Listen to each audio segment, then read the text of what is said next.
All right, can you hear me? I think we're good. This mic does seem to be working. Give me a moment. I'm just getting into the multiplayer game. And then we'll be good to go. Ladies and gentlemen, welcome Twitch, welcome YouTube. Hello, hello, everybody. Sorry for the delay. I just completed moving house today. I just literally got the PC set up about 15 minutes ago. And then my microphone was broken. So I found my old mic, backup mic. It's working. The sound quality might not be as good. I've not set the room up perfectly yet. I've not got anti-sound stuff up yet. But otherwise we're going. What is happening today? Well, on the montuplays server, on my community server, MrBarbe runs a fantastic game called the Colesseum. Using the Montu multiplayer madness rules, there's a regular game, usually once a week, and people get points. Now, the top 20 players from that are now going to be competing today in the grand final. There is no money on the line for this particular tournament. It's a community game. MrBarbe reached out to me and said, hey, would you like to host the final of our community game? And I said, yeah, that sounds awesome. Let's do it. So that's what we're doing today. I just need to ready up, and I'll do a rules read once we get into the game. MrBarbe is going to be co-hosting with me today in a moment. It's going to be good. Let me ready up. So not while I was playing on that court. I'm going to jump up into the caster room. Oh, no, I'll jump up into the observer room, MrBarbe, and you can run up there anytime you want. I'll do a rules read in a bit. Good luck, everybody. Have fun. You want to have a bio break at 22:50 or after 3 hours? I think that's fine. We could take 5 minutes for people. I don't mind doing that. I see Singularity said it. Yeah, we could do that. Yeah, sounds good. After 3 hours is fine. Or right, whatever comes first, I mean. Alrighty, you probably want to see what's going on, don't you, ladies and gentlemen? Let's do that. Let's show you. Get ready for your favorite game. Here it is, Lobby Simulator. Whoop, whoop, whoop, whoop. Yes, the only thing here is glory. Now, this is a Montu multiplayer. This is the MMM rules. The rule set is linked in the description for Twitch. I will cut and paste that rule set for you as well, so it's in the chat. There you are. There is the complete rule set. And I'll open it as well. We'll do a rules read in just a moment. Basically, the rules are very similar to the Montu multiplayer madness, not like the Murderfest. This one is all about. We're gonna have to do a rehost apparently. But there's bad spawns. I'm seeing this spawn here. Montu's retirement home has had quite a bad spawn. That is a shame. iFix, welcome. Thank you very much for the gifted subs. We've already hit our Twitch sub goal. Amazing. Let's throw a new goal in. How are you doing today, iFix, as well? Complete. Oh, goodness me. I also have not eaten, so I think I'll have my dinner after this stream. When it finishes up, I'll get a takeout, or I'll just raid the fridge for like a block of cheese or something. It'll be fine. I love how Montu's retirement home is always in these games. Well, someone's got to, find a place for me in the grand scheme of things. We are playing with a mod today. Special thanks to Zephnar for updating it. We might be having some issues, but I'm sure it'll be fine. Hello, Darth Sasquatch. Welcome, welcome, welcome.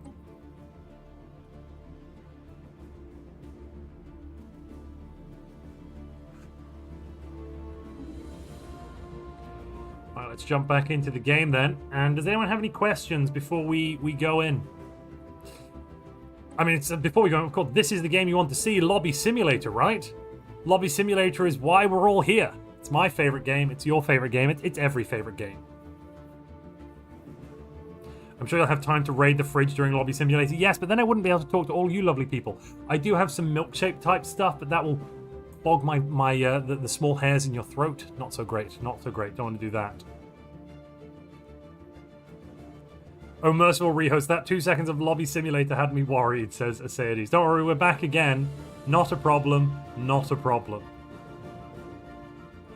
Oh, excellent. Well, I'm glad this has all worked out. And I want to put the sound paneling up. I heard earlier when I was doing a momentary sound test, there's getting a bit of an echo without the sound paneling up right now. Oh, I've got a glass of water. I've got a chair. I've got a desk. Behind me there are boxes upon boxes. Most of it's all over the place. There's a lot of stuff. It's going to be good though. It's going to be fun. Do you have a good drink, Monty? Right now I have water, Darth Sasquatch, so I can hydrate. In the fridge, I think there's a bottle of wine. which technically is meant to be like a move-in bottle, but I could always just open it and get a different one, get another one I could replace. I've just been playing through this DLC, says XO6, and I genuinely don't understand what is actually supposed to be happening with it. Well, storms. It's space weather. The best kinds of the weather. Yes. Right, while we're doing this, should we do a quick rules read then? So what are the rules? Basically, it's the same MMM rules as usual. We've got an escalation of war system with peace timers. So from year 0 to 30, animosity, expropriation, claim, pirate raid, and despoilation wars are allowed. Pre-contact invasion and pre-contact bombardment of planets are banned all game. Year 30 to 50, subjugation, containment, independence, and ideology wars are allowed. This includes the total war empires declaring war on other total war empires. From year 50, all wars are allowed. From year 0 to 30, no system with a player-controlled populated planet or habitat can be claimed. From year 30 onwards, non-homeworld systems adjacent to your own borders before the war starts can be claimed. From year 50, any system can be claimed. If a planet becomes populated after the claim is made, the system must be returned if it is conquered before year 50 or 30 of adjacent to your borders. As a defender, reduce all of the above restrictions by 10 years when choosing a war goal or making claims. Diplomatic subjugation is banned. You can only gain subjects through war or by releasing a sector as an AI vassal. Subjugation terms cannot be changed. The basic terms dictated by the subjugation policy must be used.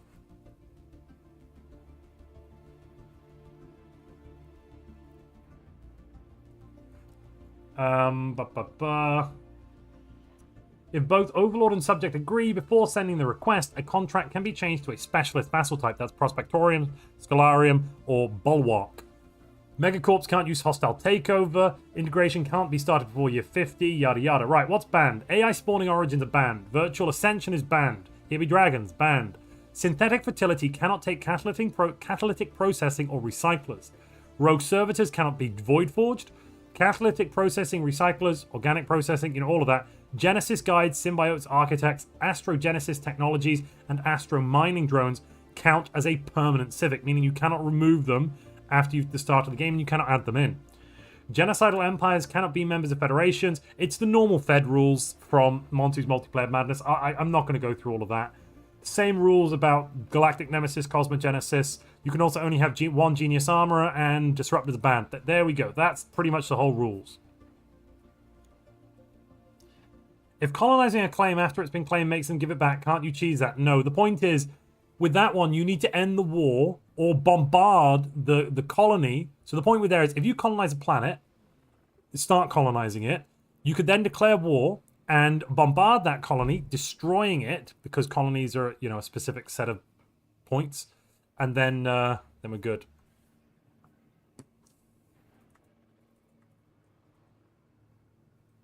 Who have we lost? What's taking so long?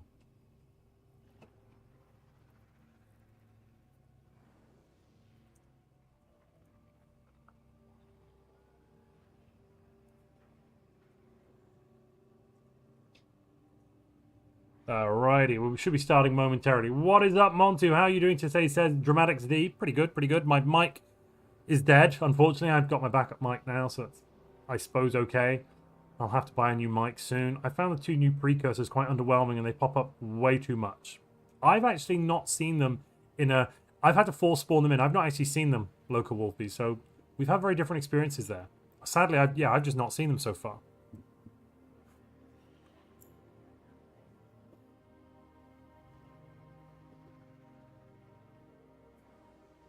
Betredren. I don't know. Now we got the last 2 players in. We should be go. Ow, what is that in my eye? We should be good to go. Go, go, go, go, go. Oh, fair enough. I assumed incorrectly that if conquest of colonies was off the table, so was mass genocide. In retrospect, that was a bold assumption. Sorry, Asaides. With that one, if there's pops on the... I'm not talking about the pops. I'm talking about when before there are any pops. In the 4 to 5 year window where the planet is colonizing, before you get any buildings or any pops or anything, you can bombard it then and get rid of the colony entirely. If someone's bombarding your planet with pops on, you can surrender the war and they can't take the planet. So you could just surrender. Is this legal? It looks legal. This looks good enough to me.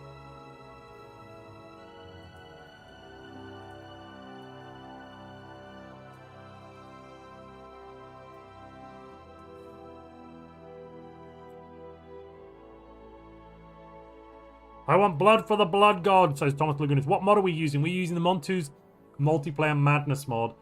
I'll get a link to that a little bit later when I get a chance.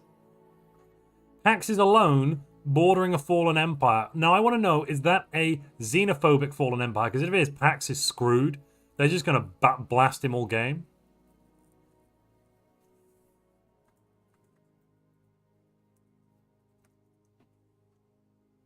We don't have any rules about that, do we?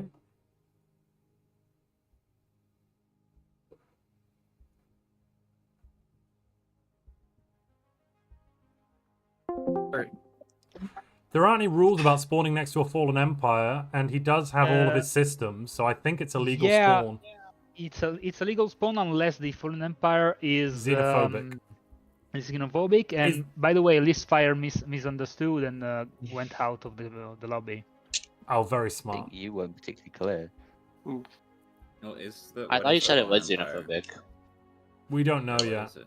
And even then, I'm pretty sure it's not actually in the rule set that you can't spawn next to a xenophobic fallen empire. Yeah, It but sucked. it'll- but Well, I'm then not you sure it's in the die. It'll rules. kill your empire, right? I'm not saying it won't. I'm Instantly, just saying it's it not in the does. rules. That is an oversight. Yeah, It should I be mean, in the rules. we already have one player left out, so to avoid these things from near zero, We're I doing a suggest rehost? Full rehost? Yeah. I like my spawn. Classic. Oh my I god. just want to know Keep it if fast, it is guys. xenophobe. Just check the That's save, crazy. obviously.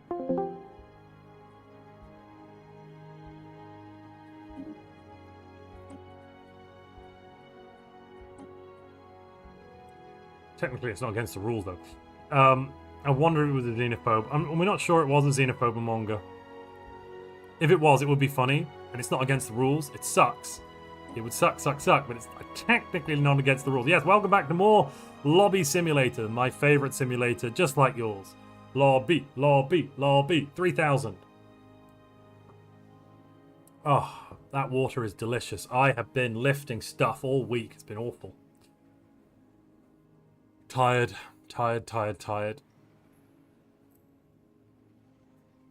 Michael Matthews asks, can anyone join in this game? So, yes, if you've been playing the Colosseum games for the last 6 months. This is the top 20 players, the top 20 ranked players in the Colosseum lobbies, which is a set of PvP games that have been running on my Discord server. MrBarbe has been organizing it, and this is the grand final. The community game, there's no prize. The prize is glory. I was asked by MrBarbe if I'd like to host the grand final for them, and I said, yeah, that sounds lovely. Let's show everyone at home the great play. And we will be having a proper MMM beginning of October, but for now, this is the first Cosmic Storms tournament PvP game that's live. I should actually. Oh my goodness! I've not even locked up my mic stand. That's the problem. Good lord! I wonder why it was so floppy. Let's just fix it. Can't have a flaccid mic stand, ladies and gentlemen. That won't do at all.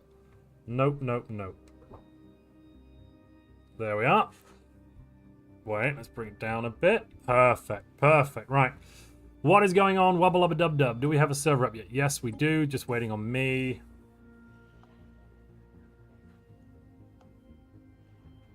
Oh, I don't have the password. What the devil's the password? Alright, there it is. Let's join in.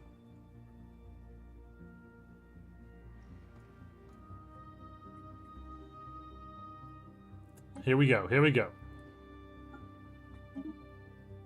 Nola Epi says, did I miss a YouTube vid or community post? What for? How did you miss the announcement for this? There was no announcement. This is the end of the Colosseum games, which is it's an ongoing, regularly scheduled PvP game on my Discord server. It's been going on about 6 months now. They're having a grand final before we go into season 2 of the Colosseum. So everyone's going to get scores reset and that kind of stuff. So if you head on over to the Discord, you can join the Colosseum games. There's an entire section of the Discord. Does this look fine?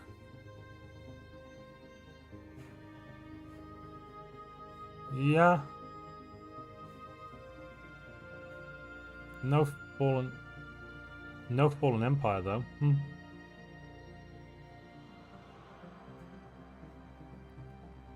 Firekaiser says rehost no BIM.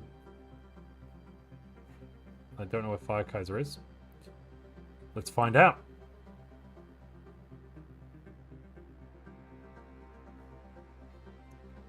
Where is Firekaiser? Firekaiser, where are you? Where are you? Singularity. Da, da, da.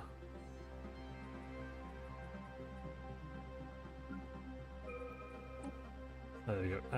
Firekaiser, Firekaiser, Firekaiser. Where are you? I don't even see Firekaiser. Oh, there. Wow, I'm being stupid. Firekaiser is saying no primitives. I see one primitive there. That looks like a primitive. And it is 1, 2, 3 jumps away. And the other primitive is... What is Firekaiser playing? Let's find out. Then we'll know. Subterranean machines. Why does Firekaiser care about primitives? They were just trolling. I see how it was. Hello. Did I hear someone joining? Is that you, MrBarbe? Hello, hello. Yes. Ahoy. So I was about to start going through the builds. Firekaiser I thought was, momentarily I thought he was Necrophage, and that's why he was complaining about no primitives. Then I realized he was just trolling, because I saw he was Subterranean Machine. Yes. There might be a slight problem between Thund and Quantum Quail for the guarantee, but again, the rules say nothing about it. Yeah, no, that's tough. It's technically legal, because Sirius is from Thund, that is 1 jump away from Quantum Quail, but they do not share any planet habitability, so... No, they don't, maybe... and Thund could just go north. There's loads of planets... Oh, wait, no. No, there's not. Ooh, that's nasty. That is nasty.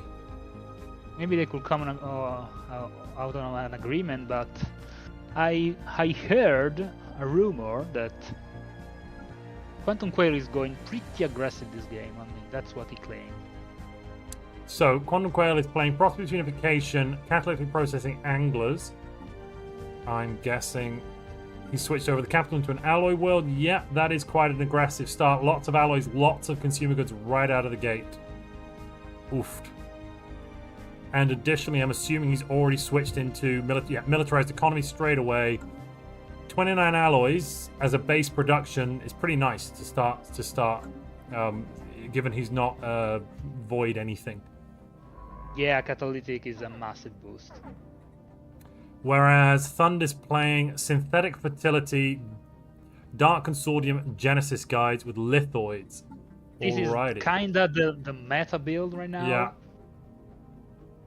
I expect 3 top builds, 1 for each government type, to excel in this tournament. One is for sure this one, Synthetic Fertility with variation on civics. Then there is Progenitor Hive Innate Design with Catalytic for hive minds. And for machine, there is Void Forged. Just plain Void Forge is very, very strong. That's why Rogue Servitor Void Forge is banned entirely. Yeah, because also that scaling is tremendously powerful. The thing of Void Forge is that it doesn't even need to build other habitats. Just stay on one and colonize whatever planet he finds, and the build is super strong year 13.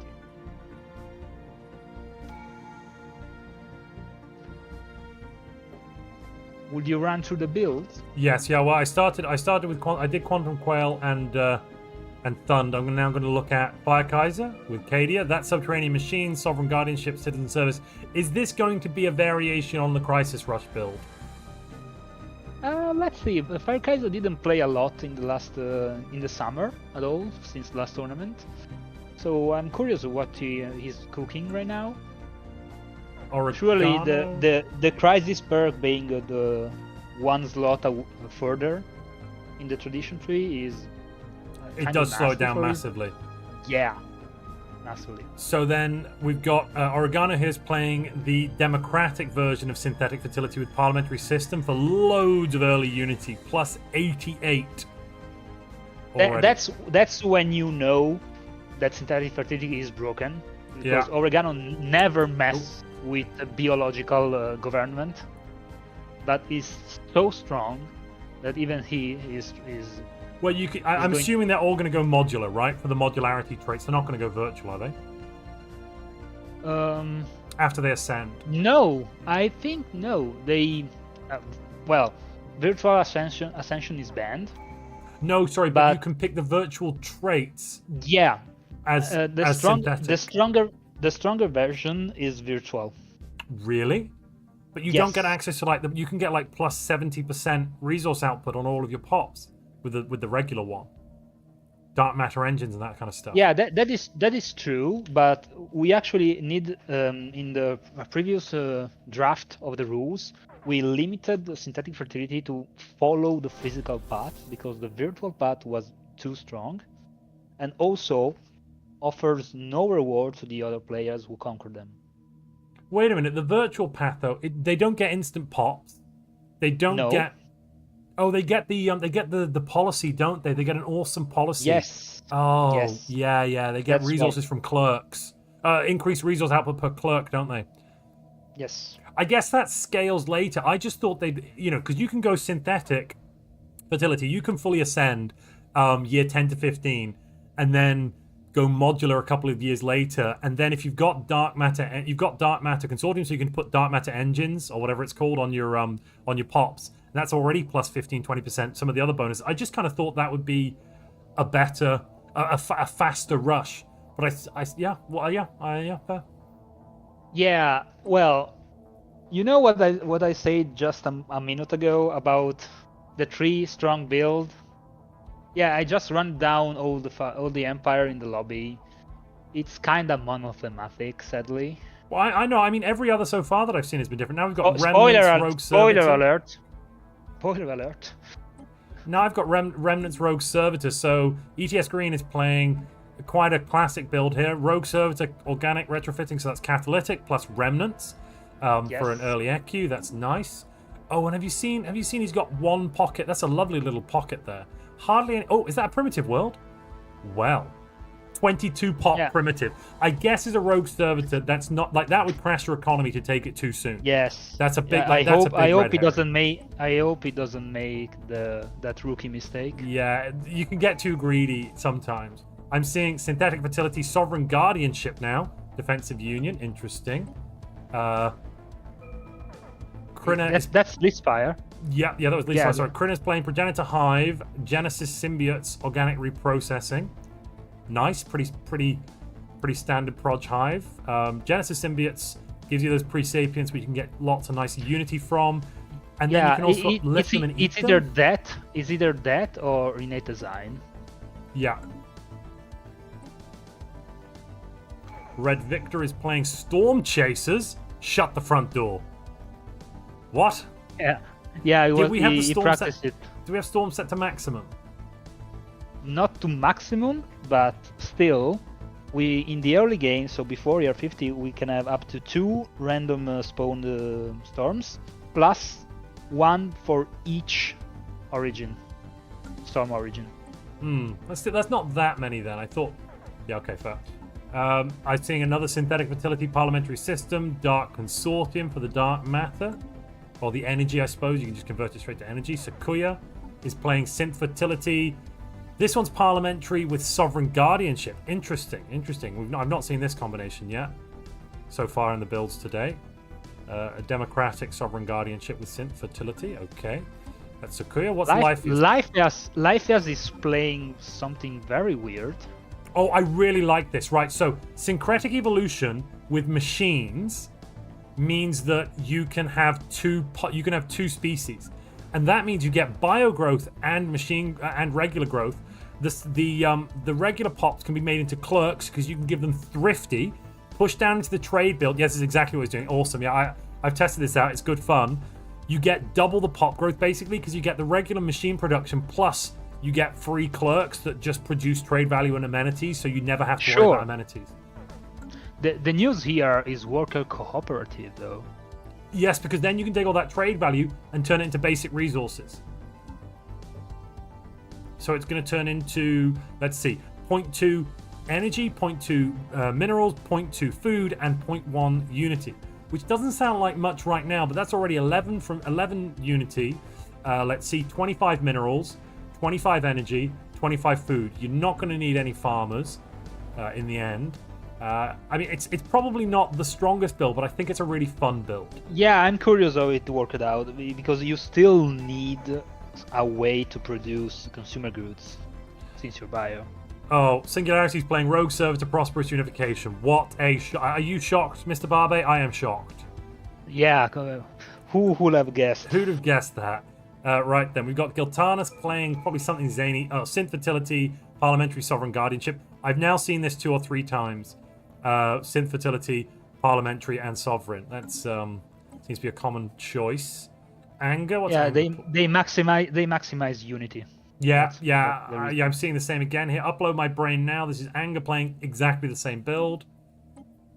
Let's see, what else have we got? Montu's with Sven the Duck is playing Synth Fertility, Parliamentary System, Dark Consortium. Similar build, slightly different. There is Satana up in the middle who plays Shattered Wing. With Egalitarian, I'm assuming they've changed the species rights. Let's take a look at that. Species rights to Utopian Abundance, hurts your consumer goods, but then you can just unemploy everybody to make lots of extra research and unity. And as they die, they give you more research, unity, and trade value from the identity repository. So you can push your research up quite quickly. Yeah, Powered Exoskeleton's got 9 months left, and everything's just going to be going faster and faster with that one. Yeah.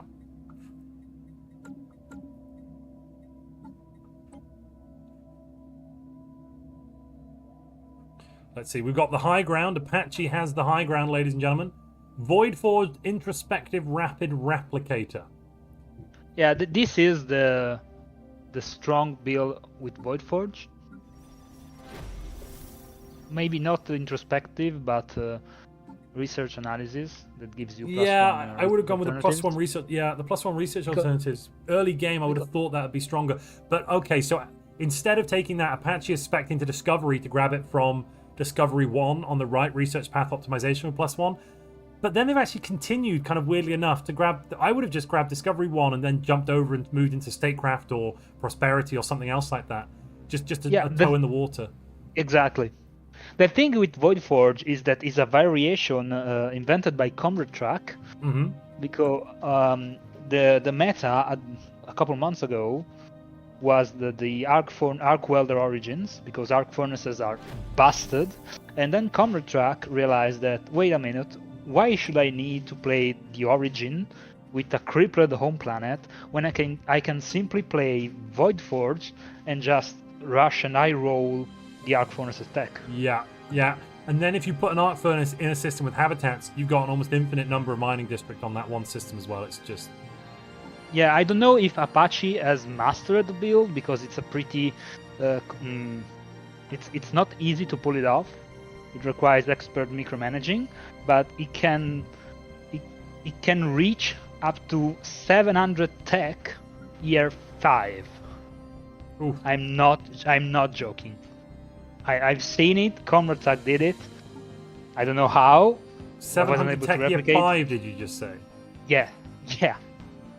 Because the habitat is the only structure right now that gives you research districts. Yeah, early on. Yeah. And with machine, you can just focus on energy and research. Energy and research. You don't need anything else. Yeah.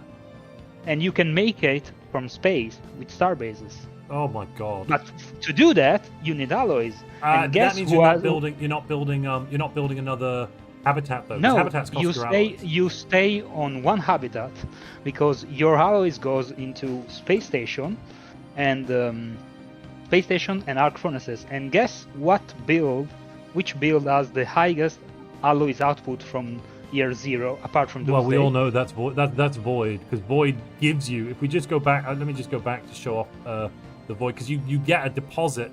Let's look at Apache's home planet. You get a deposit which gives you, what, 20 alloys? Yeah, 20 alloys. It just hands it over. Here's 20 alloys. Enjoy yourself. The habitat costs 3. And since it's Gethal machine, his metallurgists produce more alloys than normal. Oh yeah, they base 4, aren't they? Yeah. Oh, good lord. Let's. I have one more build to. I've got 2 more builds to look at. So we've got Pax. Pax is playing Progenitor Hive. Organic. Pax loves Progenitor Hive. Pax is such a Hive player. All variety. And then finally, what have we got? Potato Shagger playing Synth Fertility, parliamentary system with functional architecture. That's an interesting choice. Extra build slot, reduced cost, more build speed. Do you really need all of that though? I don't think so. Did you go over Satana, who is right at on the left of Potato? Yeah, I've already. Oh, I'm not sure. Maybe I'd missed Satana out. Shattered. Oh, we've got a Shattered Ring. I definitely missed Satana out. Shattered Ring, Parliamentary System, Rapid Replicator. So this is a Unity Rush, but instead of going Void Forged, is Satana going to go modular? Yeah. Early modularity. I don't think it's. I don't know if it's worth it.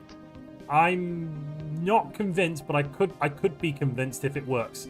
Fanatic Xenophobe actually now giving that extra 20% of pop assembly speed would be really good. And your pop assembly speed is not modified by habitability, so you can kind of ignore the habitability issues on the Shattered Ring.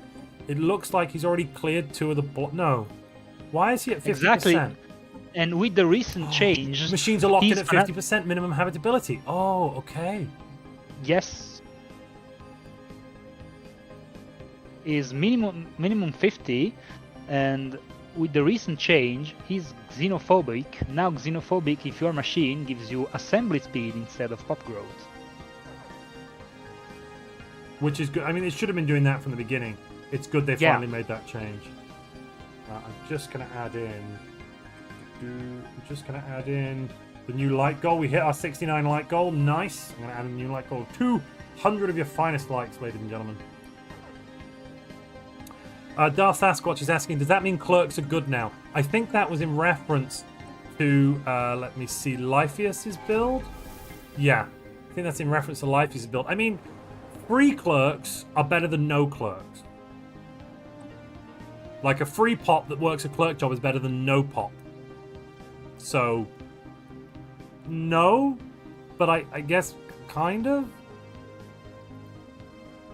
Oh my goodness, why is Lifeyear spending so much on leaders? What level of... Huh?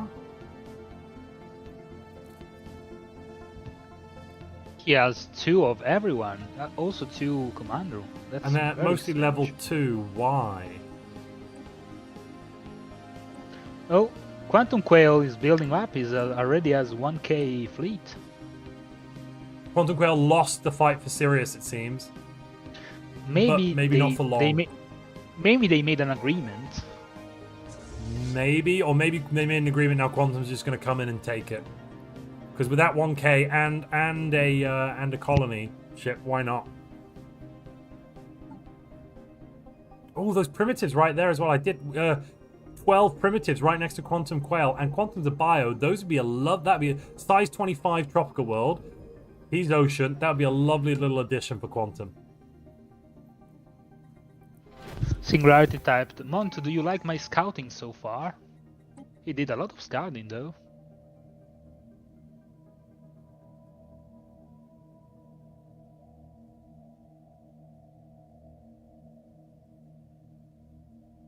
I'm curious what his metallurgists are producing from day 1 with catalytic. Oh my! Look at Singularity metallurgists. 7.6 alloys already? Shut up. 20% from Forge Capital, 10 from Prosperous Unification, 15 from the Stability, 6 from Jobs, from other pop jobs, 2 from Governor Skill. Which pop jobs are giving? Oh, the Bio Trophies. Yeah. Yeah.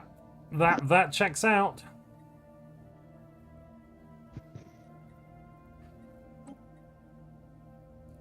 Why has auto-modding given almost all of his pops? That's so auto-modding has given almost all of his pops the emotion emulators for 20% extra amenities, even if they're not working that job.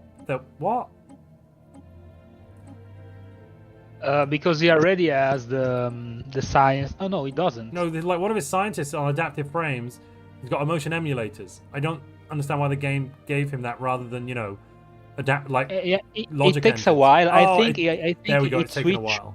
Yeah, it probably switched one every 4 months. One every 4 months, I think. So it might take a while. Chat's asking, is it fair to use AI pops or should they be Order 66? No. Those pops are primitives. They need to be uplifted. And it looks like Quantum's going to be doing some uplifting. Quantum has taken the system.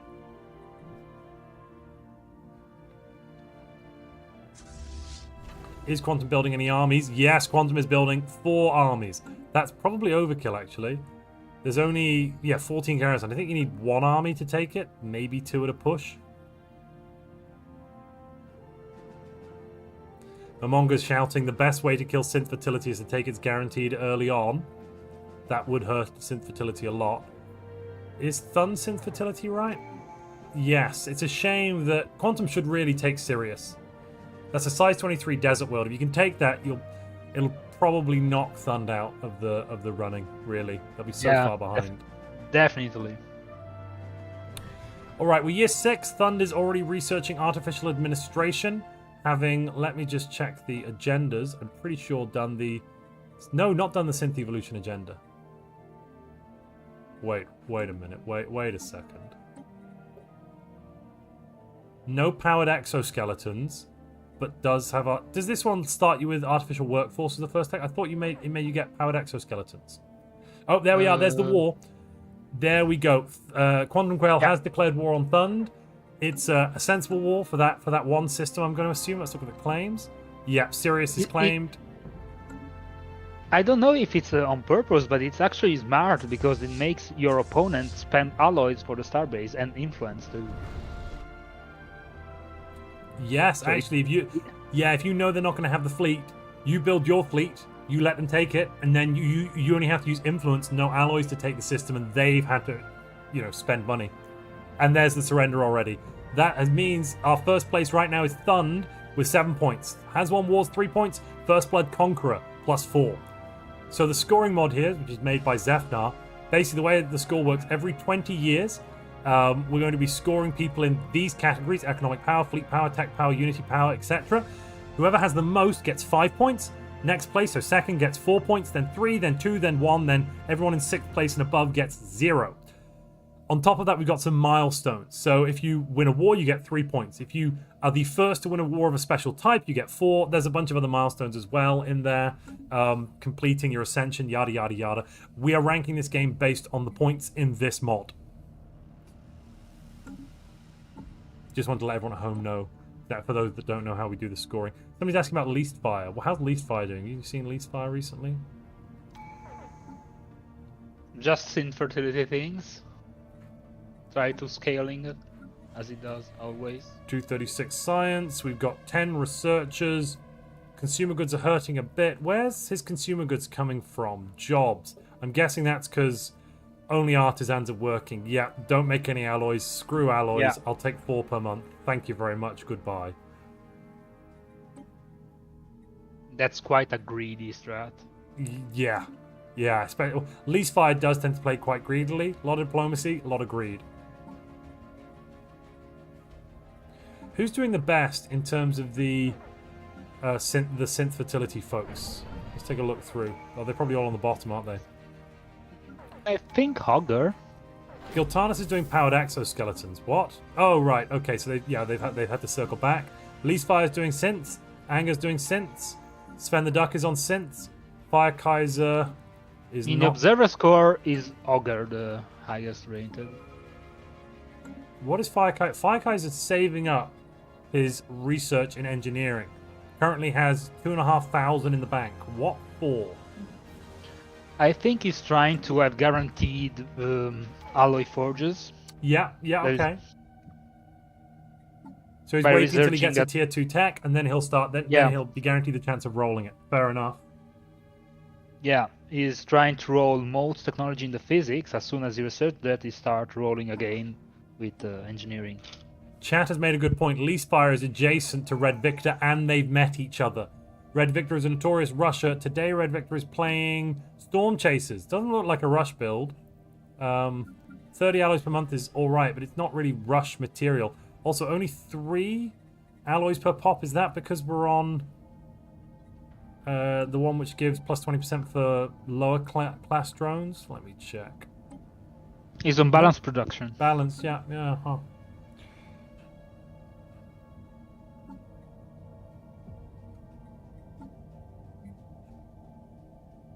Oh, he's rushing Stormfall. Look at this. 22 months until storms. There are a couple of storms that are very powerful effects. I think the gravity is one of the strongest. To have absolutely no cost for your alloy production is wild. Yes, but I prefer personally the electric one, plus 20% output from all jobs. Yes, that's really good. That's really good too. That is really good. Possibly better. Yeah, you're right. Possibly better.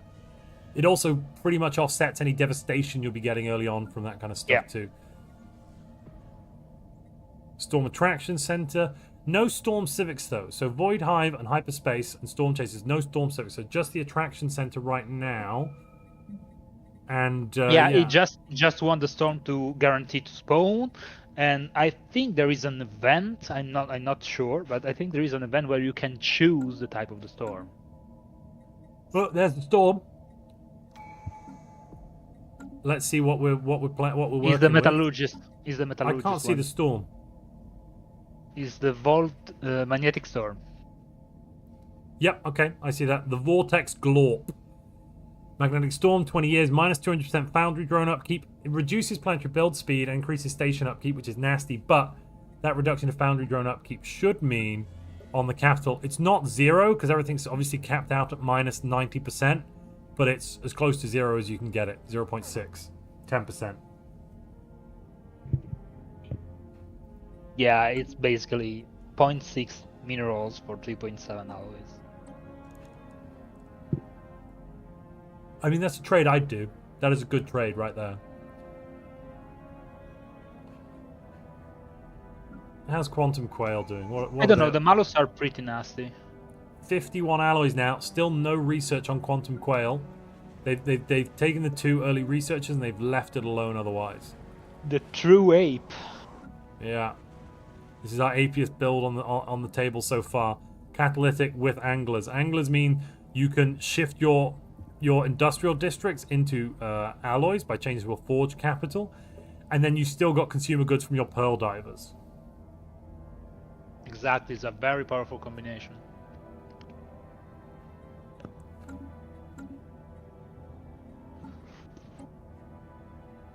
I'm gonna say something unpopular, but hear me out. To realize how strong synthetic fertility is, just think about that in the actual rule set, we completely lifted all the ban and restriction on clone army origin, and still all the pro players decided to go stint fertility over clone army. You're right, I didn't actually notice that there was no ban or restriction on any type of clone. Holy crap.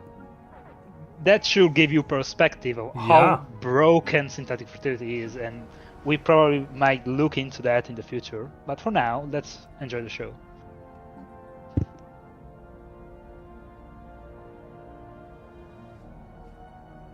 Yeah, I mean, that repository, so every pop that dies, you're going to get an identity in the identity repository, which gives you research. Currently, this is producing a 90 research, 30 unity.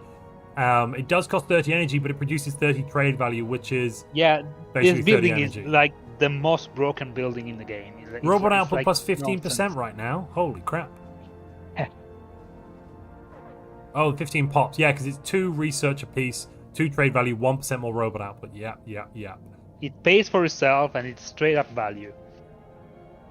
Amazing. And it's you half get the and research. you get to keep it after you ascend.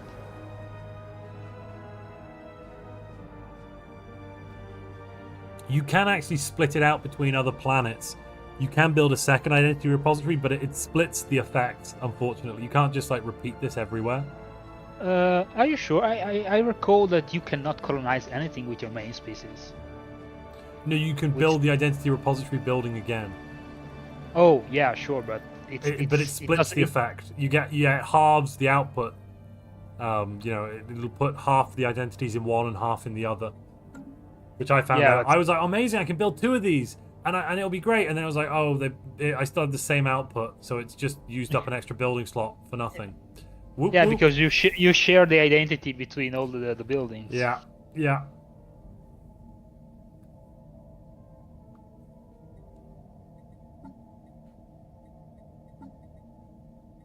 After expanding the council, are they going to go for synth evolution? No, because it's on powered exoskeletons. Huh. That could be a bit tough. Well, what can I say? Synth fertility after ascension, going modularity, it has the most efficient pop output in the game right now. Not even late game rogue servitor can compare. I mean, other than virtual, of course. Actual, Yeah, honest sure. to god virtual. Like not the fake, Yeah. not the fake synthetic version of virtual. I mean, like Yeah, actual virtual. Sure, actual. Yeah, the thing is, they came out together in the machine age, but at the beginning, since the last tournament was virtual was allowed, it get outclassed. Well, also when it first came out, synthetic ascension, that was it. You just got the bonuses from the synthetic ascension tradition, and you got nothing else. You didn't get the option of going virtual. You didn't get the option of getting extra bonuses from being virtual or being modular.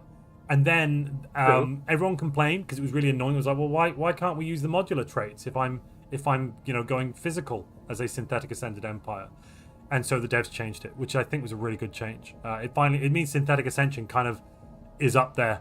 It's a really good ascension.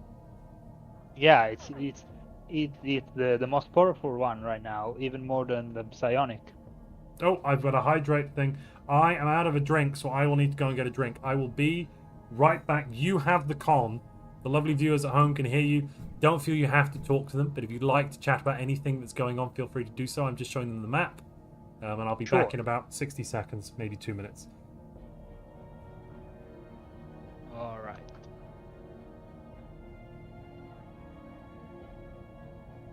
Quite a nice storm spreading here over Red Victor's territory.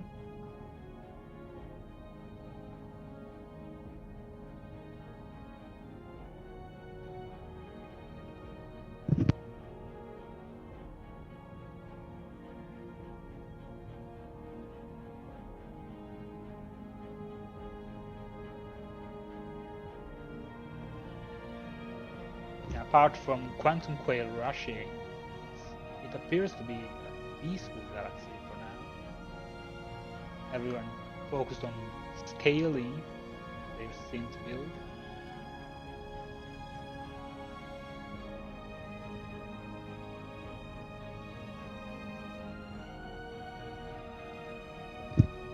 Pax is micromanaging, squeezing every single bit of resource as usual. I don't know how he does it, but he's kind of one of the best players to achieve this result economically.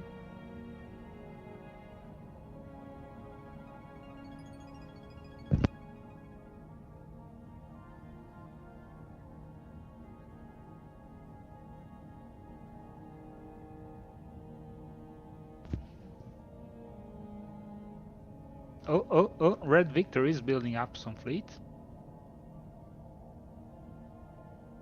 He's going to...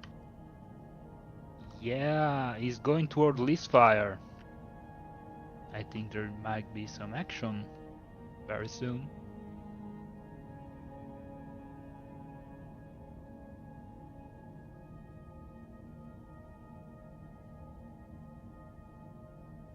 One, two, three, four, five, six. Yeah, 10 more corvettes queued up. He's definitely building up.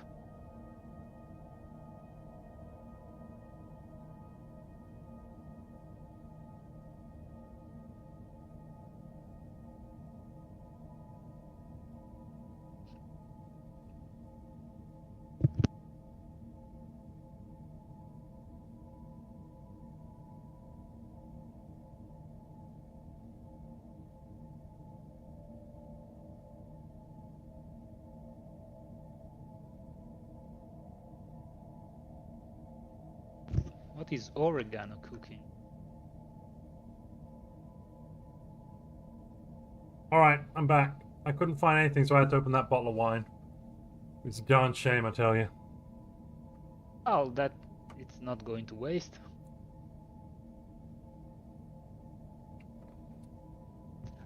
Oh, no, I don't like that, actually. Oof.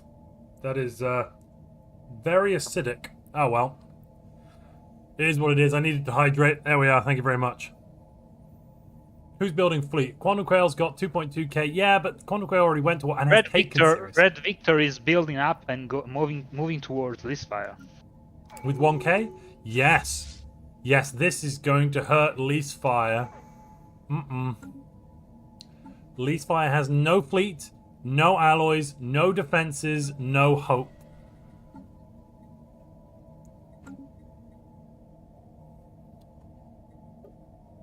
I mean, Leasefire can't lose the guaranteeds. Oh, maybe Alpha Centauri Prime though. How long's that got? That has got 2214. If Red Victor goes now, maybe he can get it in time. That 800 might be able to bombard it down before. There is the war. There is the war. Yep, there is the war declaration. I see that. I see that. Let's switch over to Red Victor's POV.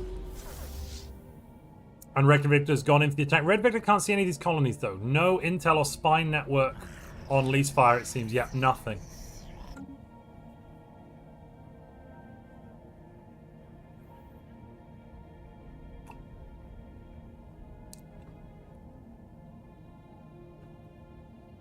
Straight to the capital, right? Go on. Where are you going?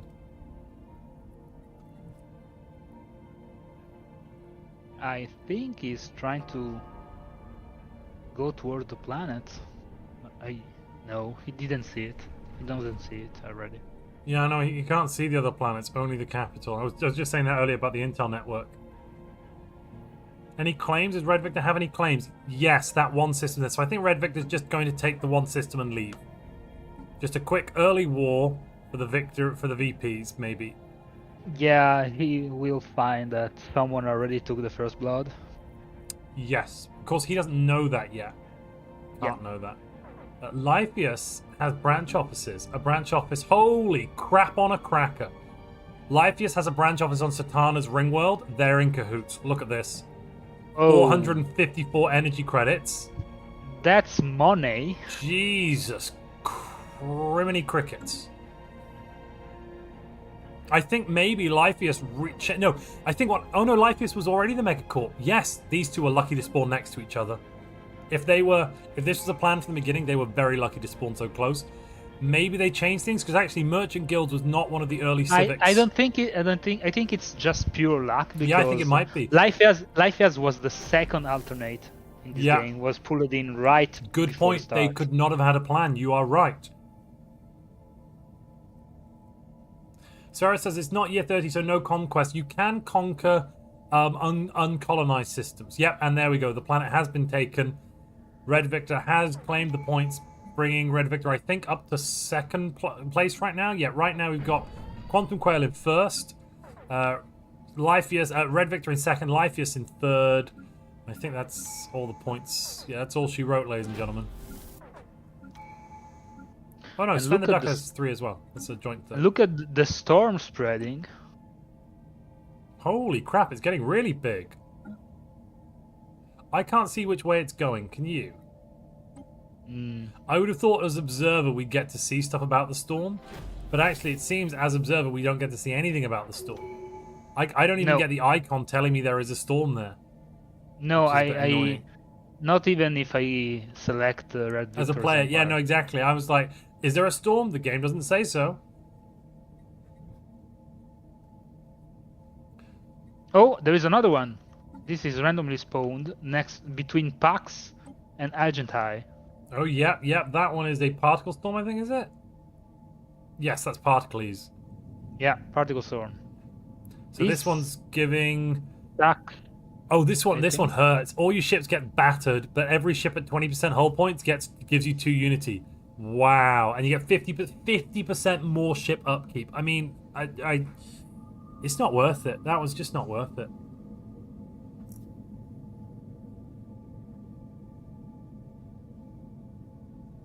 The particle effect is really cool. So, people said they don't understand what we're talking about with the Yellow Robot players. The Yellow Robot is Merchant Guild, Shattered Ring. Because they're Shattered Ring, they've got loads of traders from the Trade District, which gives traders and artisans. They've also taken Mercantile, so they've got extra amenities from traders, more trade value, less market fee, more trade value again for finishing it. So they're getting, what's this? The 25, 35, 45, 70, 85% additional trade value output. So they're 368 from Pops, and 368 plus 13 from Pops is converted into 700, which is quite a lot. Most of that's being turned into Unity, thanks to the trade policy. And then, of course, over here we've got Lypheus, who is a megacorp. Lypheus' megacorp has built a branch office on the capital, which is now worth a lot because this capital's worth 700 trade value. So this branch office is worth 470 energy credits, which is an insane number to just be given at year 15. They're going for a federation. Montu. Oh, yeah. Hear me out. Hear me out. Half the lobby is synth fertility, and half of the synth fertility players are already ascend at year 14. Yeah. Like Sakuya already ascend, Giltana's already ascended. 1 month, and Thunder's doing it. Let's check them out. Let's check. Satana has done it and has not specced into... Why haven't they taken this tradition? Is the tradition not worth it? Sakuya reformed from democratic to dictatorial. Maybe Sakuya has a leader they really, really like. I think it's for one of the advanced government form after you ascend. There's a really good dictatorial government form that gives you... I think you can double down on like percentage from clerks or something like that. You get more resource output again based on... Maybe it's enforcers or something. I can't recall exactly. Or maybe I might be thinking one of the cybernetic govs, actually. I think one of the cybernetic govs. I thought the democratic... one of the democratic empowered version was the best one, but apparently so, no. I'm going to get the actual stats. 1 second. I'm getting it up on my screen now. Give me just a moment. So. What are they doing, ladies and gentlemen? Let's work it out. So they're going to be going dictatorial. So they can either go Imperial Transition, if they go virtual, which you're saying they will do. That's 10% worker output and plus 2% monthly unity per ruler level. And Empire-wide, you get 5% daily hull and armor regen, and a 33% chance to restore lost robotic assault armies. So every time a robotic assault army dies, 1 in 3 of them come back. That's ridiculous. That's a bit silly. The Imperial also feedback, the shit regen is strong. Yeah, basically it's like the inverse of... It's like the opposite of undead, but for robots. It's not when the enemy dies, it's when you die. Then for Imperial feedback, we have plus 10% worker output, same as before. Plus 2% monthly unity per ruler level, same as before. If you go modular. Then 10% leader experience gain, plus 2 leader starting skill level. So maybe he'll respec into, what's it called? The Admiral thing for plus 2 levels. And on top of that, if you also take, once you get your 3rd civic, if you get the Admiral, Admiralty, whatever it's called, plus 2 Admiral level start. And you could also take, I'm going to go Reform Government and just read it off. Give me a second. Distinguished Admiralty for plus 2 levels, and also, where are you? Vaults of Knowledge for plus another level, and has he gone? Okay, no, hasn't gone Aptitude, but if he takes Aptitude, I think, if he takes Supremacy at least, that means you'd be at what? 2, 4, 5, 6, so you'd start at level 7, and that means you could roll level 8 leaders with Admirals if you go down that path. Whenever a commander dies, you get research. And then also on top of that, whenever a leader dies, you also get research, depending on the leader's level. I've just read out the Imperial, haven't I? I'm so sorry. That's true. He's gone dictatorial, not Imperial. Give me a minute. I did say Imperial feedback and Imperial transmission. Wait a minute. So dictatorial indoctrination, we're looking at minus 5% research speed. So that's virtual one is plus 5 effective ruler skill level, plus 50% ethics shift, minus 20% building upkeep, minus 10% building cost, 100% governing ethics attraction, 5% extra research upkeep, and minus 5% research speed. That one seems meh. The modular one, though, 15% worker output, 5 effective ruler skill level, minus 5% research speed, minus 50% district cost, and minus 25% district upkeep. Neither of those sound that amazing. Oh no, Montu. What? The particle storm What's it done? has just expanded into caps. Oh, it's on Pax's capital. Yeah. Ooh, Pax has no ships here, so it's kind of not the end of the world. The Yeah, devastation but is it's nasty. devastation going on for 42 years. Isn't it moving though? The storm should be moving. The storm's 42 years, but like as it moves, it shouldn't be an issue. But where? I the think it's only moving storm west. attraction. No, it's moving northwest because the only player with storm attraction is Red Victor. But storms Which move is even exact- without storm attraction. So the way storms work, they have a start point and a finish point when the Okay. storm spawns. That's the way they're coded. I looked into it. They have a start point and a finish point. Storm attraction will pull it towards you, but it will still try to go to its finish point.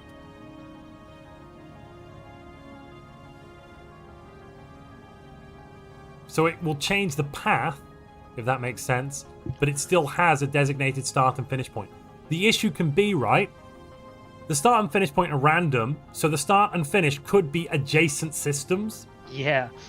Or not like, so for example, Paxia, SEM and Big Blue Ball are not adjacent, but like they're so close they might as well be adjacent.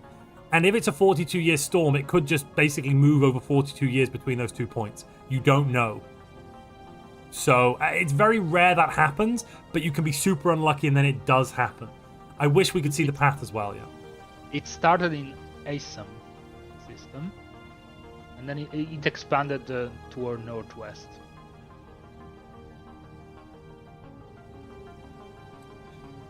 The Wrestle Cat, thank you very much for your Twitch Prime Oh, subscription. It Red helps. Victor just attacked the Lyfias.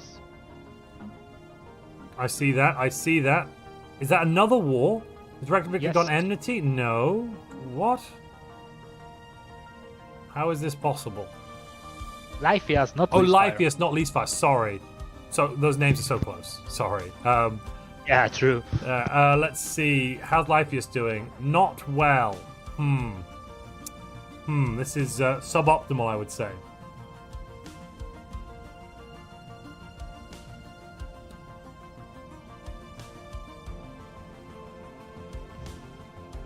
Lyfias had no plan of building fleet. I mean, let's be fair though. Lyfius is making 500 energy credits a month.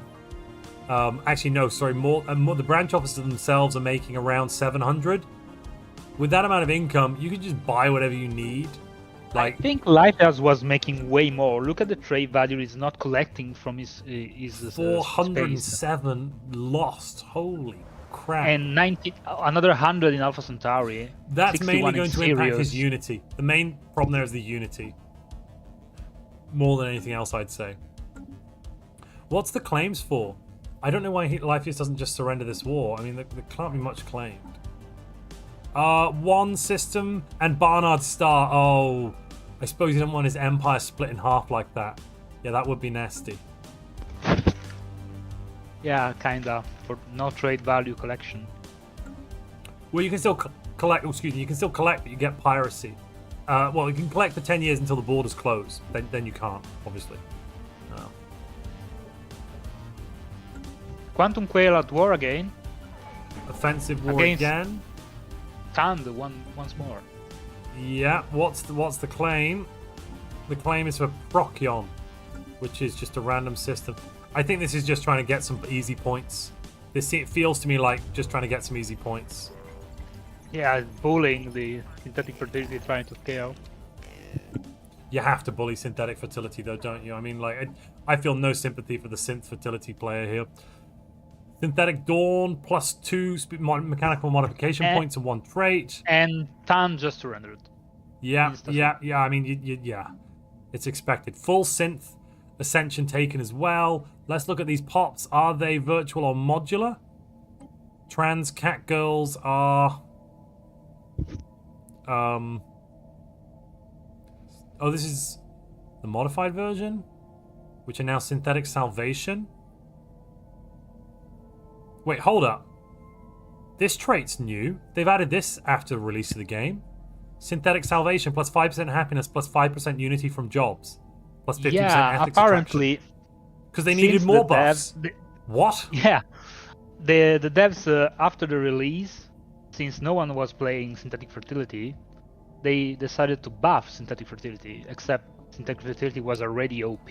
Well, people weren't playing it because synthetic ascension was a bit shit, a bit crap even. I think once they updated it so synthetic could go kind of a bit modular or a bit virtual, then they didn't need to make synthetic fertility any better.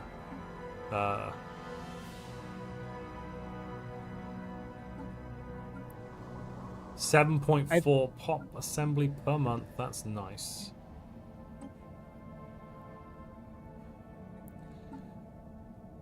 And he's made some of the pre-sapients into full biopops now for loads of extra pops in the Empire. That is Singularity. nice. Singularity just invaded a 22 primitive world. That is greedy. Yeah, 18. A size 30 primitive world. Holy. That's an eye roll. 21 bio trophies who are very upset, throwing down an organic sanctuary. Probably move some of them around as well. Any other bio trophy worlds? Yes. Plenty of space on some other worlds, but you can't move them for 10 years because of the modifier they should have. I can't see it, but I'm assuming... Oh, this is an Ocean Paradise size 30 as well, so it's got 5% resources from jobs on it as well. Yes. Oh, that is nice. And 15% happiness. But he doesn't care about happiness. He is a machine. Well, that's not true. The bio trophies do care about happiness, I suppose. Do. Yeah. Yeah, and that raises stability, doesn't it? When you get the happiness of the bio trophies. 77%. Yeah, that's raising stability plus 16. I'm seeing on the capital. Yeah, that's a very nice planet. I still don't get why Lypheus isn't just surrendering. Like, does he expect Satana to come in and help? Maybe. Who's Satana fighting? Satana's fighting, but without first contact. Interesting choice. Yeah, Satana stepped in. He's up for a fight for sure.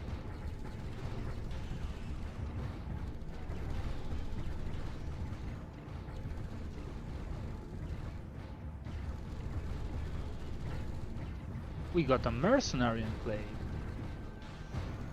Mercedes just said, the devs, quote, looks at genetic ascension. Then, I think synthetic fertility really needs a buff.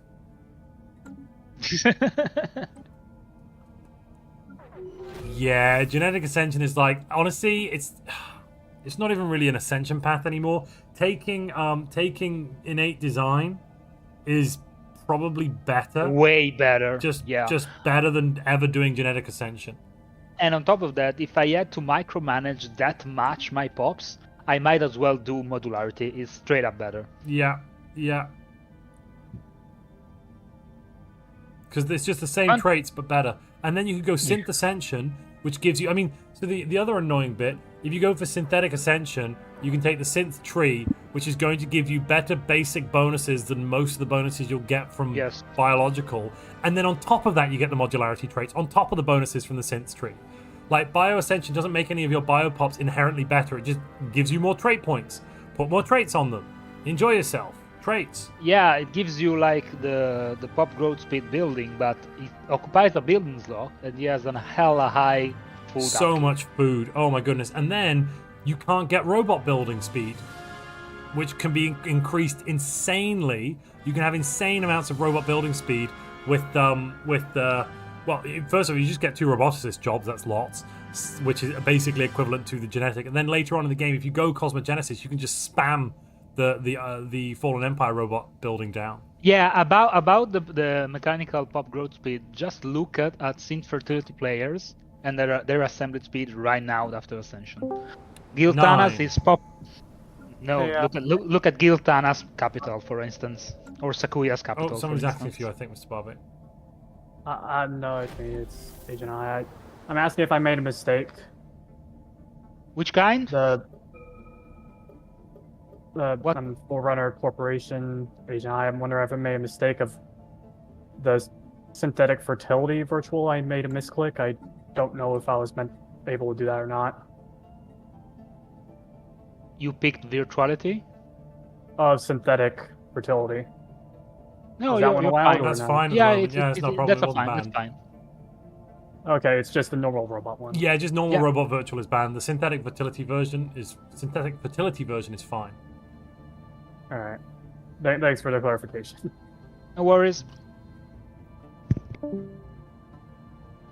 Like, look at Giltana's capital, for instance. Yeah, I did just look a moment ago. It was 15 on the capital.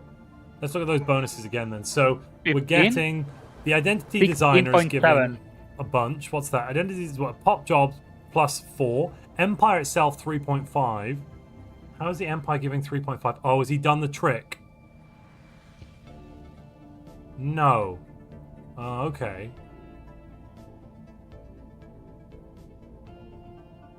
So, you know you can actually increase this further with one simple trick that devs hate. Do you want to hear about it? It's a bit of a bug, but it's technically fine. You mean keeping your main species trait after you ascend? Nope. It's better than that. So what you do is you become Imperial. You line up your you make sure that whoever your ruler is going to be, you don't want them. You're going to get rid of them. You get your heir, who's synthetic. Then you declare a humiliation war on the fallen empire and surrender it, which kills your leader. So far, this sounds terrible, right? Awful. Why would you do this? Well, Why? when you do that, your heir... Oh, sorry, I forgot one crucial stage. You also need to make sure you put your heir on the council before you declare this war. So your heir has to be like Minister of Defense or Head of Research or something. Doesn't matter what it is, right? Then you declare war on the fallen empire and immediately surrender and you kill off your leader. Or there are other ways of doing it, but that's like a really easy one. And any way of killing off your main ruler. And then, when your main ruler dies as Imperial, if your heir is on the council, they become the ruler and they retain their previous position. But their traits are the Empire ruler traits. So you can get the synth effect for +1 monthly mechanical pop assembly empire-wide twice, because they technically occupy 2 different council's positions. And you get all of their traits doubled, actually. Every trait is doubled. That sounds like a hell of an exploit. Oh, it's not an exploit, it's a feature. They get to become... Sure. Yeah, so they're an emperor. They're simply merging the role of Minister of Defense with Emperor. Yeah, they're just multitasking. They're just multitasking. What's the problem? Thematically, it makes perfect sense to me. Perfect sense. You're just employee of the month. Employee of the goddamn century. Right, so let's see what else. So 3.5 from Empire. I don't see... Is that... Oh... The thing is... 2 robots, Cicero +4. Then 3.5, 2 of that must be coming from the Identity Designer job, right? Yeah, 2 from Identity Designer, 1 from Empire Ruler. Where's the other 0.5 coming from? I'm not sure, actually, but the problem is that you get this massive bonus on every single colony, not just the capital. Yes. Yeah, 16 pop assembly per colony. And that is also, we're getting mass-produced 15%, monoform 20%, 20% from synth safety standards, 20% from progressive growth agenda, 15% from optimized identity creation, and 10% more from xenophobe. Holy crap on a cracker. Axe is breaking 100 pops already, also Kirne. Wow. I've just been redeemed to hydrate. I will hydrate. The Monger is telling me the agenda gives Giltanis an extra 0.5. No, the agenda just gives plus 20%, it says. Does it also just give you a flat 0.5 as well, Empire-wide, Momonga? Because here it says it only gives 20%.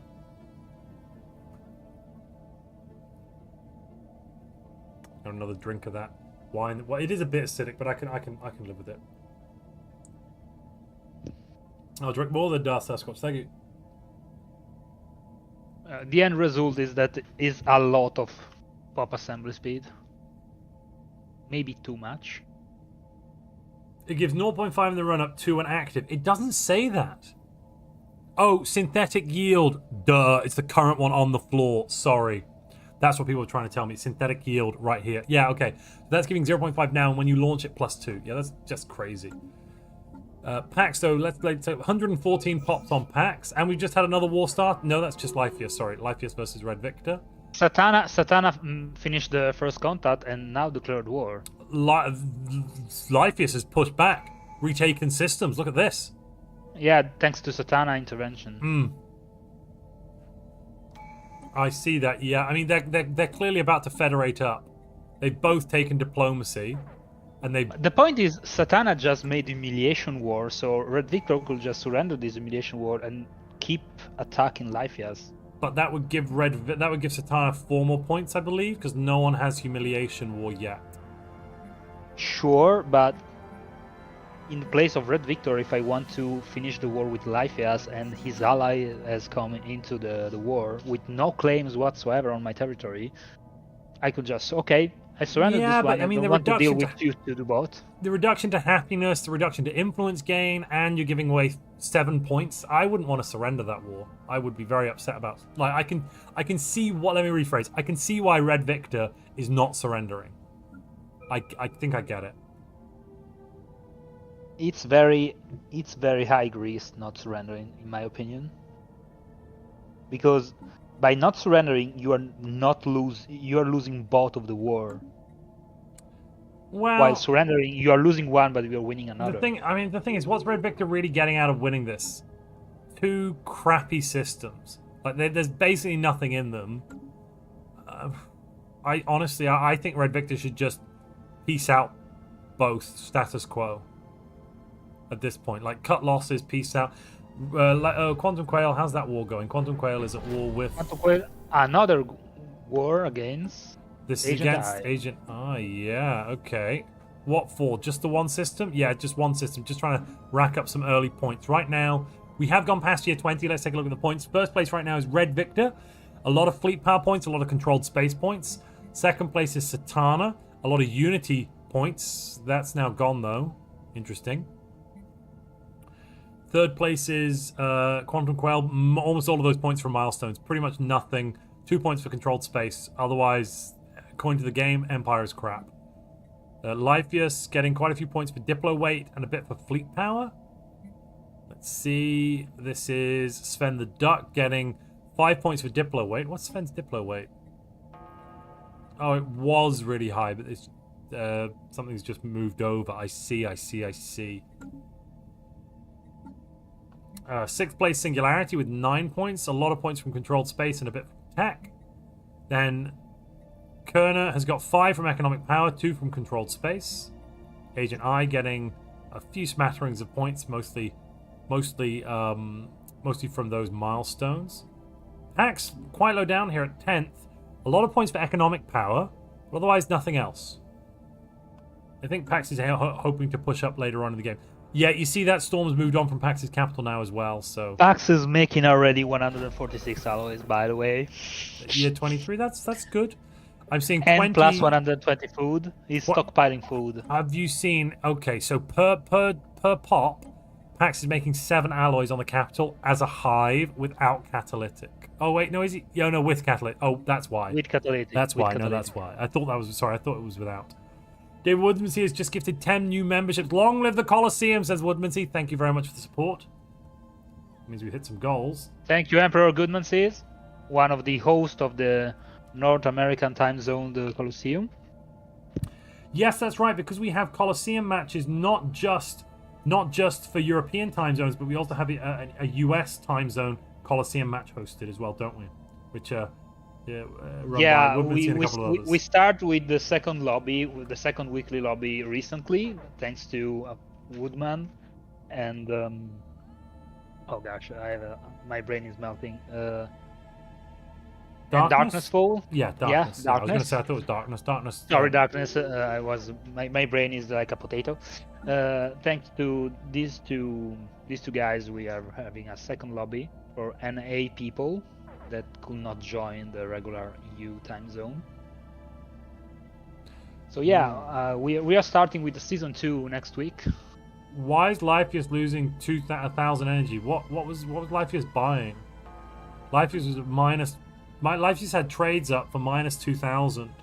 I didn't get to see what they were though. He deleted them. Probably alloys. His alloy production went down quite a bit.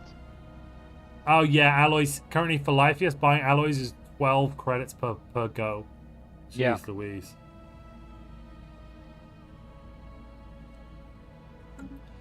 I don't need forges, I just need money. Hectic Heck is asking in chat, is Relentless Industrialists any good? Yeah, it definitely can be. That early pop growth speed reduction can be annoying. If you have ways of putting it on things like a habitat, so you can ignore the fact that it turns things into tomb worlds, it's a great thing to spec into at year 15 or 20. Well, if you're democratic, you could do it, year 15, but if you're not, you'll have to wait till year 20. 20% alloys is great. Doubling that up later on can be great as well. It's not the best Civic, but it's definitely good. It's a good, solid Civic. If you go for a Tomb World build as well, it can be fun. You can turn lots of worlds into Tomb Worlds. So that can be cool as well. Yeah, it's not bad. Not amazing, but definitely not bad by any stretch. But yeah, don't put it everywhere. That minus 20% pop growth speed can be really nasty. On Habitat, it made me podium a couple of MMMs ago. Yeah. Because if you're expecting to it on Habitat, and now with Machine Habitat is even better, but it gives you, if you're a materialist, 40% alloy output at second level. So it's kind of massive, and you don't have to deal with the maluses. Oh, Red Victor just realized that Lythias and Satana were collaborating. Only just realized. Wait, you guys are working together? Question mark. Yeah, no, yeah. Oh no, he's losing the war. Have they got claims? Tell me they have claims. This is hubris incarnate. Red Victor was swinging everything around earlier. Yes, I'm seeing a claim on a gateway in the middle of his space. Red Victor was swinging it around earlier. I'm the king of the castle. Look at me, king of the castle. And then, to quote Borat, and then suddenly somebody pulled the chair legs out from under him. Because two players often beat one. How the turntables. How the turntables, indeed. That's why I'm saying, since Satana has no claims, as for now, just surrender this surrender to Satana, take the influence loss. I mean, Red Victor's probably got 1k influence anyway. Yeah, 700, screw it. I'd take 20% less influence. And the happiness debuff is 10%. It's nasty, but you can... Wait, no, why do you care? He's a hive. Take the happiness debuff. You don't give a crap. Huh. That's what I'm trying to say. I mean, it's pointless to keep two wars ongoing if you're not winning any of them. Surrender one, win the other, it balances out. Yeah. Just Magnetic Storm Aftermath. Where's that? Juddup Prime. What? Let's take a look. Oh, it's just the Aftermath, minus 10% upkeep. Yeah, whatever. Okay, so the Storm who was on Pax capital just moved north. It's still on almost all of Pax's colonies. Look, every one of Pax's colonies in the north has a Storm on it. Yeah, but at least the capital... The capital hasn't had a Storm for a while. If you see, it's gone up to about 17% devastation, which isn't great. Losing 17% resource output, it's not amazing. And 17% pop growth, it's not amazing, but it's not that bad. Honestly, you can kind of stomach, like, anything below 20-30% for a year or two. It's like, oh, well. It's not going to destroy your game. You'll be playing slightly worse, but it's not game ending. Look at the Observer score on the right. Yeah, Pax is number one Pax for economy. Pax is getting hit by devastation and still 200 unity, 200 alloys, 100 food, 60 minerals, 430 science. Bam, bam, bam. 132 pops. Yeah, I mean, that's the thing. As I said, except for the Nexus Storm, which gives 1.2 devastation per month, you can basically ignore most of the space weather.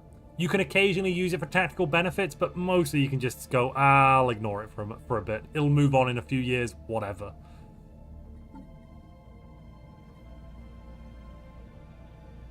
Apache is the first one in tech level in the galaxy.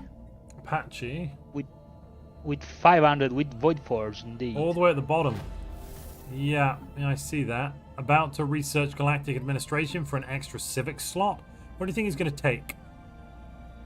I'd probably take Built to Last, minus 15% amenities usage. Like, on robots, that's amazing. I think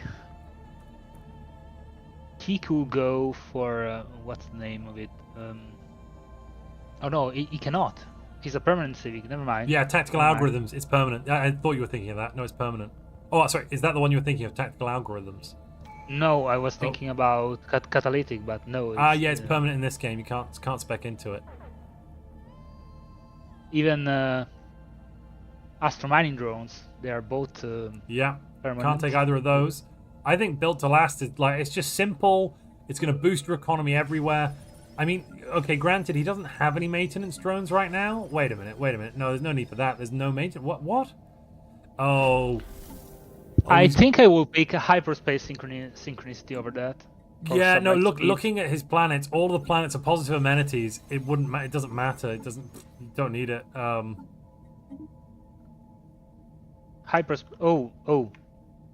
Red Victor surrendered at bottom of the war. And that one system has been taken here by Lypheus. Lypheus now about to start the Federation. Quo. I think the status quo because Red Victor got one system near Lypheus. Oh yeah, and Red Victor does not have the debuff for humiliate. So they must have status quo'd.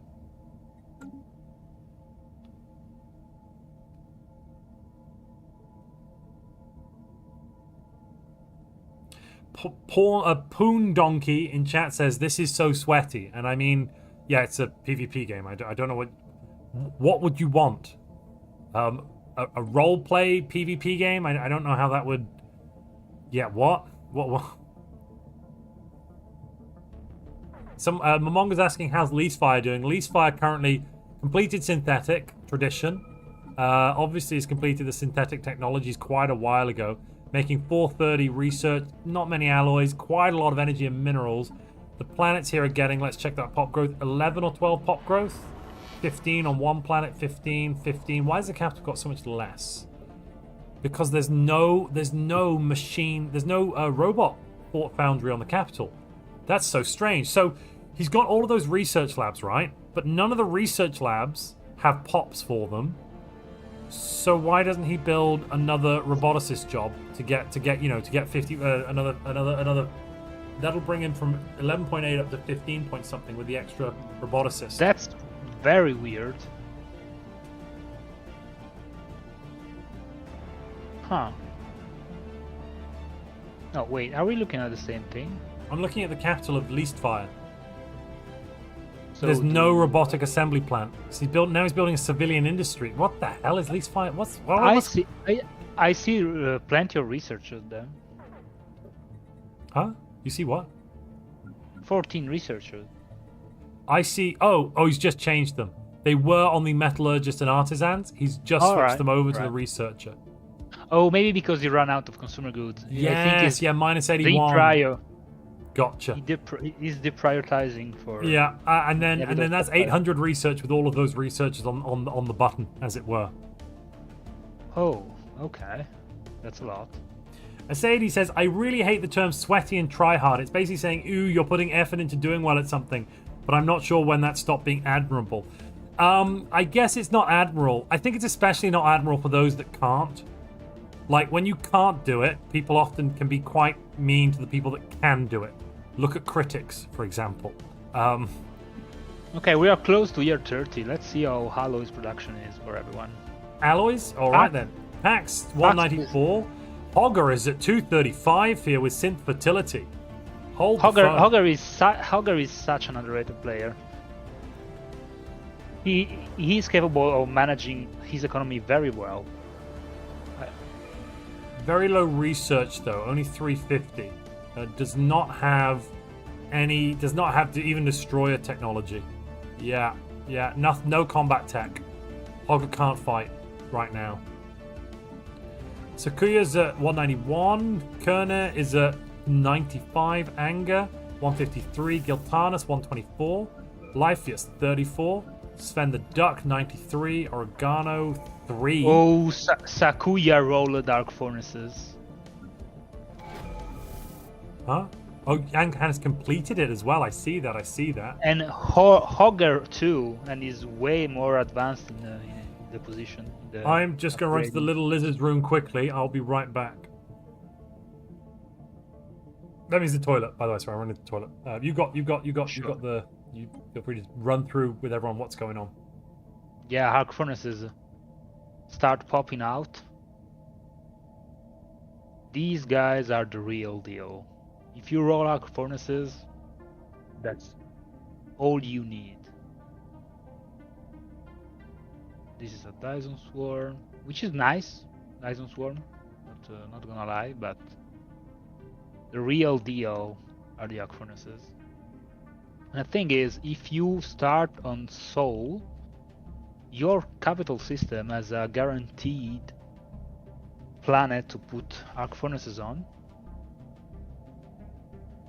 and it gives you like 100 alloys alone, maybe more if you are astro mining, which is a lot of pops converted jobs, and you can add it on top of your alloy jobs. So honestly I think arc furnaces tech has higher priority over mega forges right now.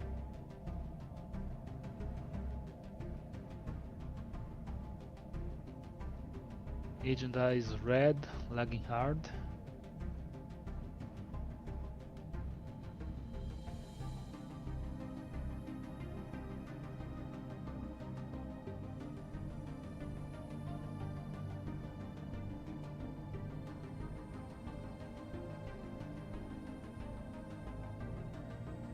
Okay.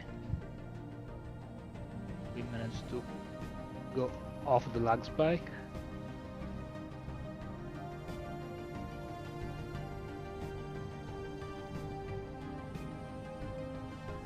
How's the tech level of Pax? Did I have Pax a lag is- spike? Sorry, was that? I'm back. Did I get that lag Pa- spike or was it someone else?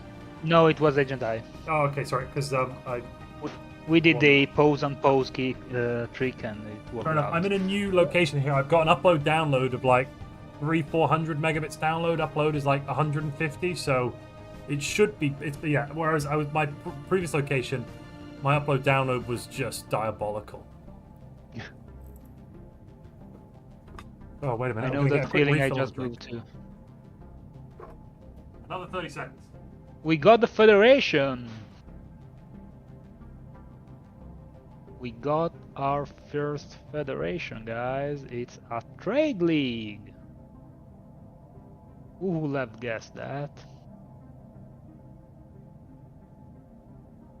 And the money is flowing.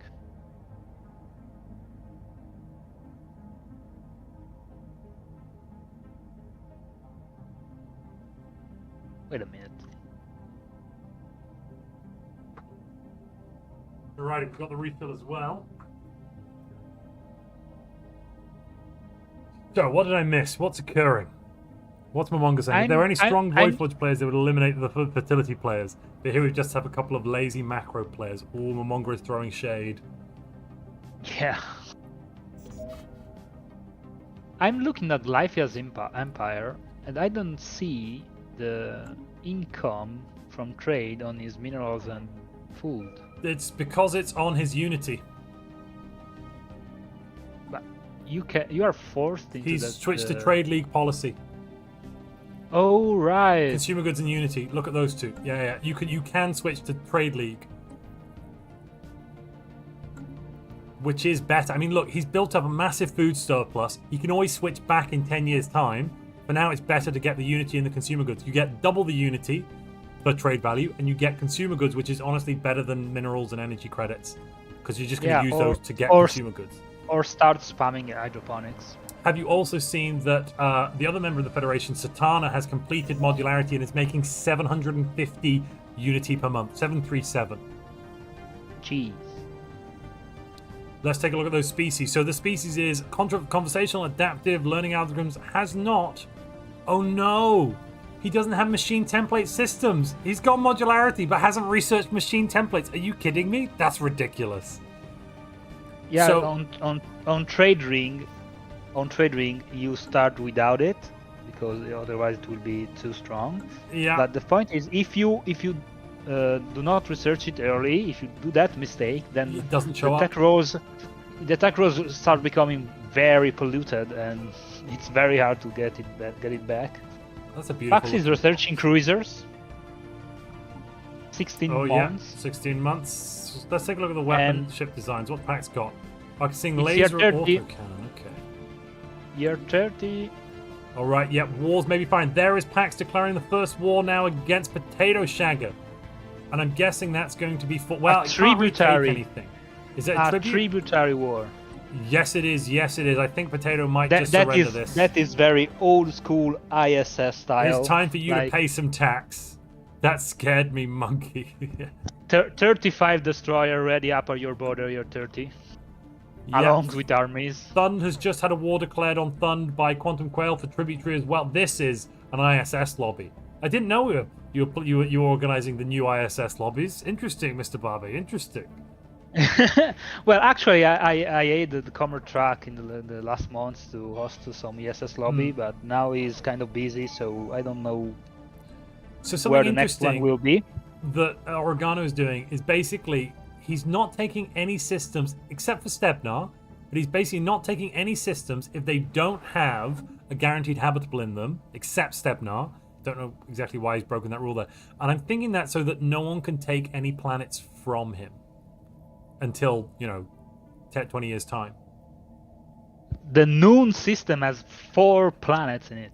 4? 4. A size 11? A size 12? Oh, it's this system. A size 11, and this one is a size 15. Yeah. That's. I'm pretty sure that's a pre-scripted, but I might be wrong. On top of a 15, size 15, and a size 12. So there's 4 planets. 12, 11, 11, 15. I saw a couple of arc furnaces in some capital for when you were away, and I was kind of say that right now arc furnaces has an high priority over mega forges as a tech. It's so good.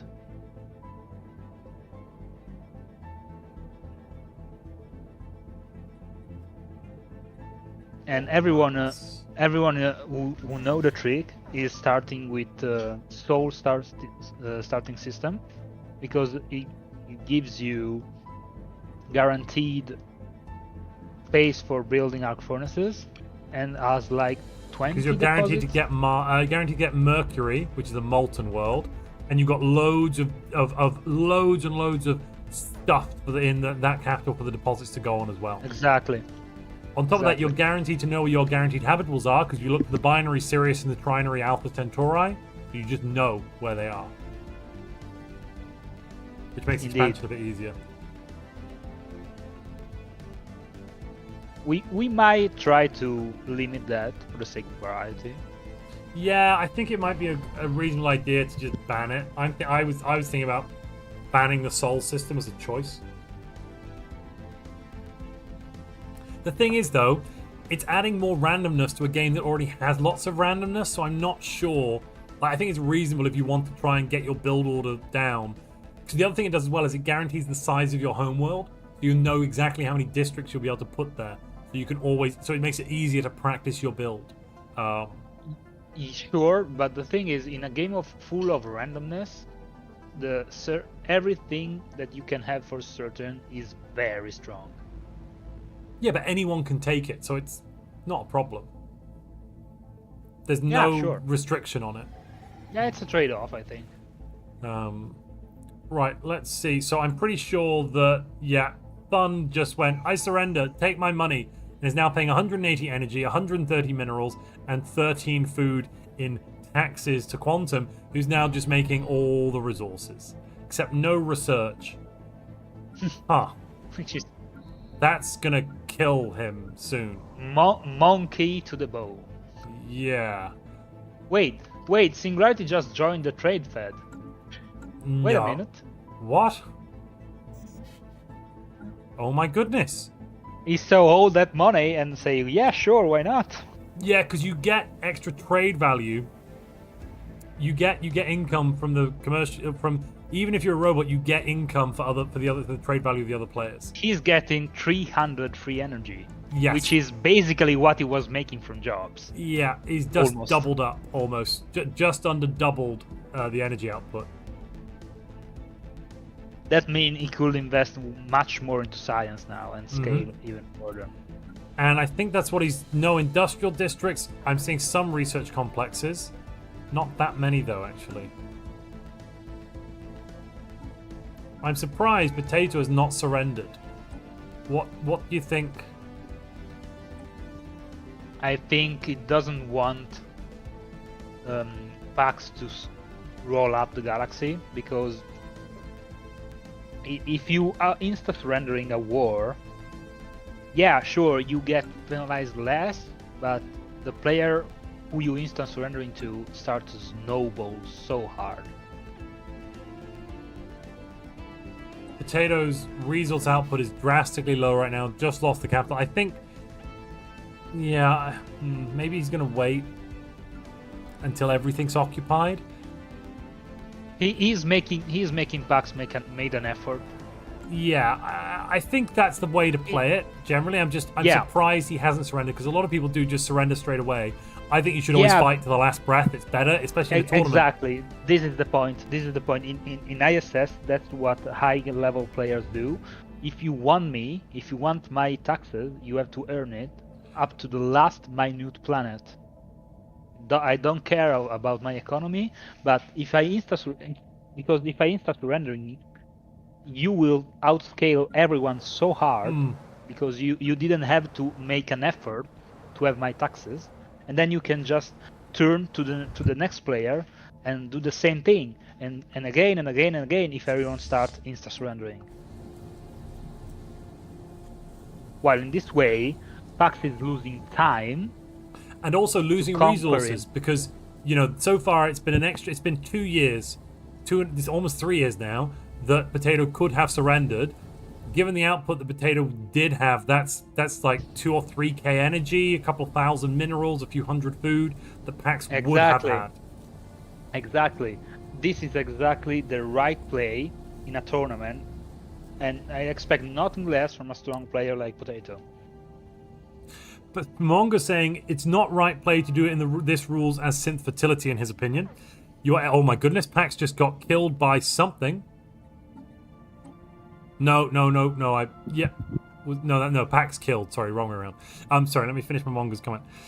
You're able to outscale if you surrender fast, but after devastating war, you'll have much less chance. More tributes equals more rebellions as well. That's a very good point. With the new war mechanics, once one tribute declares, independence, the rest of them could go together if you do it. Yeah, but it's so hard to coordinate a rebellion. It's so hard to coordinate. Yeah, no, you're not wrong. Sadie says, I may not win, but I can sure as hell be spiteful about it. Yeah, I think another way of putting it is, I don't need to win, he just needs to lose. Yeah, that's one way to view it.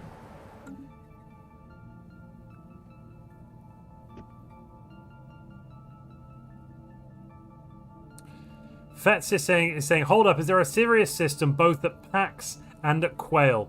Yes, because lots of people are playing Sol Origin, Sol Star. There's also a serious... Look, if we search... Look how many Alpha Centauris there are. 1, 2, 3, 4, 5, 6, 7, 8. I don't even know. I can't even count how many there are. There's too that's many. what I was trying to say. It's a serious problem. The naming thing is the main issue. It makes it confusing with all the names being the same, but yes. Chat, please make Montu aware of my bad joke. What joke? Did I not notice? What was the joke? Tell it again. I'm listening for a joke now. I'm ready. I'm ready to laugh. You are not taking it's a me serious seriously. problem. Surely you can't be serious. I am, and don't call me Shirley.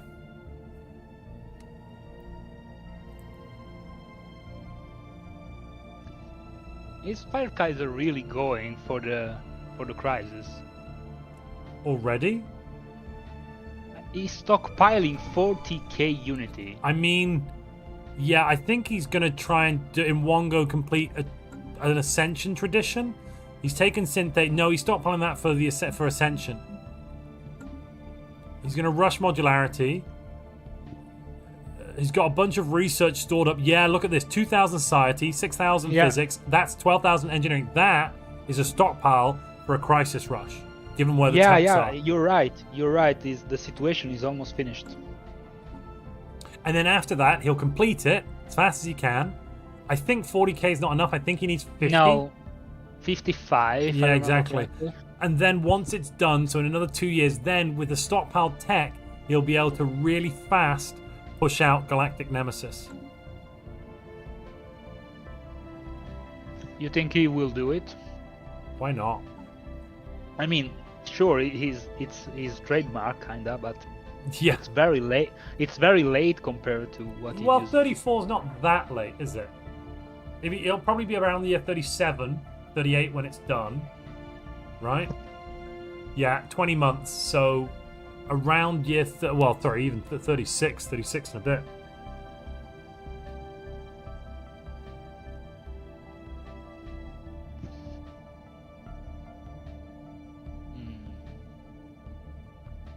I mean, there is one of his planet in the Gemma system that is weirdly developed. Maybe this is the one who he wants to. Is he releasing AI vassals?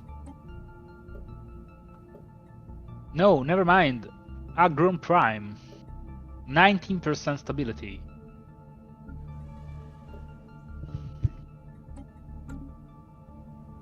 Huh. Yeah, I think he's trying to foment a revolt there.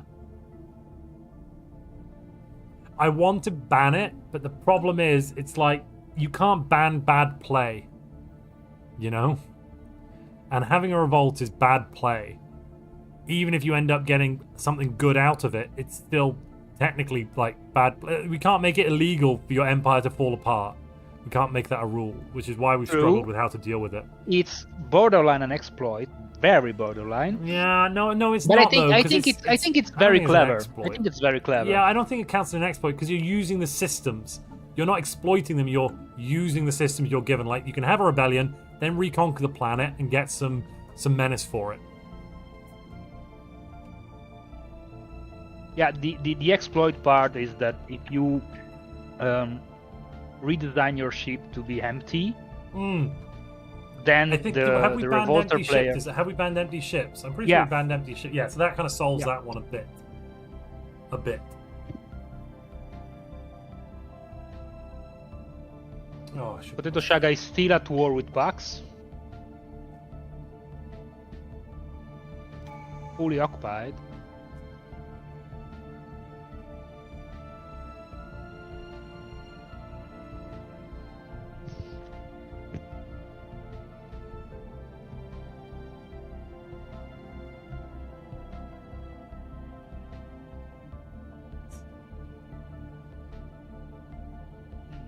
Fortress and planetary shield on the last free planet of Potato Shaga.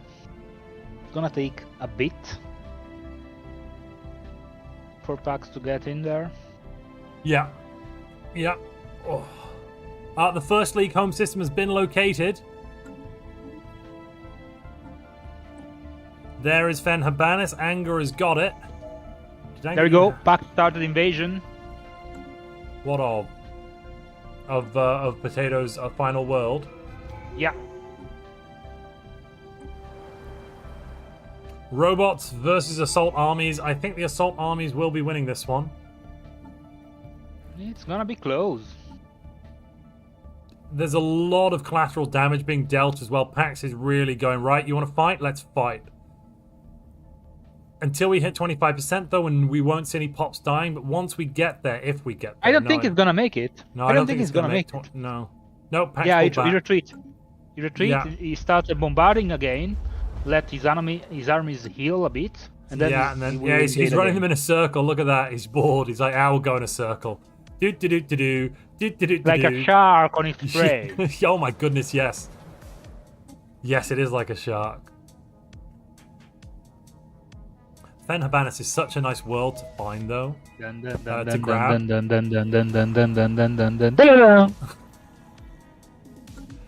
It gives 10 of each research as a base, and then of course it's a relic world, so it's got those lovely ruined arcologies on, and it has the relic world.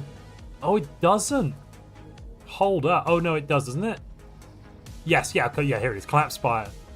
Wait a minute. There we go.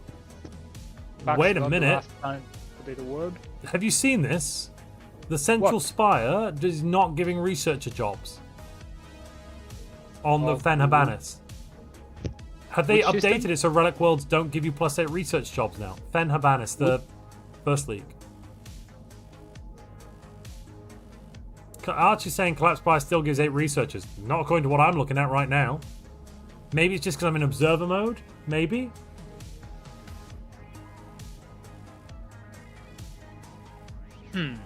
The planet modifier gives you 10 for each research type monthly. Yes, you know First that league one, no, but capital. as in on the features, if you go into the feature list, Collapse Spire is blocked, is a blocker. You can clear it and Yeah. get Central Spire, which gives you 15% of each research. It used to give +8 research jobs. I thought it still did, but this is saying it doesn't. I'm assuming that's an observer bug. We'll see when it gets colonized in a little bit. Look at the blocker. Kerner's at war with Hogger. Kerner went offensively to war with Hogger as well, up in the north, and has taken one system, but is in full. Where's the ships? Huh? They're going through Red Victor's space. Interesting. Where are Why Hogger's ships? Hogger's empire is called How Oregano Was Made?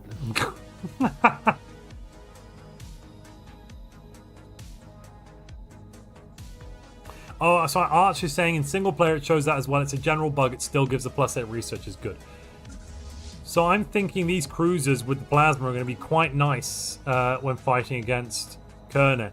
Also, I'm seeing a bit of a spy network here, which should give some military intel. Yeah, low military intel, which is location of star bases. No, it's not enough. Is that just through hyperlane? No. Tax it's- pissed out and forced the war goal. Potato Shaga is paying taxes. Yeah, I see that. Pax's economy is now probably the biggest in the galaxy. No, not at all. Anger is the biggest in the galaxy with synth fertility, sovereign guardianship, all of that goodness. Unyielding, synthetics, now diving into supremacy. It doesn't have already arc furnaces, but it has a Dyson Swarm, which is okay. He went physical, and we've got a lot of different interesting robots here. The main type is adaptive frames, shielded components for 5% resources, dark matter engines for 40% resources. So that's 5, 45, exotic fuel 55, and synth salvation is happiness. Doesn't really count, I suppose, but that's 55% additional resource output. That's why he suddenly jumped to the top. That's why Ango suddenly jumped to the top of this. Used those buffs combined. It used to be like plus 150%. It did. They did need to nerf it. It was too much. It was way too much. It's still too much, in my opinion. Also, okay, have you Sakuya seen the alloy Sakuya started popping out some arc furnaces now. Have you seen the alloy output, though, that Anger is getting? Anger's getting, each metallurgist is making 11.8 alloys. That is only with the tier 2 Megaforge, which is the one that gives you +1 alloy output.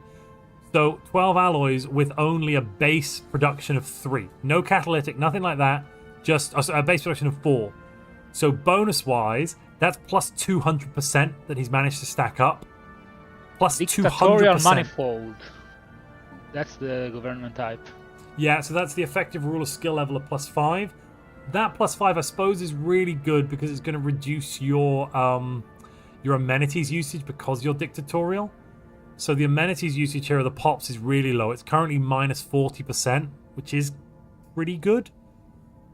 So his leader count as level 10 now at tier 37. Why we opposed? Why we are opposed? Kirner. Go Is ask. there a rule break? Yeah. Only adjacent to border.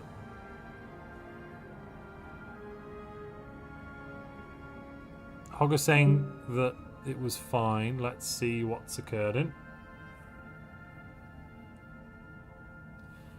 Mercedes is saying, oh wait, it does have Titanic Life this time. I usually get tricked. Yes, Fanabanis did have Titanic Life.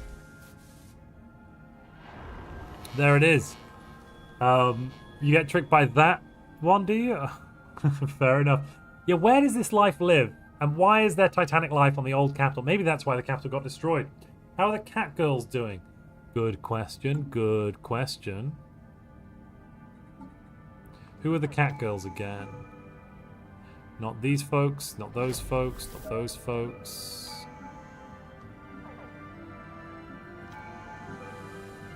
Here we are. Thund. Thund is a vassal now. Yeah, the cat girls are now cat girl vassal. Meritocracy, Dark Consortium, Genesis Guides. Lots of tribute, lots of subject taxes. Nasty, nasty, nasty.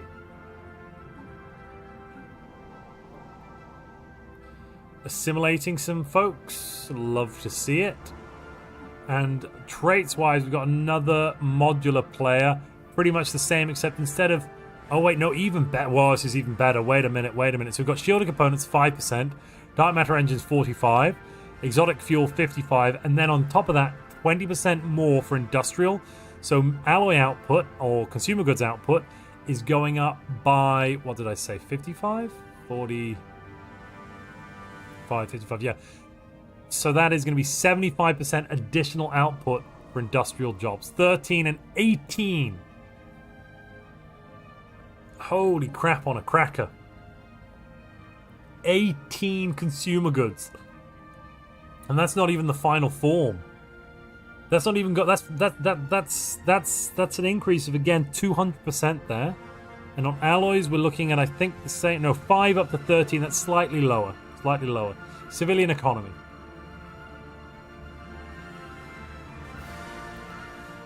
Mercedes says, I can't remember what it is, but there's another modifier with the Titanic Life icon. I probably misremembered it being on Fen Habanis, but I've had it appear on Special Spawn World.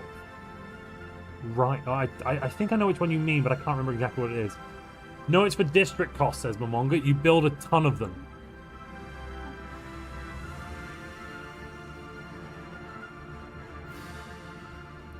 So Dictatorium, yeah, it gives you minus 50% district cost and 25% less upkeep.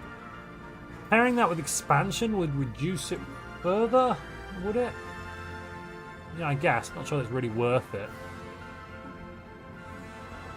This now means those districts are so cheap. 100 minerals per district. That's it. 75 for a mining district. Holy crap. Holy crap. Okay, Montu. Yeah. Hello? Yeah. So apparently, Kirne attacked Hogger, but Hogger, in the defensive position, claimed 2 systems illegally 2 years before the restriction for defensive side can be made. Has the war ended? No, the war is still it just started. I mean, like, basically, I think at this point, if Kerne wants to surrender, if this isn't a full tournament game, obviously, so, you know, there's no money on the line. But my kind of thoughts would be on this, if Kerne wants to surrender right now, then it's a points penalty. You know? But Kerne is winning on the offensive side. Yeah, is Kerne winning though? Kerne declared the war. Yeah, no, but is Kerne so basically the only issue, if Kerne doesn't surrender or in the next 2 years, it's not an issue. Okay. Because by year 40, Hogger can start claiming. In literally 2 years' time, Hogger's allowed to start claiming because we've got a 10-year rollback, haven't we? So as long as, but if Kerne wants to surrender in the next, you know, or status quo or something, they shouldn't lose any of those planets that were claimed, the adjacent ones. If you see what I'm saying. Yeah. And then if that were the case, then I'd give a penalty to Hogger. But if nothing actually happens, then I wouldn't even give a penalty. I'd be like, well, it's just a misclick. There's no effect to the game. It doesn't even matter. All right. I'll go tell them. Yeah, that would be my ruling. Thing is, though, MrBarbe, you're running this. You should decide too. Yeah, I think your vision of this is the right one. Cool. Well, let's go with that then. Yeah.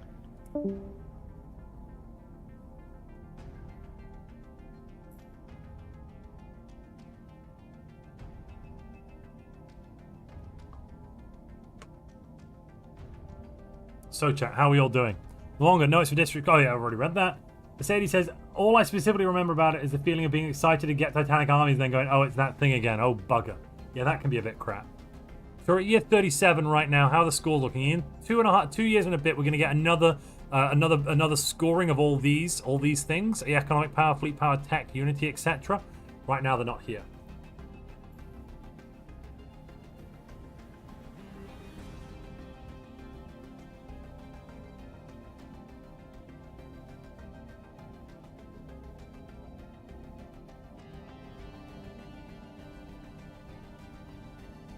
I left a bunch of cleaning supplies in my old place today when I left, and I gave the keys back, so I can't get them back.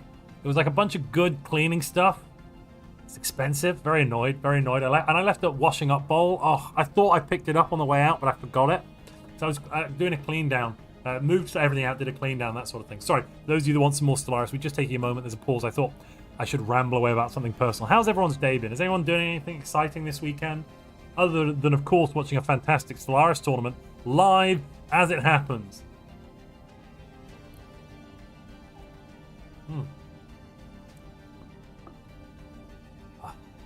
What should I do about dinner as well? You know, these are the important questions we have to ask ourselves. I found some. There's basically nothing in the fridge. There's 2 blocks of cheese from anything that wasn't kind of already done is in there. Gonna play some Stellaris, says Triz HTML. Steak, says Joshua. Ooh, steak. I don't have a steak. I'd love a steak. And by the time we finish this, all the supermarkets will be closed. Chinese takeout, says Saeed. That is a good shout. That is a good shout. Get steak, says Joshua. Well, unfortunately, I'd have to leave the stream, walk to the nearest shop, which is about 5 minutes away, order dinner, DoorDash better booze. I understood each word in that sentence, but together it made no sense. Order dinner, DoorDash better booze. What does order dinner, DoorDash better booze mean? Like I order it and then I run away? I run away from the door, I dash? Okay, eat 2 blocks of cheese. I could eat both blocks of cheese. I would have bad dreams tonight. That would be a fact. Sounds like solid cheese it is. It's cheddar cheese. Proper crumbly, extra mature. Hello, welcome back. Are we all good? Hello. I'm happy to keep going? We all good. They status quo. That's completely fine. It's no problem then. Hogger should They agree unclaim. to status quo. Well, actually, to be fair, the Hogger doesn't need to do anything. It's going to take 2 years. It's fine. Whatever. Was Kerner upset with the ruling? Or like, was there any feedback? Or was everyone just like, yeah, it's fine? 1 second, because one player just DM'd me for a rule question. Okay, no worries. Take your time.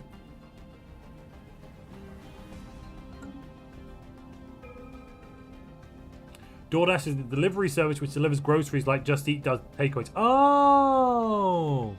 But doesn't the supermarkets have to be open for DoorDash to do that? And I'm pretty sure they'll all be closed. I mean, maybe there's a 24-hour supermarket somewhere. There's not that many of those, though, I don't think. Okay, Montu. One player just asked me if he have to leave the Fed to get Crisis perk. Yes. You can't take it while you're still in the Federation. Yes, I know. Do you want to know who the Was that player Singularity? Is? No. Was that Satana then? Yes. Satana wants to go Cosmogenesis. That's what the Unity Rush is all about. Is that right? Do you think it's Cosmogenesis? Is that right? I think it just no stored research. To. I think it's Cosmogenesis. I think it just decided not to. That it was not. Well, you'd have to end the trade agreement. That Indeed. wouldn't get. You know, it would just. He picked Galactic Force projection. Yeah, I think that's probably a better call at this point. Being the Crisis can be dangerous. Better being in the Fed. You'll get like. He's going to get first place. Satana even is going to get first place on Unity Power every single time. Ooh, the particle storm is all over Fire Kaiser territory now. So wait a minute, you're telling me space weather is actually affecting the game? No, Fire Kaiser's fine. All right. Is it even a problem? Oh, maybe consumer goods are low. Let's check out those planets. Cadia is. The storm that generated by the Red Victor is now over Listfire. That's funny. I mean, that is a bit funny. It's not on any of Leastfire's... Oh, no, it is. Sorry, it's on Leastfire's capital. I was looking at the wrong player. It's moving towards Oregano. But wait, this is the really good storm. Oh, yes. no, Leastfire, though. Look, Leastfire has minus 200% upkeep on artisans but hasn't noticed and is building only consumer goods, or Wait, maybe just can't this- afford it. That's not the No, that's a the radiant Red Victor storm. That's Mining another one. station output plus 200%. Research output plus 200%. Oh my goodness! And look at this system. There's an arc furnace. It's all the way almost at the top level. Look at those outputs for alloys. Holy crap! Stations are producing 71 alloys and I cannot believe 200. That is such good luck. Holy crap! Leafspire, you can admit it now. You know the script of this game. I cannot believe this. The capital Every devastation time. isn't great though. That's a bit nasty. You don't care. You don't care. Plus 200% mining station output with an arc furnaces. I mean, come on. Yeah, That's bigger than look at a this. primitive. It's moved on. It's moved on. Minus 60% pop growth speed, and then really nasty one. Plus 30% pop amenities usage for 3 years. That now means everyone's at minus 22% happiness. That's a big debuff. Stability, I think, just went down 10 or something in total. And now the storm is on Oregano arc furnaces. Now it's on Oregano's arc furnace. Are you kidding me? Oh no! But there's no mining stations. Oregano can't actually benefit from it. That's such a shame. He's rushing to build stuff. Oregano has 3 arc furnaces already. What? Oh yeah, one in the capital that's fully upgraded. Sakuya has 2. 100 alloys and 187. Oh, if that storm goes over Oregano's capital. There is an electric storm, the very good one on Giltana's territory. Giltana's and Singularity. No, but if that storm goes over Oregano's capital, it's going to go up to 200 alloys and 400 minerals, 350 minerals. Because it's a plus 100%. It goes an extra 200%, which is double again, I think. No, plus 100% is double. Plus 200 is triple. No, but it's already from the arc furnace at plus 100. So if you add another plus 200 in, that will double the current numbers. Is more what I'm thinking. Oh, right. So it's going to go from 100 to almost 200, ignoring like bonuses from prosperity, which it does exist. So maybe it'll go up to like 160 or 70 alloys per month. But 170 alloys just from one system in space with no pops at the upkeep of what's that? That's what, 100 energy? Yeah, I'd take 100 energy for 170 alloys a month. I'd do that every day of the week. Every day, yeah. So, Red Victor Storm dissipated. That's why. It started very early, like year 8 or something, and it lasted like 21 years. Sakuya we is reached at war year with Red 40. Victor. Sakuya is in a war of aggression. What's the claims? Sakuya has claimed anything? I don't see any claims. Sakuya is one making claim. 300 alloys. But look at 300 this. alloys There's per just month. one system claim, Gelzane. What does that have in it? It has an alien hive. It's got the hive. Oh, this is like 40 minerals. Is there a Hogger has possibility for an arc- 32k. Hogger has 32k of ships.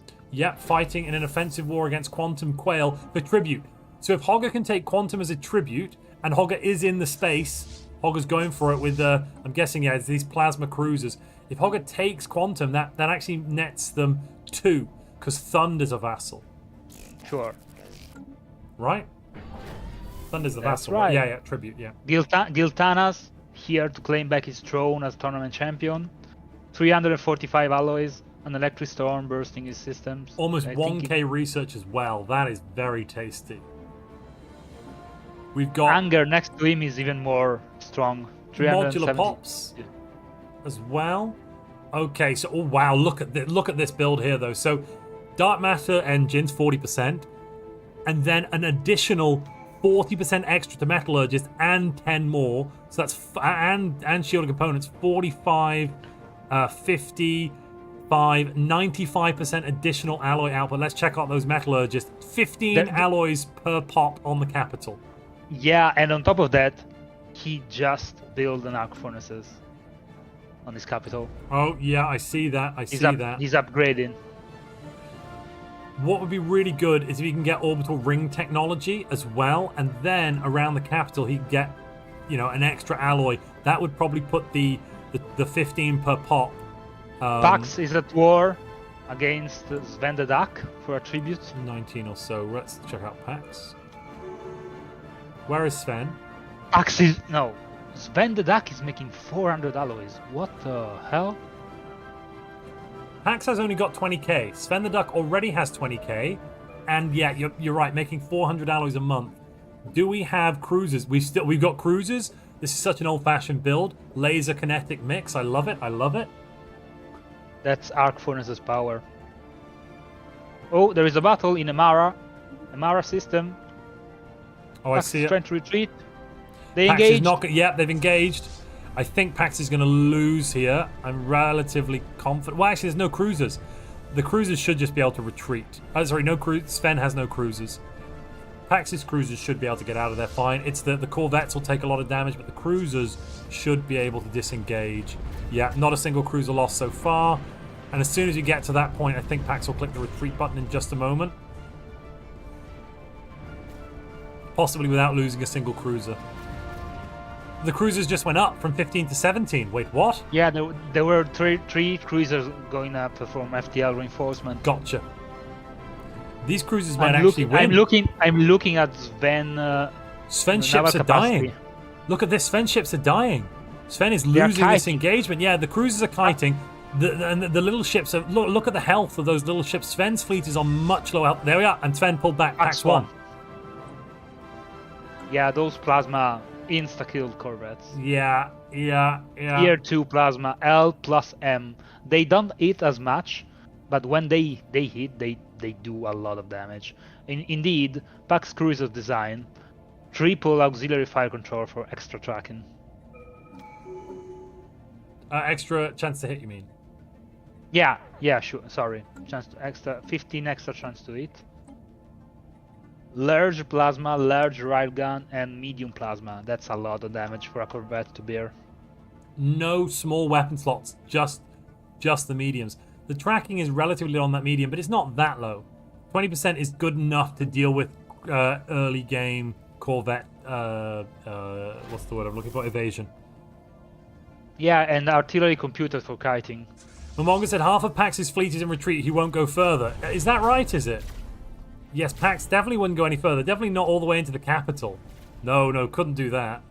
And taking that system has just given Pax a massive 100 extra minerals and 35 more alloys. Pushing Sven Pax has out to just- 400. Sven has just one shipyard station left in Alpha Centauri. Sven might Pax be out. took it. Oh, Sven might be a tribute even. Not out, but a tribute. Yeah, Pax went for it, Momonga. Pax was like, I'm going in. Balls to the wall, let's go. Let's take a look at these walls then. So Hogger is... How's Hogger's wall going? Wait, are these mercenaries? There are mercenaries in Sven's space. Am I seeing it right? Yeah, there are the heck? mercenaries. Quantum's just thrown a bunch of random fleets away. Half of the fleets... Are they, oh no, look at this. Quantum has sent fleets in, but they've gone in one at a time, which it's really just such a nasty mistake to have. They are happen. mercenary fleet. He doesn't care. Or were they all mercenary fleets? Yeah, and he's on no retreat. He's on no retreat. Quantum Quail is on no retreat. So basically, he's just trying to make Hogger hurt, kill as many ships as I can. I don't care how many die. The thing with mercenaries, if you go no retreat, they actually pull out new ships faster than the FTL time to retreated fleet to come back. So it's actually more worth it to run no retreat if you're going to mercenaries. Yeah, fair. Because then by the time, so you just keep throwing fleets in, do you? Yeah, look, I'm seeing this fleet in the capital is already and you gain fire rate from no retreat. This fleet in the capital has already got lots of Ks, and it's all about to... We got another fleet. I think, yeah, it's just going to throw fleets at it. Just keep throwing fleets at the problem. That's the thing with mercenary. The problem is you still need to coordinate a bit. Hogger's now down to only 12k. Now that those ships are gone, the Hogger's fleets are going to start not repairing. Are they repairing? No. Singularity is the Federation is at war.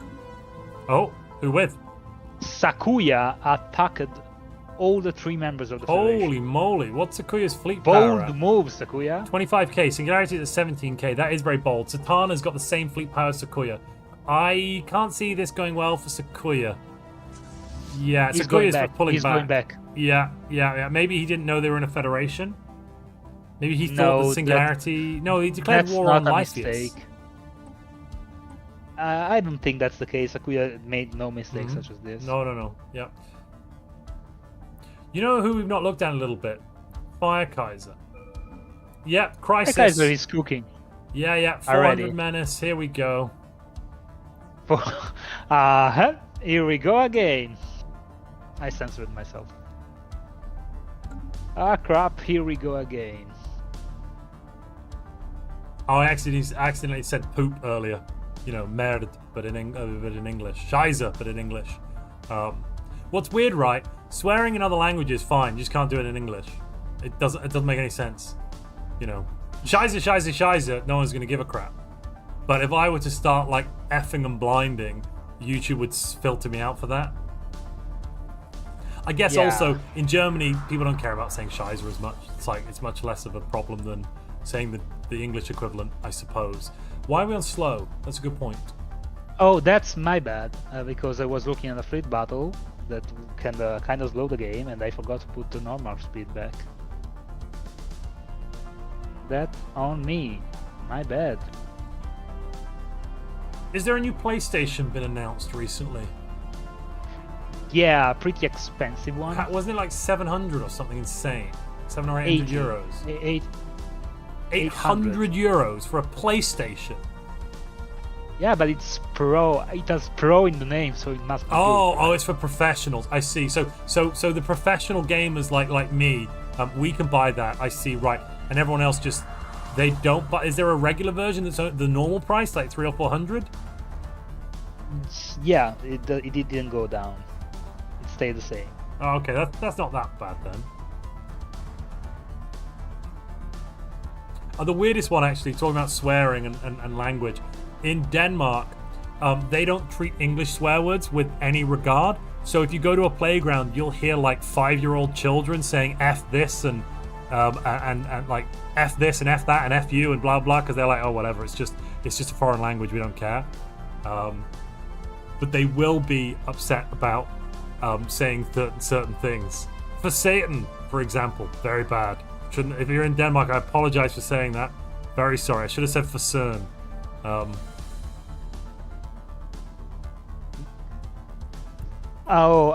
Now I see why Sakuya attacked the Federation. Why? Because now also Giltanas is attacking the Federation. The pigs are uniting. Uh-oh. And Giltanas has quite the fleet, right? No, only 20k. But is it a solid 20k? But he's making 430. This seems like a mistake.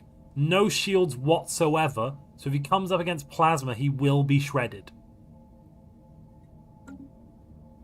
I think he doesn't want a storm to mess up his build. His ship build. Well, there's not that many storms that remove shields these days. Oh, look, there's an electric storm right next to him. Yeah. This one disabled shield regen, inflicts shield damage every month. Yeah, okay. Yeah. Based on the electric storm, he's gonna screw it. Yeah, I don't want to deal with it. And the storm is expanding northeast, so it's the fight ground, the battleground is gonna be under the effect of the storm. So he planned for that.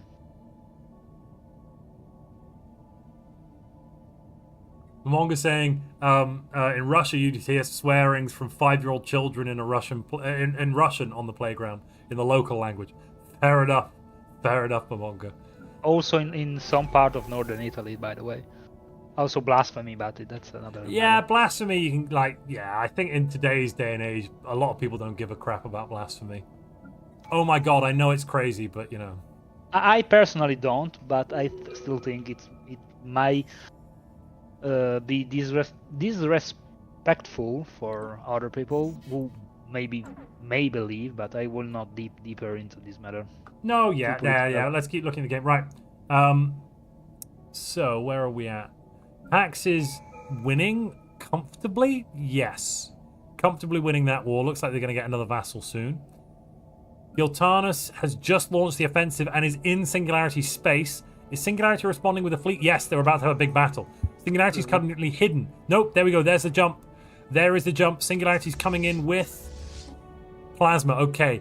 Singularity does have shields, though, whereas Giltanus doesn't. I think because of that, Singularity may win if it's an even fight. It looks to be relatively... I think Singularity's got this. Yeah, I think Giltanus is about to get smacked in the face. Damn. Yeah, that is a beatdown. That is a Plasma beatdown.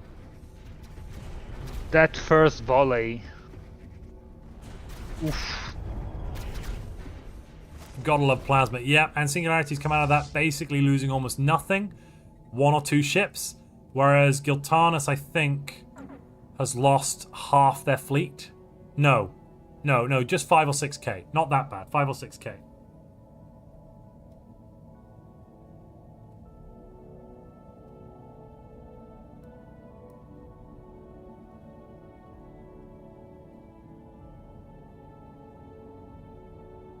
So it yeah, would be fun.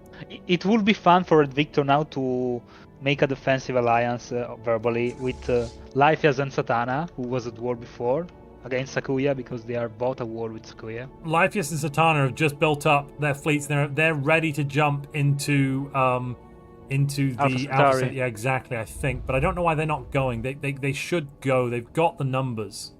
They got the numbers. They just sent one army ship for scouting the system. Okay, now they're gonna go. Let's see what exactly is Sakuya running here. Mostly Plasma, a little bit of shield, but that's only tier 1 shielding. 380 shields is not much. I think a lot of players are using mercenaries. Yeah, Satana is using mercenaries too. How? They passed the thing in the council, have they? Nope, no how. Satana's not using mercenaries. Yeah, he has a mercenary enclaves in his system, Quarilla. What? How? Satana? Oh, I'm looking at Sakuya. Sorry, you're saying Satana. I'm thinking Sakuya. Sorry, gotcha. Yes, Satana does have mercenaries. You are correct. Yeah, and there's the jump. They're going in as one. So the mercenaries are always bloated numbers, of course. Who is lagging? Kirna is very red in this moment. Am I lagging? No, I'm fine.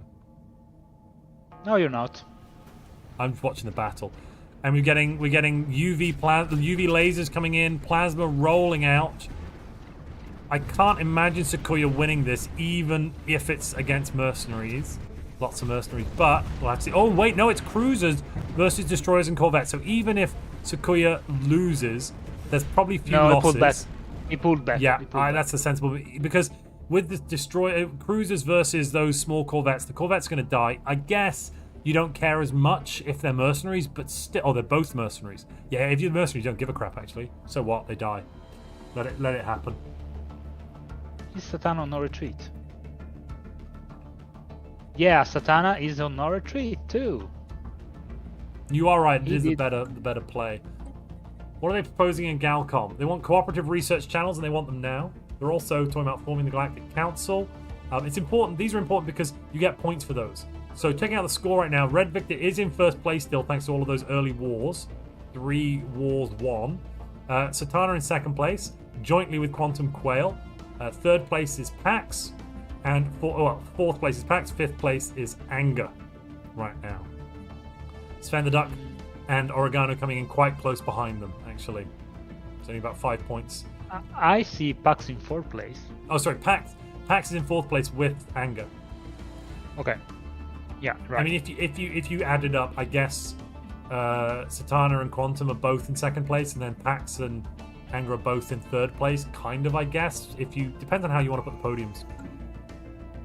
Oh, right, because they got the same score. 29 and 25. Yeah. I guess you could use we do have tiebreakers, but so you could just use those. Pax is higher on observer score, so that would put Pax higher. I think that's the Pax is red. Pax is lagging. Oh, I see Fire Kaiser lagging as well. I see Pax. Yeah, Pax DC'd. Are you going to do a full rehost or attempt to do a... Yeah, Pax crashed. We attempt a hot join? Okay, and then a full rehost if it becomes an issue. Yeah.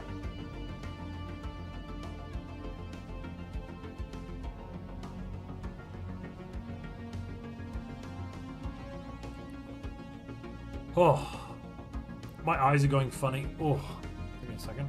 Just to blink it. Oh. Right, I can see again. So while we've got a moment, we'll check out some builds, shall we? So let's see. We had the gravity storm on Apache's territory.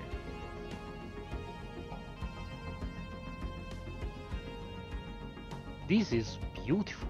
Look at the Mushida system. Which Those system? particle effects. Mushida. Yeah, Mushida. Gotcha.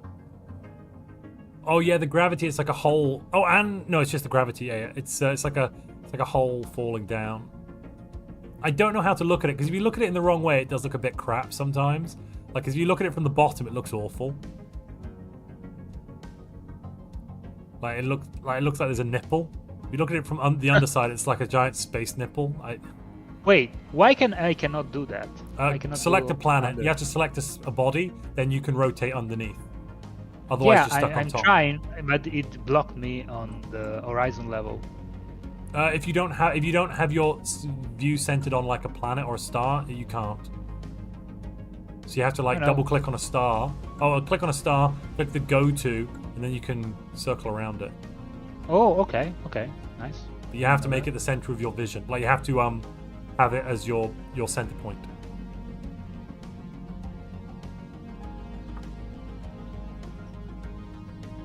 Darth Sasquatch asked me, who do I think will win? At this point, actually, I've got no idea. I don't think that not Fire Kaiser. Who is it? Who's in first place again? I can't look right now because we're doing the hot join.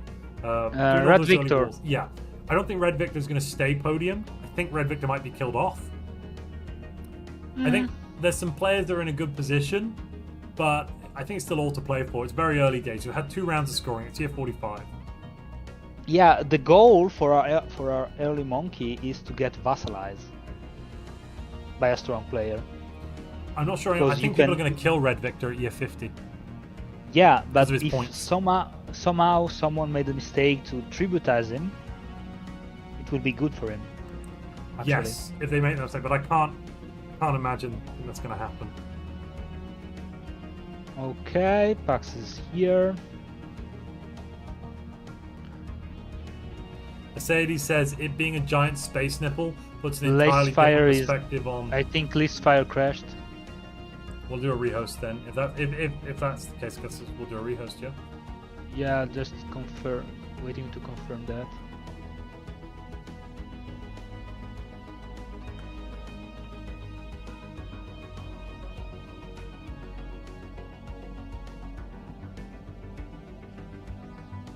Yeah, I think it crashed. All right, why don't we give everyone the bio break? Oh no, because we need them to get into the game. Sorry, Yeah. we do need to get into the game. Bio Sorry. break after After the hot joints. I'm gonna take a look at Fen Habanis while I wait. Can I do that? Yes, I can. Cool. Yes, it's definitely giving the researcher jobs. I see 8 researchers. Awesome. Even though it doesn't say it does. It is actually giving them on. Oh no, it does say it. Once you unblock it, then you get the 8 researchers. Oh, okay.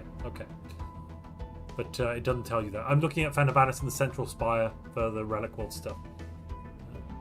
How much are those researchers producing? 6 apiece. It's not terrible, but it's not amazing. Democratic transference is granting plus 1% specialist output per district, plus 1% district upkeep per district. So I don't love that one. It's not the worst, but I don't love it, I must admit. In terms of the new authorities. Honestly, I think the... let me just check the policies out for a second. Okay, I'm calling for a rehost and go tell the players. Cool.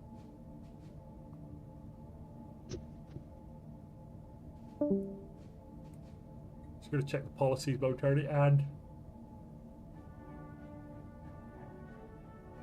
Oh, excuse me, right. We'll have some lobby simulator for a moment.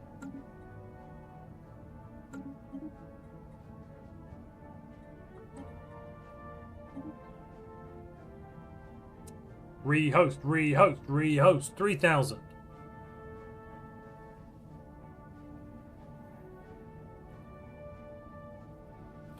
They seem to have largely stabilized multiplayer again. This isn't the catastrophe the last one was. Yeah, no, it's not. It's not as bad as it was a while ago. They've kind of had some phases of awful and some phases of okay recently.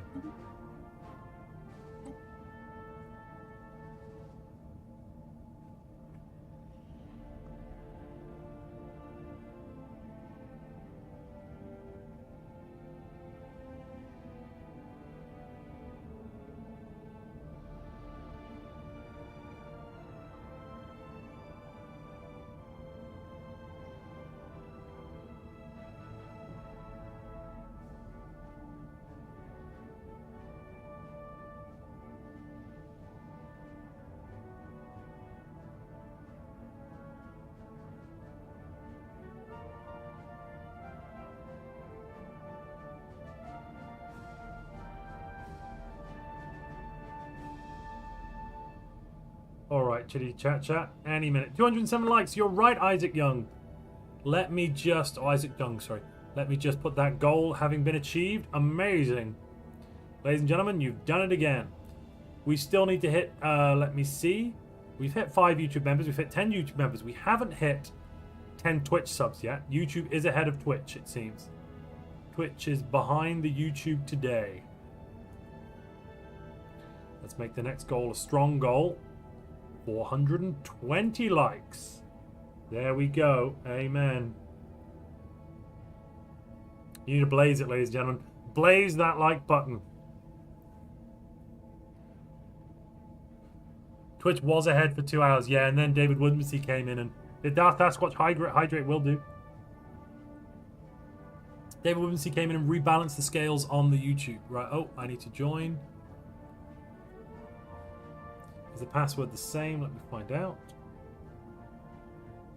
I assume so. Don't copy and put it in the wrong place, Montu. Don't be a twerp.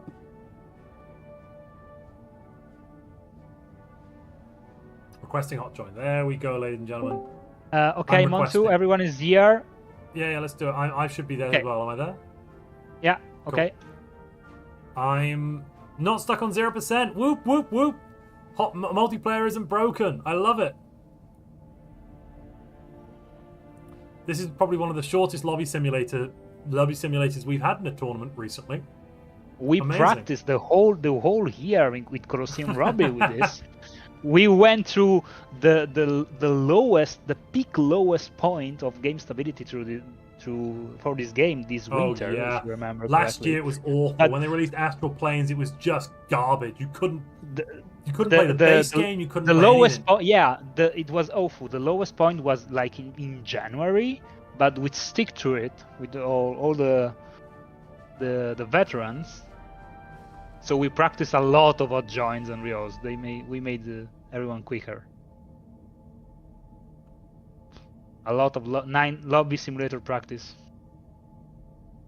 Just gonna take a refill. I was very sensible. I brought my bottle of wine and I put it next to me.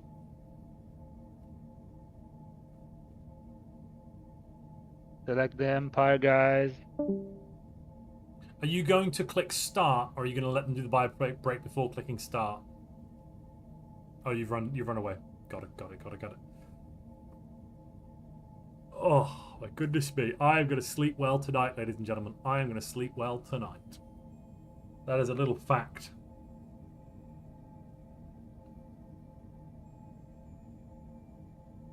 We're at year 50, probably. Okay. Oh yeah. We are doing the 5-minute bio break. You don't want to pause it and unpause it, like, quickly, in case anyone's done. Oh, it's probably fine. I don't know. Who knows? Let's go. Everyone's here. Yeah, sure.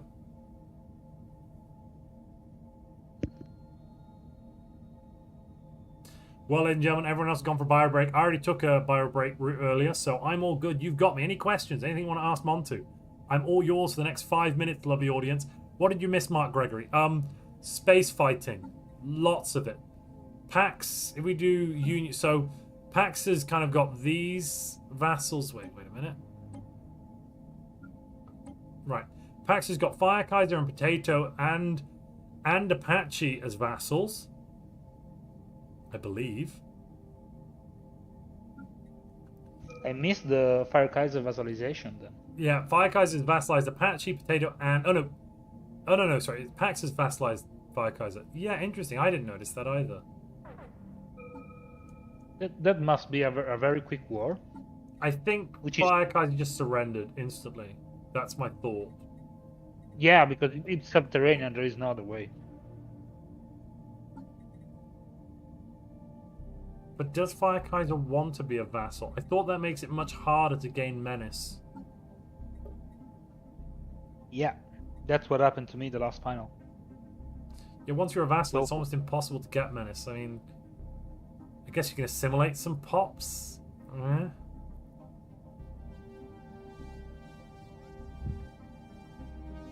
What's the current score at, ladies and gentlemen? That's a very good question. So right now in first place we've got Red Victor. Second place, so Red Victor is Red Victor's playing Storm Chasers. A lot of early aggression though. We'll see if it. I think it's going to peter out. Low alloys, low research right now. Then we have Satana in second place, joint second place. I mean, there are some things we could. Whoa! Oh, it's because trade. Quantum Quails get a lot of energy and stuff from trade, and it's just not worked it out correctly, right? No. Oh, Quantum has become a vassal under a protectorate under Hogger. So Hogger now has loads of vassals. 3 vassals. Whoa! And Agent L has decided to become a Scalarium. Okay. So we've got the Pax vassal blob, the Hogger vassal blob. What's weird though is all of Hogger's vassals are on the other side of the galaxy to Hogger. So Hogger's kind of quite safe. And he's got lots of space around him for conquest should he choose to do so.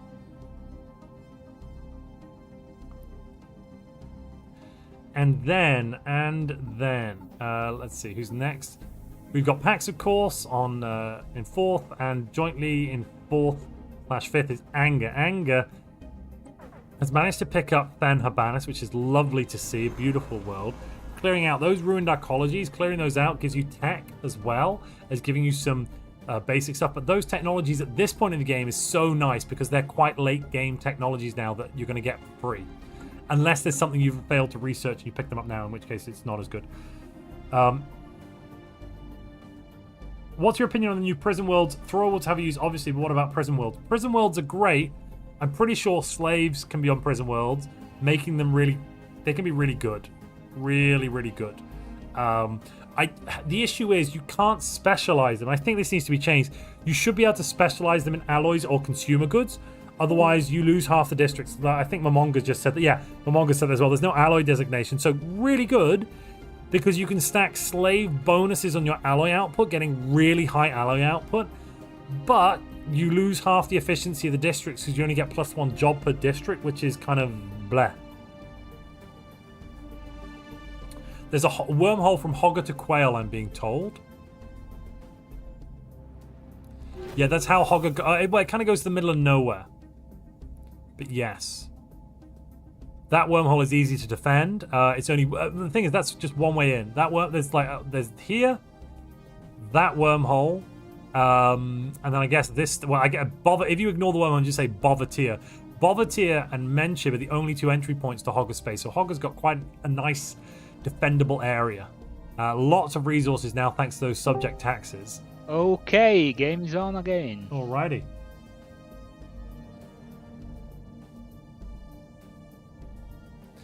But yeah, I don't think if they rose up they'd have much to do to Hogger. Least fire is red again. Oh, is that Dutch? What? Is that least fire dead or? No, he's getting gray screen. He's getting gray screen over and over again. What's gray screen? Oh, gray screen when it times out, when the application times out.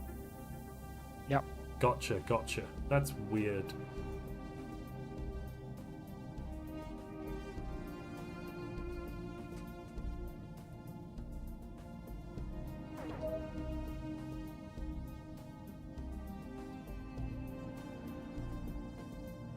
It always confuses me that the Radiant Storm is like a horseshoe. I don't get why it's not a full circle, like the rest of them.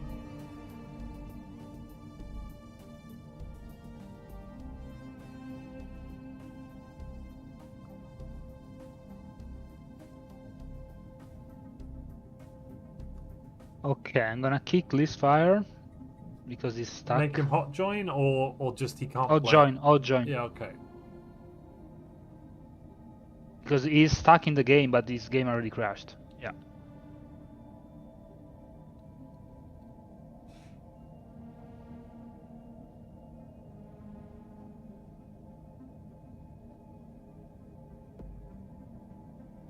So we are doing some lobby simulator.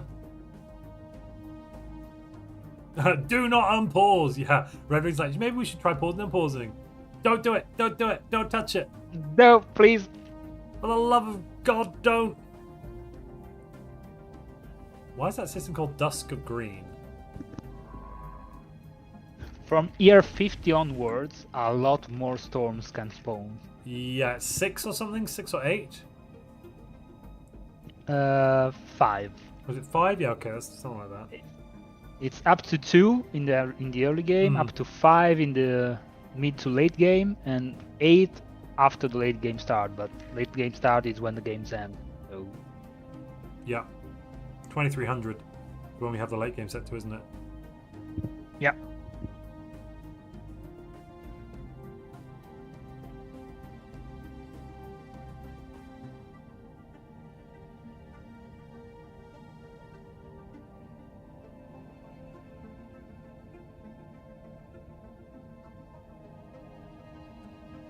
Is Leafspire just reloading up and then trying to come back, I assume? I told him to try to reboot the PC.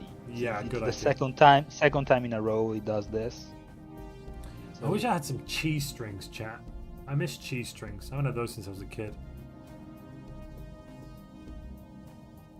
You know what? They have cheese strings in Italy. Yeah, they do. They're called something else. They have a lot of cheese in Italy, but No.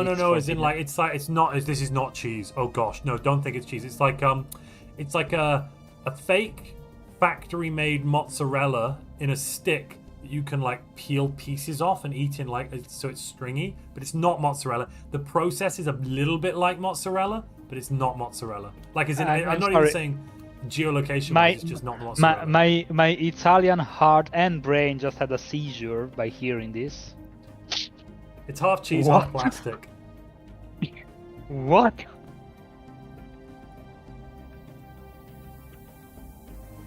Let's see if they're...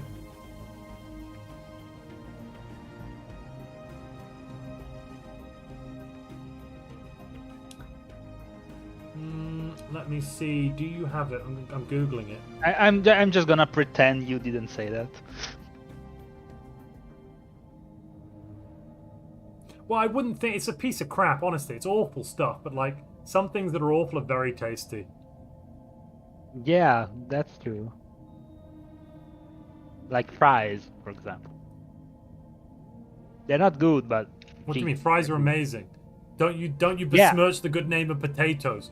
Boil them, mash them, stick them in a stew. I don't. Yeah, they're Amazing. amazing, but they're not. They're just sadly they're not healthy. They Otherwise, could. it Well, will, I mean, it will be an heavenly world. Well, I mean, if you, I mean, the issue there is not the potato. The issue is the fact you put it in boiling oil, so you saturated it in, oil. That's the main problem, I'd say. You can say the same thing for vodka, which is from Vodka's potato. perfectly healthy. It's just water and ethanol. The issue is ethanol. Overconsumption of ethanol can be bad. Okay, now we have 2-player red. Leafspire and Lyfias. What the crack is happening?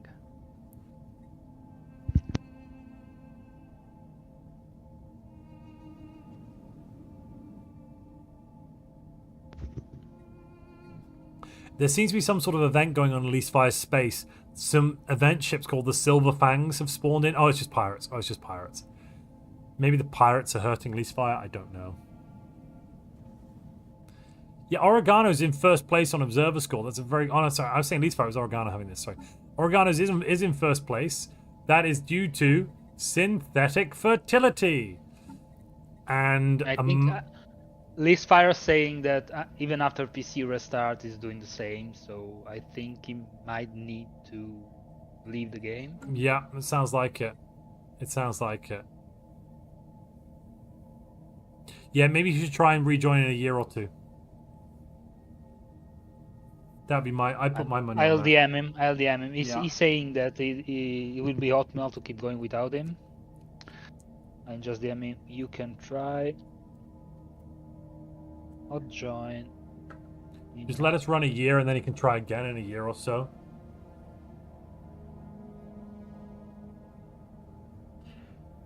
Life Thomas- has also crashed now. Thomas Damasi. Oh, life is. Oh, maybe we should do a full rehost. Yeah, rehost. Yeah. Yay, lobby simulator. Maybe I'll go back 6 months. No, don't. No, don't need to do that. It's fine. Antoine Rocker says, "There's a storm keeping the players out of the game?" ? Yeah, there might be. There might be. Right, we're doing a rehost. Everyone back to the menu. Yep.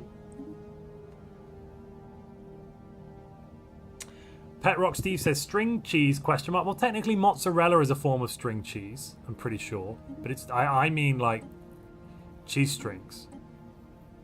It's a brand. It's called something else in other countries. I don't remember what it is. But no, potatoes. Oh, wait, 1 second. Thomas Massey says potatoes don't have any nutritional value, but they do taste good. That's entirely untrue. Did you know that if you eat potato and butter, as in like if you bake potatoes and you eat the entire thing, including the skin, and with butter, that basically gives you almost all of the nutrition you need, roughly, to survive. That's why when there was a potato famine in Ireland, lots of people died, because there were so many people that were forced to were on a mainly potato only diet with maybe a bit of butter every now and then. What's Velveeta cheese? I've heard of Velveeta. I don't know. Someone. I'll be back. I'll be right back. No worries. The only good bit is in the skin. What? So yeah, but I mean, there is nutritional value in carbohydrates. Carbohydrates are very important. You know, we use them to like have the we oxidize carbohydrates. We burn them in our body and move and stuff.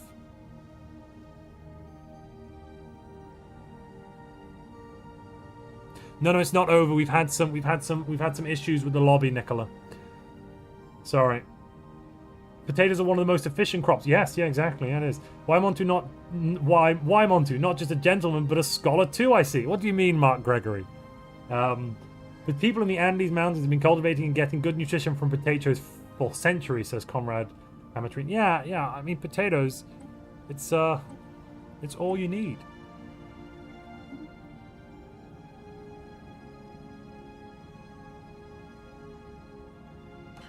Mercedes says you can't find any evidence of them being sold.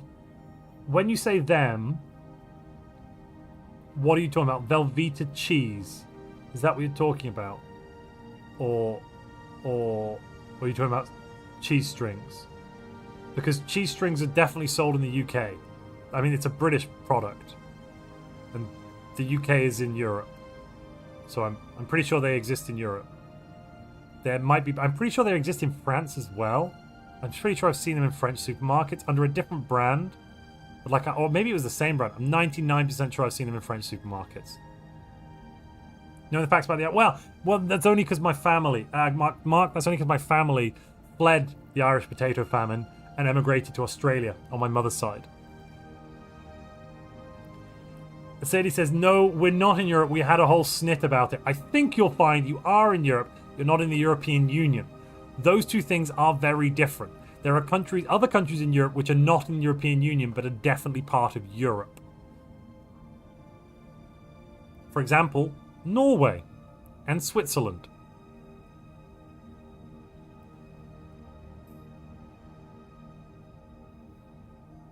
Brexit means Brexit, says Mercedes. Yes, but what does that mean? We still don't know.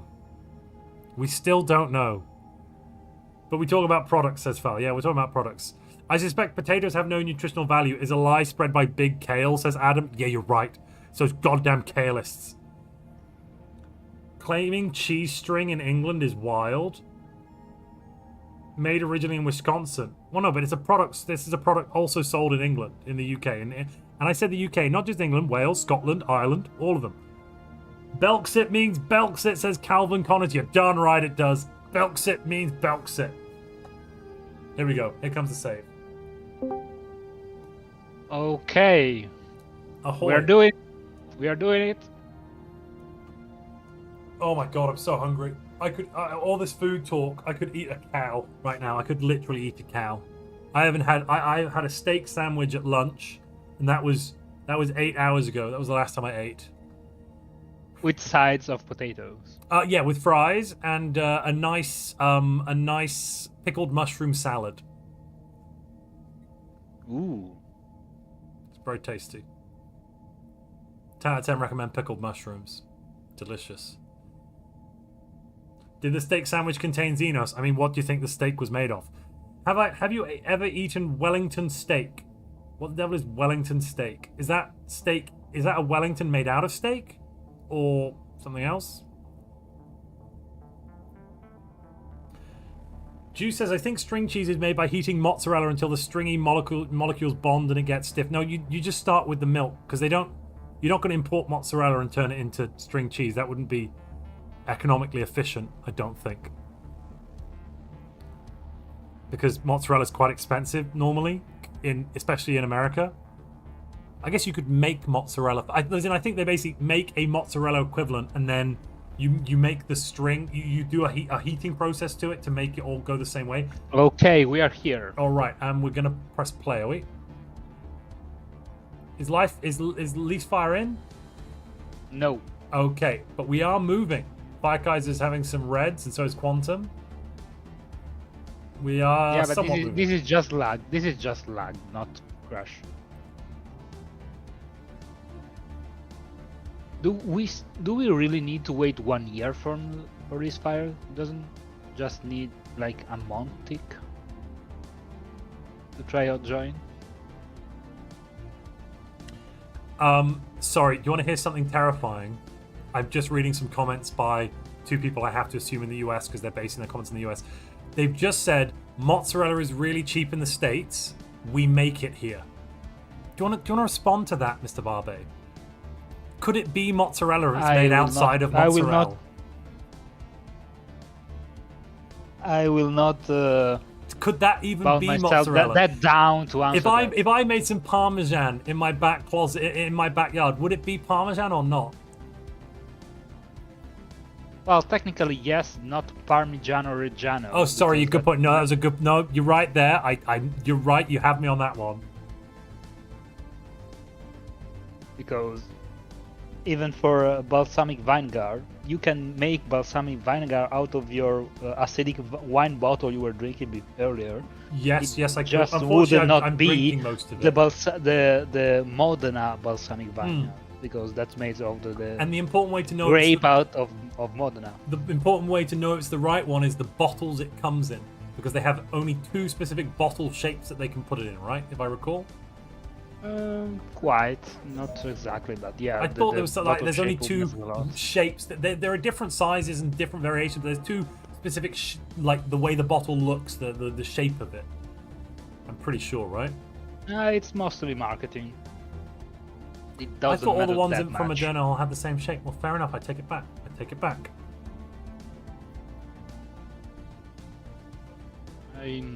I'm reading a lot of lag spikes right now. Yeah, I'm seeing that too. We're having some technical issues. Right, let's take a look at Giltanis' war. Giltanis has pulled fleets back, repairing, upgrading to add in shields now, and a kinetic artillery. Holy crap, Giltanis has put kinetic artillery on his ships. That good old LMM ships. Yeah, and they are gonna shred Singularity's ships. I'm fairly confident. Singularity doesn't have plenty of armor, but yeah, that kinetic artillery is gonna blast away the shields. Yeah, Singularity has just cruisers, and these elf lot are gonna tear them apart. Yeah, they're gonna get eviscerated.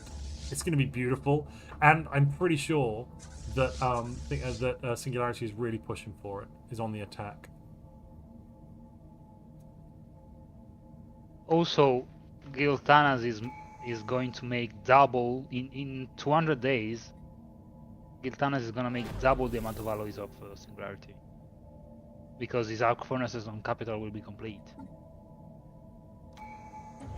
He's gonna reach 500 alloys At least Singularity is making 250. Oof. Oof. Yeah, regular machines cannot compete with the synthetic version of machines, can they? There's just no competition anymore. That's what I'm trying to tell you. That's why there is no clone army in the lobby, even though clone army is totally It reminds unrestricted. me of that song. Anything you can do, I can do better. Da da da da da da. Better than you. Yeah, or the memes. He's me, just better. He can do everything as I can do, but better. Yeah. Regular robots are now like the synthetic fertility we have at home, Mum. Yeah. Don't worry, Exactly. we've got synths at home, and then they show you a robot empire. It's like, that's not synths. These aren't synths at all.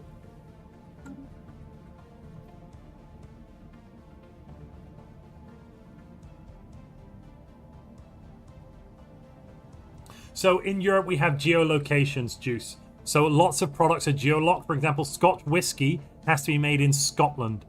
Oh, maybe not anymore. No, it's not protected anymore because they left the EU. Sorry, Scotch whiskey can be made anywhere now. Take it back. Scotch whiskey's fine.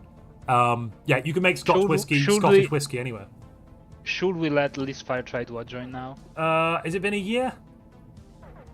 Yeah, I mean, I think so. yeah. Let's wait till it to tick over to January so you have an auto save. Let him send it in, and then don't accept it until we've just done an auto save. Okay, no, it's not been a year. It's been 6 months. It's just a lag. It felt like a year, but it was just a lag. Oh. I think we just missed a battle in Sakuya space, and Sakuya won.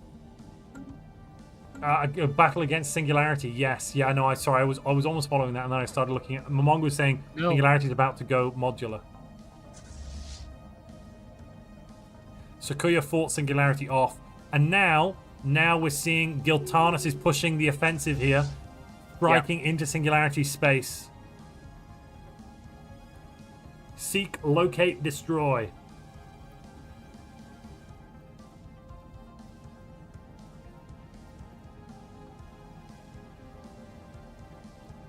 So it's not mozzarella, it's some other name. Feel free to pick a name. It might be technically the same, as very similar, but it's just not technically mozzarella. And if you sign a trade deal with the EU, they'll make you agree to their geolocation stuff. So you wouldn't be able to call it mozzarella in the end. Yeah, but take Guinness as an example. They make Guinness even on factories located in Europe, in Germany, in Netherlands. They just taste different. They do as well. It's what you're using different compared to the one made in Dublin. It does, yeah, it does. No, you're right. No, you're very right. Even if the ingredients seem the same on paper, because you've got the water is different. Exactly, the water's got different mineral content in it. It just makes it a different product as well. I kind of get it, especially if it's something where like the brand recognition is what's so important about it. I kind of get why you're doing it, to protect like that local industry, like the mozzarella industry. And is it mozzarella or is it what's the town name? The region name. What's the region name of where mozzarella's made? It's made in very different region, even in the south, mostly. I thought it was geolocked to one region. Is it not? Am I just thinking of something else? I'm thinking Parmigiano Reggiano again now, aren't I? Yeah, I've got confused between my cheeses. Yeah. Yeah, the most famous is from Naples, for sure. And the ones made out of buffalo milk. Yeah. Those are the ones, aren't they, in Naples? Yeah. Phaeton Rally says it's all just branding. Yeah, everything's just branding, and food, most products.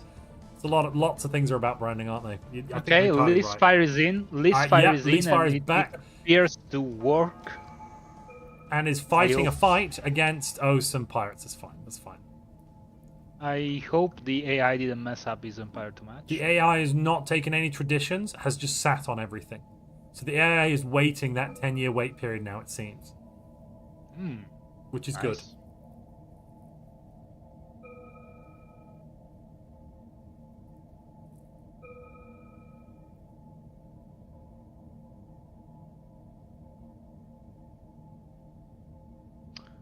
Okay. Bucks, 400 alloys.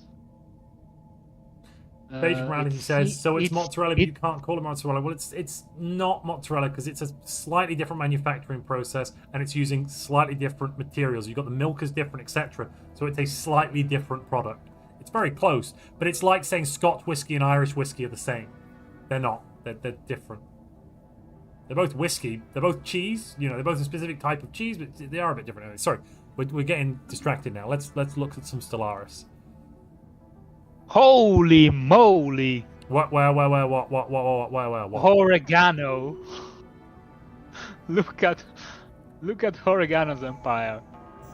Yep, 600 alloys, 1.5k research, 400 unity. 1,000. He's making almost 400 alloys from 2 arc furnaces alone. It's the storm. The storm, yes. Yeah, 188 and 188. So this storm is a radiant storm giving plus 200% alloy output to stations and research stations. That's on top and of he's the arc taking furnace advantage. giving 100%. He's building up really quick. What's his fleet design? Tier 3 plasma, tier 3 kinetic. Not terrible, not amazing. Lots of shields, so this should do quite well against other plasma builds. But if he comes up against that kinetic artillery, he will get shredded. I don't like get mozzarella. the empty auxiliary slot with all that power. He doesn't have the bonus to hit. He doesn't have the auxiliary computer thing. Yeah, just put more afterburners. I mean, yeah, it costs extra alloys though. Adding 2 afterburners extra on costs 15 more alloys, and you only go from 224 speed up to 247. I'm not sure it's worth it. Yeah, the extra power gives you more speed, if I remember correctly. Yeah, power gives you more speed. But look at that, A tiny 140 extra power, 1.7%. I mean, power also gives you more weapons damage by 1%. Not amazing, but like, I don't think you need to spend the extra 15 alloys. Is more what I'm thinking. I'm kinda disappointed by the amounts of amenities on Oregano's capital. That's quite low for his standards. He used to reach 150 amenities. That's something There Singularity is a likes lot to of joke about. devastation there. Don't forget. So that's reducing amenities. Singularity 13%. used to joke about it. Singularity's capital has been taken by Giltanas. Not the world, but the actual system has. The planet has only got 300 worth of armies in. Giltanas does not seem to have brought up any armies so far. No, there's one right there. There is one right there. Giltana's making 500 alloys per month.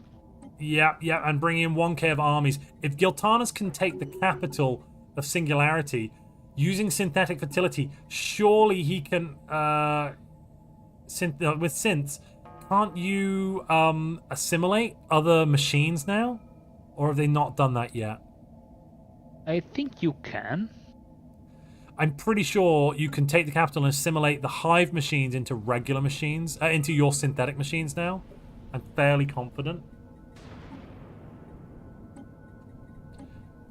Okay, this is strange. Pax is making 470 alloys per month, but just from job, like old school alloys. What do you? Oh, just from the jobs. Yeah, Pax is he somewhat didn't an old school upgrade it. player. He didn't. But I was looking for arc furnaces. Maybe he didn't roll the tech, you know. But he has the tech. He has also 2 arc furnaces. He just not upgrading them. Maybe he's busy microing other things. Yeah, and he's stockpiling Unity, so he's ready to upgrade them. He's just using the alloys straight If Singularity does not peace out right now with Giltanas, which he can't, because they've not got to 100% war exhaustion, he's about to lose his capital in 4 months, which will be Singularity out of the game pretty much. I think he's aware of that. I mean, Oh yeah, no, no, he's definitely aware of it. I'm just. And what's this? Giltanis has just declared an offensive war against. Oh, defensive war against Anger. Anger is now going to come in and stop Giltanis from taking stuff. Maybe. What's Anger coming in with? Conquer. 25k. War of Conquest just 2 months before year 50. Why? Well, once you start the war, then you can just add the claims. Oh wait, no, look. Anger has no influence anyway. Huh. One claim, no influence. I don't understand what I'm seeing.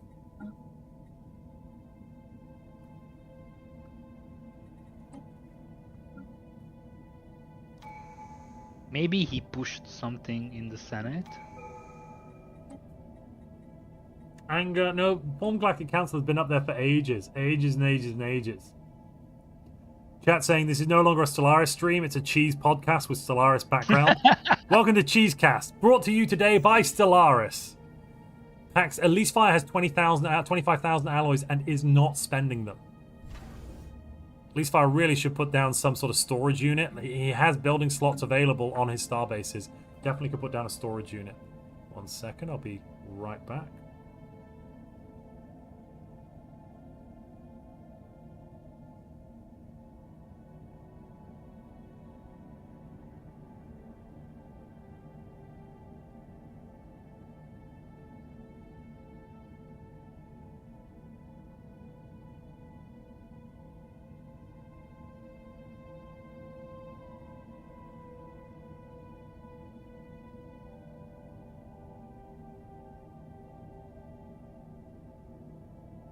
And welcome back to this latest episode of Cheesecast.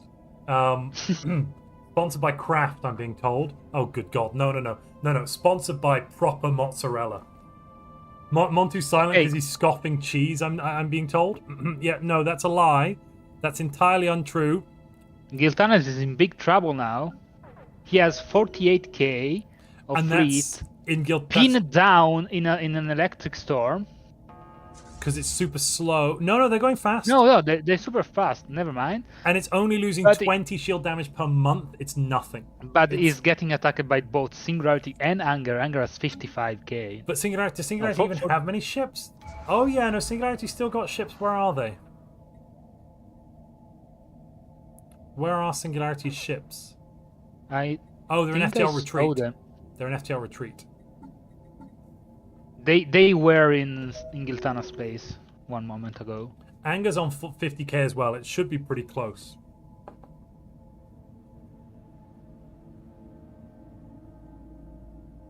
Pax pieced out with Svendak. Yeah, just a white piece? No, I think he won. He has Oh one yeah, system Sven is the in- vassal. Yeah, Sven is the vassal. This guy's about to get cheeses out of the game. What are Anger's designs, I'm being asked? Yeah, let's take a look at that. And we'll make sure to look. Oh, Anger's running away now. Anger's just running tier 3 kinetic. Holy crap. Oh, is this yeah, mercenaries. Mercenaries suck balls. So Giltanis has 50k and it's a real 50k. 50k with kinetic artillery. Giltanis is going to wipe the floor with Anger if they get into combat. Giltanis has changed direction. No, going.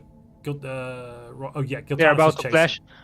Yeah, Anger is pulling Anger's back. going to be split up. I think Giltanis is just going to touch 1 or 2 of the fleets. Yeah, they're going to get split up. This is not good for Anger at all. Uh-oh. Maybe it's they can jump in time. Yeah. Yeah, they did. You're right. They made it. Oh, they're going to go hide on this 45k starbase? It was a ploy. He's being baited. Do you think Singularity's noticed? No, Giltanis. Do you think Giltanis has noticed? Yeah, indeed, he's not pursuing. You are correct. He is not pursuing. In the meanwhile, Pax is making 600 alloys just from job. And he's upgrading the arc furnaces. Oregano's making 470 alloys from stations. 470 from stations 50 years into the game. Thanks to this Radiant Storm. Holy crap. 3 arc furnaces, 450. Wow.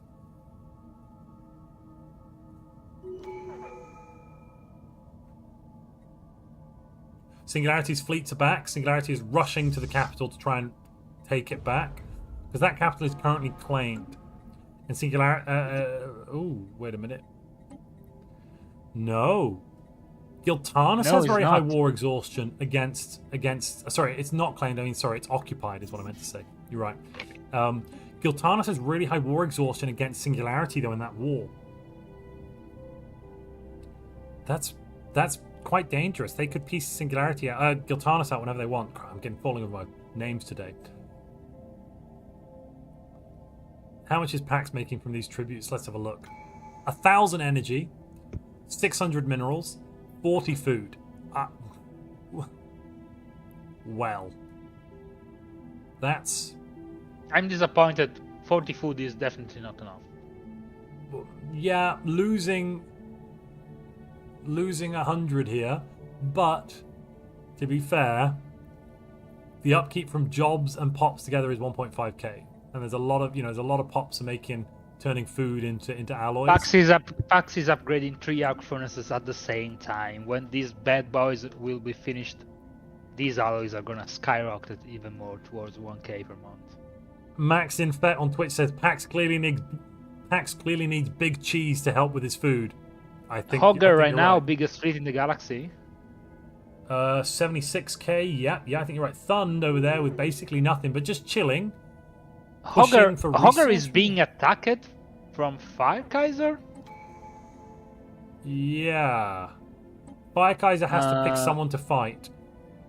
Fire Kaiser attacked Quantum Quail, which is Hogger Vassal.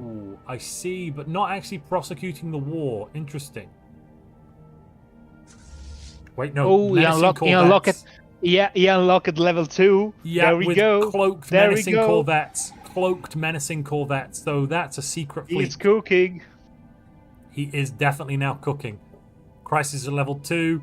30% more damage for Starbase. Minus 75% war exhaustion. So piecing out Fire Kaiser now due to war exhaustion is going to be impossible.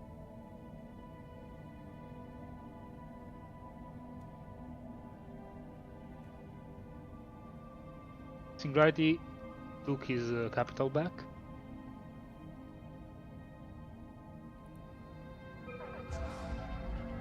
Singularity is now getting 700 energy. Almost all of Singularity's energy right now is coming from being in that Federation. Without the Federation, he would have 78. No, 82 energy production. That's bizarre. Oh, also, Sakuya penetrated relatively deeply into Lypheus' space, but then must have been pushed back. We've missed that. Oh, no, I can see that he's retreated.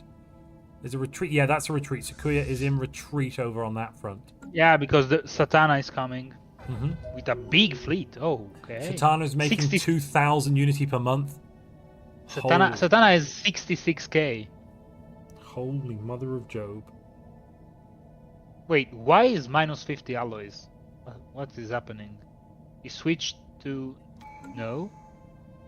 What? The capital? No.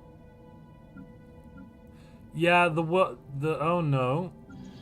What is happening He here? never had any alloy production.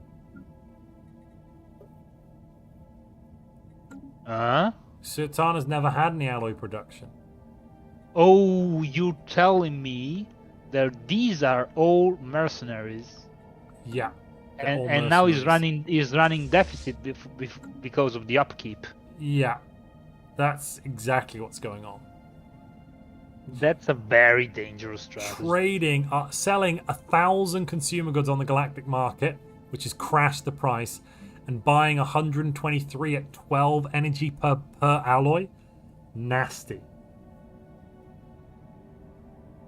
And it's still positive on energy.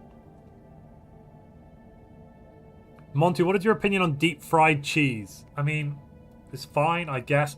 I tell you what's much nicer. Fried halloumi. All right, halloumi's quite a strong cheese. It keeps together well. It doesn't fall apart. Frying halloumi is delicious. It's quite salty. You know, not deep fried, but just fried in a pan or on a grill, or a griddle or whatever you've got. Oh, love a bit of halloumi.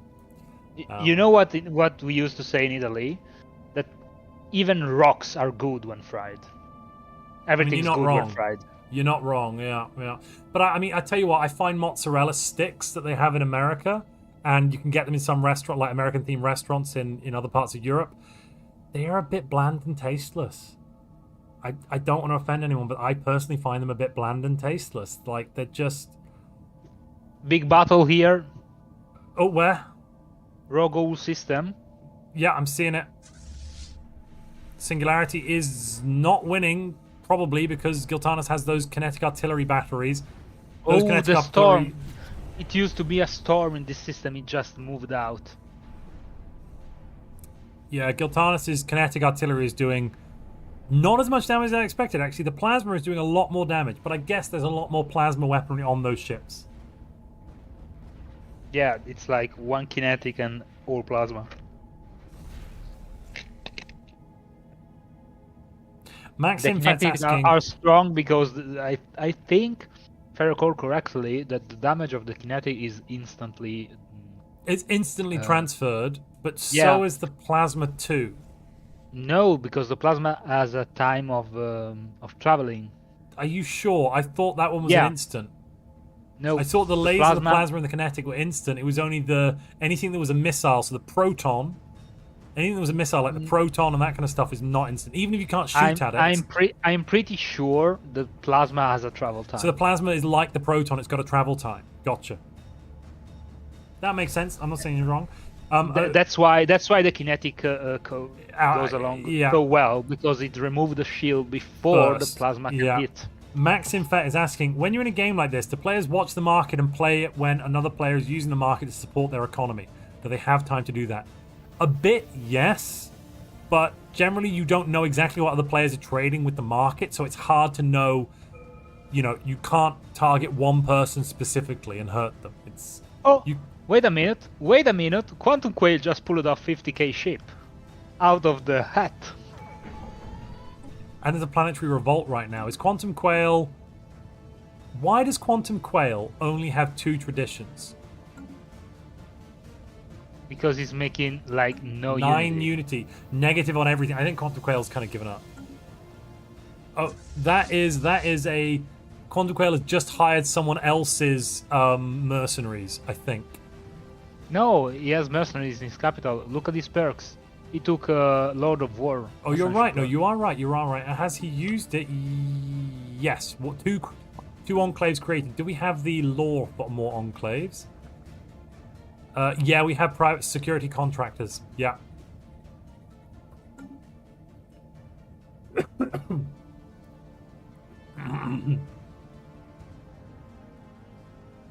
And here lies Fire Kaiser cloaked ships. Yeah. How much does Fire Kaiser have? Not enough. Definitely not enough. Fire Kaiser has like 20k combined. But these are well designed. Satana 86k.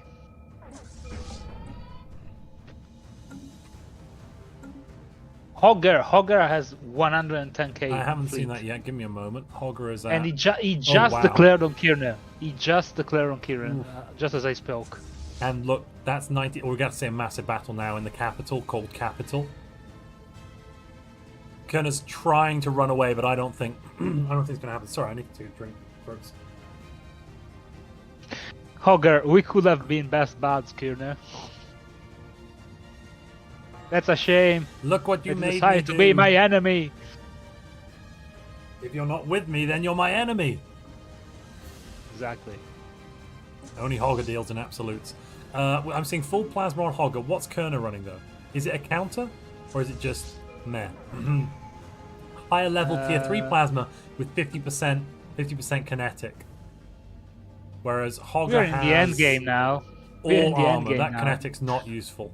Oh, Hogger is now in the defensive war against Thun. Thun has just declared a war of independence. And Fire Kaiser, they're still in that war. Yep. Yeah,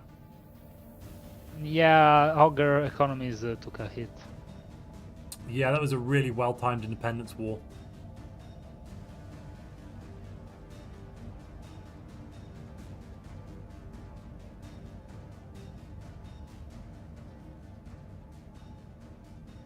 Okay. Pax arc furnaces are still not yet operational on the alloy front, but Bizarre. somehow is making nonetheless 800 alloys per month. Pax is gonna be a menace. Wait. Oh, waste reprocessing center. Never mind. That's the energy building. Yeah.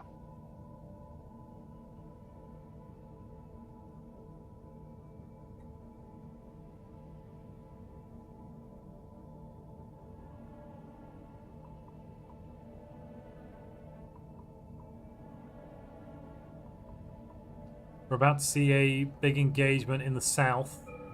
Giltanis in Bastamore is about to be hit by the combined weight of the full Federation, unless he can run away. Singularity's trying to chase him down. I think Singularity has the speed advantage there, but I'm not sure. Yeah, because Giltana's fleet are divided. One fleet is in Sirius to defend the front against Anger.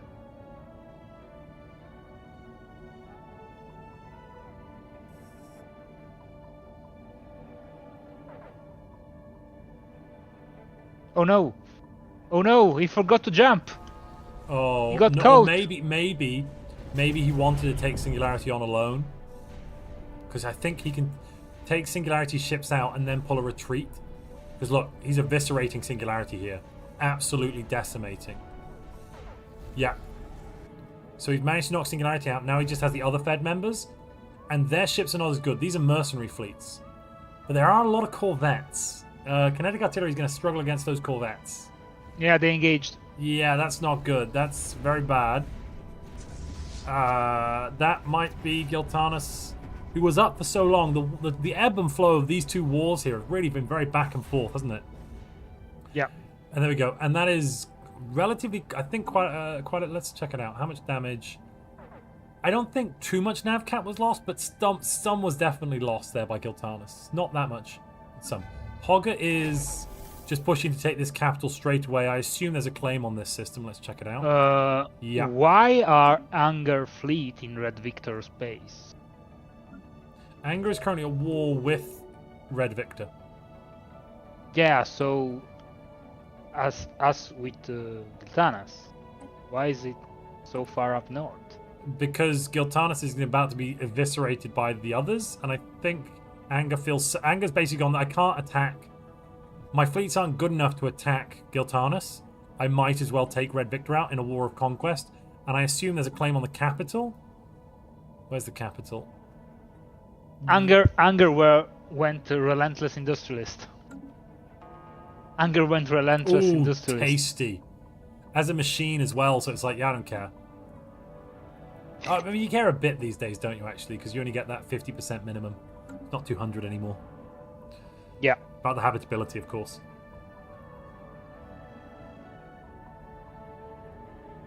Yeah, but still, in late game with technology and Tom Ward adaptation, if you roll it, yeah, it's not the end of the world.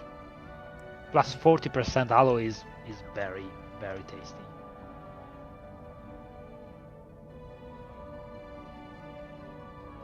Pack's about to break 900 alloys per month without arc furnaces. That's insane. Anger's doing all of this with just one 16k fleet as well. Red Victor has about 13k and is trying to build up more. I assume this starbase is pumping out cruisers. Yeah, pumping out cruisers here. This is not a mercenary fleet either. These are designed... Oh! He's running... Red Victor's running swarm of missile cruisers. Anger is running a mixture of shields and armor with all lasers on the cruisers. Oh no, sorry. Anger's running all sorts because these are mercenaries. The mercenaries are just like YOLO. Okay, Quantum Quail, quick update on the Fire Kaiser front. Quantum Quail mercenary fleet are bombarding Cadia, Fire Kaiser capital, and they are literally doing no damage. It's going up by 0.01% every 2 days, I think. Yeah. Meanwhile, Fire Kaiser Cloaked corvettes are just running around. And there's 10k of armies there. 10 soldiers have made 10k of armies. And the enforcers as well. But 10k Yeah, of that's defense that's armies. sovereign guardianship thing. Yes, yeah. Each of those armies is just so strong. 18 to 37 damage and morale damage per pop. Let's compare that to someone else's world who doesn't have sovereign guardianship. 4 to 8 damage. So that's what 4 times as much ish, 4 to 5 times as much. Hogger attacked also Leasefire, by the way, because it was in the defensive pact with Kirne.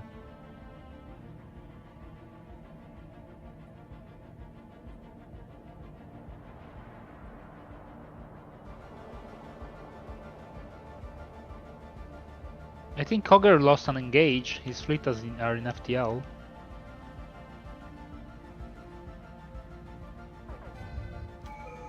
Yeah, I think Hogger pushed into Nedum and lost there to Kirina's bigger fleets, it seems. Yep. Oregano nasty. is literally burning resources. Alloys too. Burning them. The storm has mostly moved on. No, has it? Yeah, the storm has moved on, but he's still making 188 alloys. No. Huh? Is it broken? I think it's bugged. The aftermath. That's a Yeah, bug. that's what Momonga told me about this like yesterday. These storms is actually bugged because when he goes away, the aftermath the bonus stays. So even on Alassia, there should look at Alassia system, Oregano space. If you look into it, there is still the storm, but on the galaxy view there isn't. Oh yeah, that's such a silly bug. So for this storm though, getting the bonus to resource output is amazing because it doubles it up for those systems. Yes.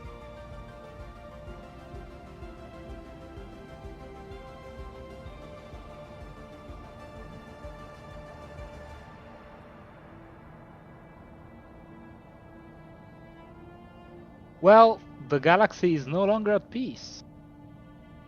Almost every empire is in a war. I'm surprised Pax isn't.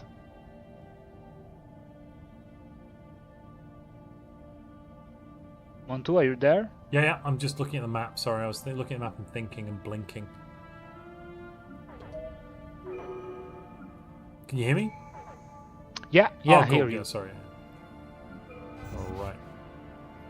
How's Fire Kaiser's progression on the crisis gone? I think it's pretty much stalled out. No. Almost up to there. We just hit 2,000 menace. Hasn't done the special project yet. Yeah, it's very It's just low starting. science. 44 months. Ooh. Very Big low store. science. Yeah, lots in storage, but even if you got lots in storage, it doesn't matter if your base production is low because you can only get as much as double your production from your store. You can only take out from your storage equal to your production, i.e. double your output using storage. So, Darth Sasquatch is asking, how do mercenaries work? Right, so you need a fleet of 50 power or more. When you do, you can press a button. The button is where is it? I don't see it because I'm not that right player, but... Oh, Giltanas is in big trouble now, but his fleet are still separated. I don't know, maybe he forgot one of his fleet in Sirius? No, that's Sequoia's fighting there. Sequoia just got wiped out in Giltana's space. They mistimed it. Ooh. And Singularity's coming in with non-mercenary fleets. Yeah, this next battle's going to be almost They're certainly pulling a back. loss. They're pulling back. Look at this station. So Giltanas has 65k of ships and then a 30k station here. So I think they saw that station and went, yeah, no point. Solid pass. I don't get it. Why Giltana's secondary fleet is in Sirius? It has 35 cruisers. That's Just blocking sitting the other. around. That's blocking the other entrance to his space. So those two together, there's another 30k starbase in Sirius, or 28k. Those two together are kind of, He's trying to hold in the line. Yeah, I think it's more a deterrent going, look, don't come, I have defenses. So right, how do mercenaries work? So you have 50 navcat worth of ships. Then you get a button. He's sovereign guardianship too, so yeah. Then you get a button which allows you to build a mercenary fleet. Then when you do that, you get these mercenaries, you can interact with them. You pay, instead of paying alloys and energy credits, you just pay energy credits for the mercenaries. It costs like 3 times as much. And the mercenary fleet will automatically get bigger over time as long as you give a small donation to increase the maximum fleet size. And if any ships die, they will automatically replenish them. Every 10 years or so, you have to renew the contract. So you have to pay an upfront energy credit sum. And if you don't have them contracted, someone else could buy could rent the mercenaries out. It's just like getting a fleet from the pirates, basically, in a lot of ways. It's sad that you can no longer make a mercenary fleet out of the pirates you've rented. That was a hilarious little thing you could do. You could hire pirates like for like 7k of energy, and then use that to immediately create a mercenary fleet, and then hire the mercenary fleet out for much cheaper.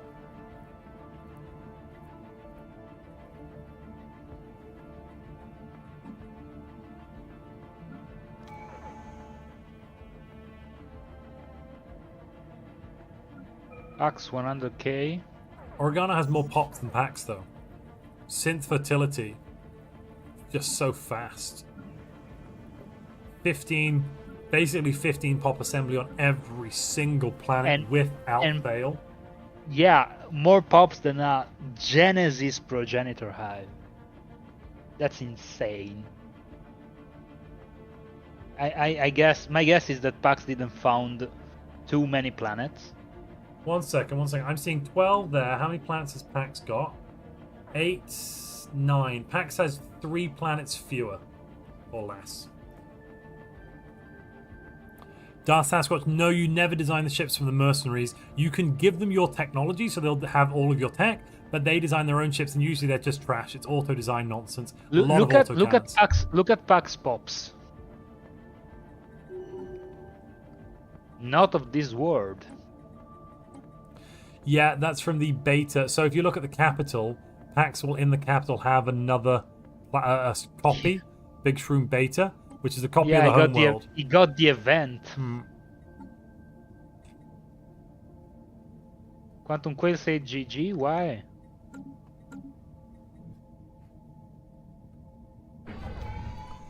Quantum Quail is in a defensive war against Fire Kaiser, and Fire Kaiser has pushed them back, maybe? Oh, Fire Kaiser pulled the trigger with the cloaked fleet. Oh, in the capital. Yes. And also has 1.2k worth of armies and has taken the capital. Are they in a total war? Yes, because it's Crisis. Oh, yeah, that is GG then, isn't it? And is Fire Kaiser now purging those pops? No, they're just servants producing amenities. I would rather they be purged than amenities, to be honest. But not that you ever want to purge pops, but like if you're going to make them make amenities, purge them instead.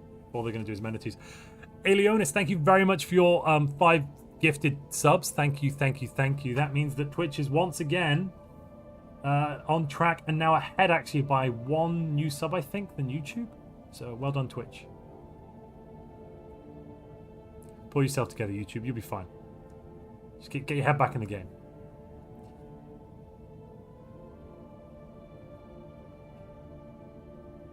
Ooh, there is a... See you, Darth. Yep. There is a magnetic storm in the north side of Giltana space. Yeah, I see that. There's 2. Oh, no, that's just 1. Sorry, it's just 1 across both systems. Gotcha.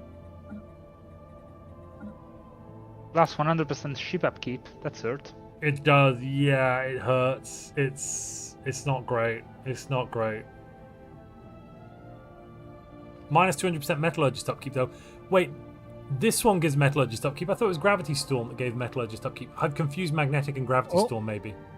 They are preparing to jump. Singularity and Satana's fleet are amassing in Cormagion.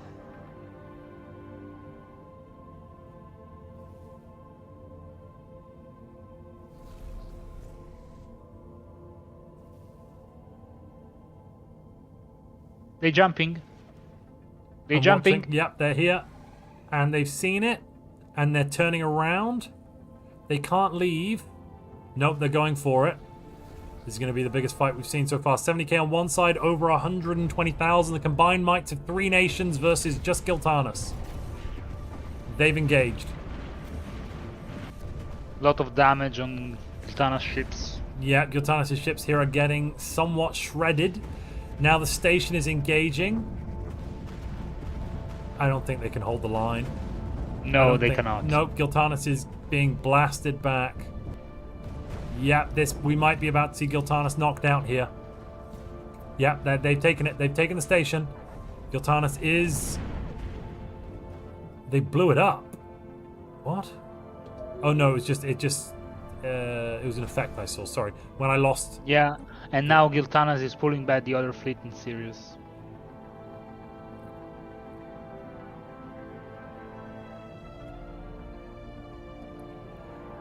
Tris HTML, or sorry, Tires HTML. Thank you very much for the 5 gifted membership.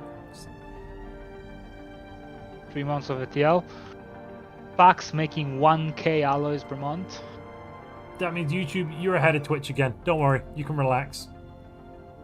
Sit easily on your laurels. You were ahead. Twitch were ahead for all of 3 or 4 minutes, if that. Well done, YouTube. You showed them.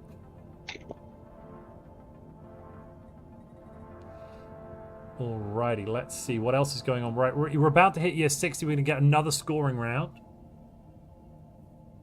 We're almost coming up to 4 hours of gameplay here for only 60 years. We might end up calling the game before time is over. Giltanas pissed out. Oh. But he didn't lose anything apart from Procyon. Yeah. And that system's kind of irrelevant anyway, but somebody got points for winning the war. Guess somebody got war points. Yeah, I mean, sure, it was a nice star-based system. But now, yeah, Giltanis is only at war with Anger, and Giltanis does have some fleet. Anger obviously has a much... Oh, look at the fleets Anger's got. Whoa, hold up. Anger got 116k compared to Giltanis' 60. That's 2 to 1. I guess they are mercenaries, but still. Hogger's sitting pretty on 120k. I think we're about to see an engagement either at Depra or at Wildebarrel.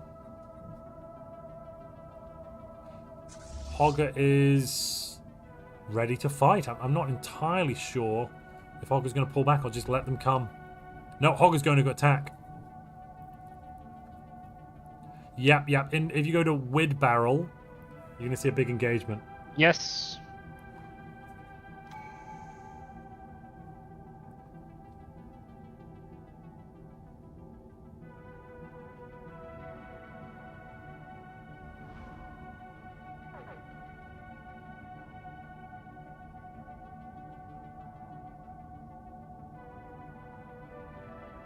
Here we go. These fleets of Hoggers have tier 2 plasma against, if I recall, tier 3 plasma with a mix of kinetic. There's the tier 3 plasma. The kinetic's coming in pretty instantly to knock off some of those shields.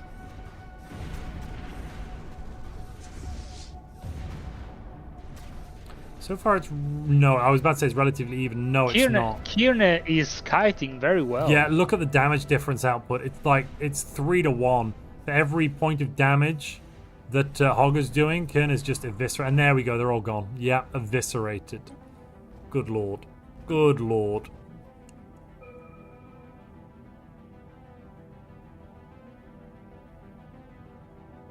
This is a design difference.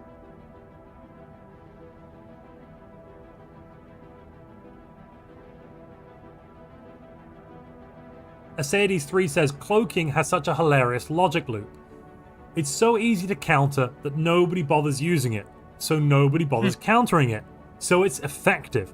Yeah, I do quite like that. Until it becomes too effective, and then everyone's countering it, and then it's not effective again, so then nobody counters it. And it depends on the culture of the lobby you're in. So, you know, when you play with the same players enough, you end up knowing what they're doing, and then if there's a certain player that always builds cloak, you're like, right, I'll always build counters. Yeah. And then they stop doing it, and then so you end up building the counters, and then they start doing it again. Exactly. And so the circle goes. In the French community is a very diffused strategy, so everyone is building cloak detection because everyone is paranoid there. Yeah, Ragoon always likes to use cloaks. There's a lot of French players that love their cloaks. I can see why they're paranoid. Yeah, because in their community, in their niche, in that niche of the community, it's very, very wide. Ezra adapted. loves it. Ragooners loves it. There's quite a few great players out there that love it.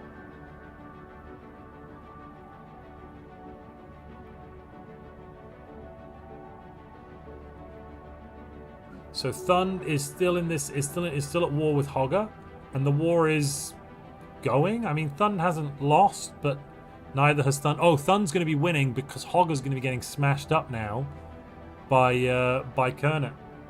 Kerner is not pushing forwards though, not taking advantage of that big victory and trying to push into Hogger's space. I'm surprised by that. This is the opportune moment. You defeated the enemy fleet. Go on the aggressive a little bit. You know, take a station. Create a new point of friction, a new beachhead. You know what, Montu? What? It's year 60. It is. Let's check out some scores. Who do you think's in first place right now, chat? Anyone? Any idea which of our players here is in first place? Give me some. Actually, first three positions. I'm not going to look yet. Don't say. I don't want to spoil it. Tell me who you think's in first out of these players that you can see here. And maybe who you think's in first, second, and third. You know, give me some ideas. I'm seeing Red Victor, Santa, says Lochman. We don't have a Santa, but thank you for the. Well done. Here's a participation sticker. Yes. Oh, Santa is in Satana. Maybe. Is that what that means? With autocorrect, change Satana to Santa probably. Clearly, it's Fire Kaiser. Says Nighthawk. Clearly the same Fire thing. Kaiser Satana technically and has Santa. 0 right now, right? Because Fire Kaiser has taken Crisis but not built. No, it doesn't give you. Or is it 50%? Yeah, it's minus 50%. That's now. it. Yeah. Ragunes, of course, says Safrel. Yeah, maybe. Why let's I'm take a not look. surprised? Why I'm not surprised about who's in the first Pax, place? first place. That's from Economic, Fleet Power, Controlled Space. Pax does have a lot of territory. Diplomatic Pax rate. is making $1,200 per month. 4 Wars 1, an Arc Furnace, Galactic Council, Precursor Home System, Tradition Trees. Next place we've got Anger. A lot of points here from Diplo Weight, bit of Unity, bit of Tech, bit of Controlled Space. Galactic Council. You wanna know a funny thing? The 3 Pax Arc Furnaces combined are making less alloy than a single one of Oregano's. And Oregano has 3. It's that Storm. That Storm is ridiculous. Then in third place, we do have Red Victor with 43. Red Victor has picked up a couple of points here for Controlled Space, but basically not much extra. Then we've got Satana in fourth, and in fifth place, Oregano. That's the breakdown there.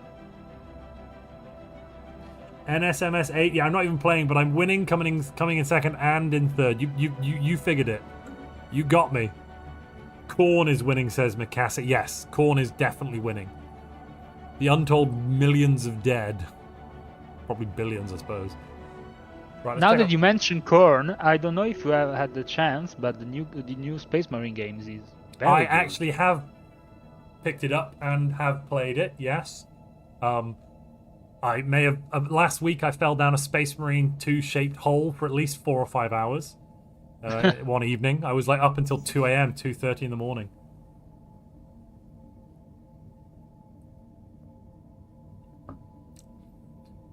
And then, what am I looking at? Lease Fire. What am I looking at on Lease Fire? I want to look at... No Crisis. Okay.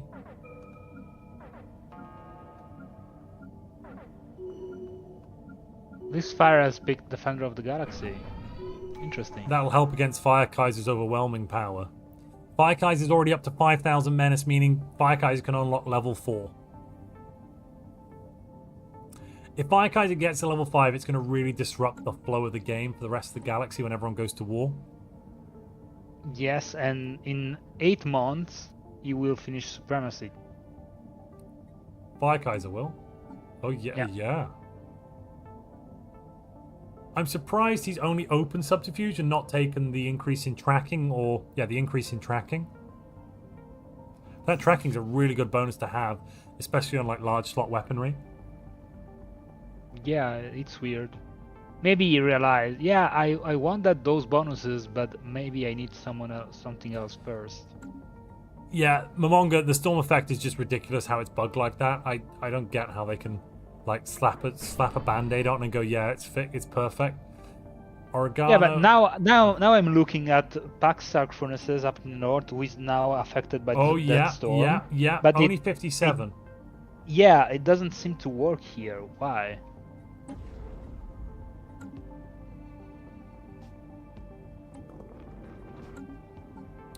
Pax has prosperity, so that's giving a plus 20%. Pax, I assume, has some engineering research for more additional bonuses. Space mining? No. Nope.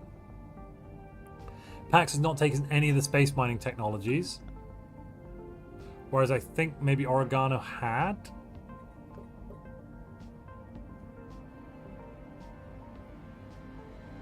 Yeah, the three arc furnaces of Pax combined are making less than Oregano's one. Yeah, Oregano's taking the space mining, and I think that might affect it first. So it'll get like 50% from space mining, and then it'll get plus 200%, maybe. Like in almost a multiplicative way, rather than being an additive on that one. I'm not sure. It might be, though. Pax is building up.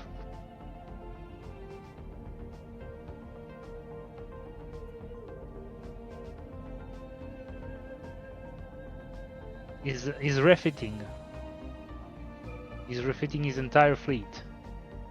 What? Into what? Oh, he has two design. This is an anti-cruiser build. Large kinetic battery with 2 neutron launchers will destroy cruisers. Yeah, that's the anti-cruisers design. The other one is a bit weird though. Large plasma, large kinetic battery, and then a medium plasma cannon. That's not... I don't know why you wouldn't just build all of the 22222s. Because of the large weapon dealing more damage to large objectives. But large the neutron launcher deals more damage to larger ships anyway. It has multiplicative damage based on ship size. Yeah, maybe this one was the old design. Now that he has unlocking tier 2 neutron launchers, he's refitting. Most stuff is 111. I'm looking through. Yeah, most of the cruisers are 111 in the fleet manager. I'm not looking at fleet the actual fleets. I'm looking at fleet manager, which says what they should be. If that makes sense. Yeah, they're all the. Oh no, wait, 222. What? Yeah, 11, 11 or 11 even. Maybe he's upgrading. He's up. Where are we posed? That is. We are posed locked. Okay, because Quantum Quail died. Yeah, that's fine. You should be able to get out of it. Quail. They changed it so you should be able to get out of that. Quantum Quail died to Fire Kaiser. Holy crap on a cracker. Fire Kaiser as a vassal, as a protectorate. So that's giving Fire Kaiser massive boosts here to research speed. Isn't it? Oh no, a massive reduction to the tech cost. Yeah, that's what it does. It reduces tech cost by 75, doesn't it? Yes, as a protectorate, yes. Look at how cheap those techs are. Look at Fire Kaiser. Oh my goodness, yeah, he could research Doctrine support vessels for 2k, for 1,000 research. Holographic casts for 700. Why is he not researching? Right now, while he's still a vassal. This is the time you get that research. 700 engineering research, alloy megaforges. What? Yeah, exactly. Yeah. The tier 1 alloy building is just 700.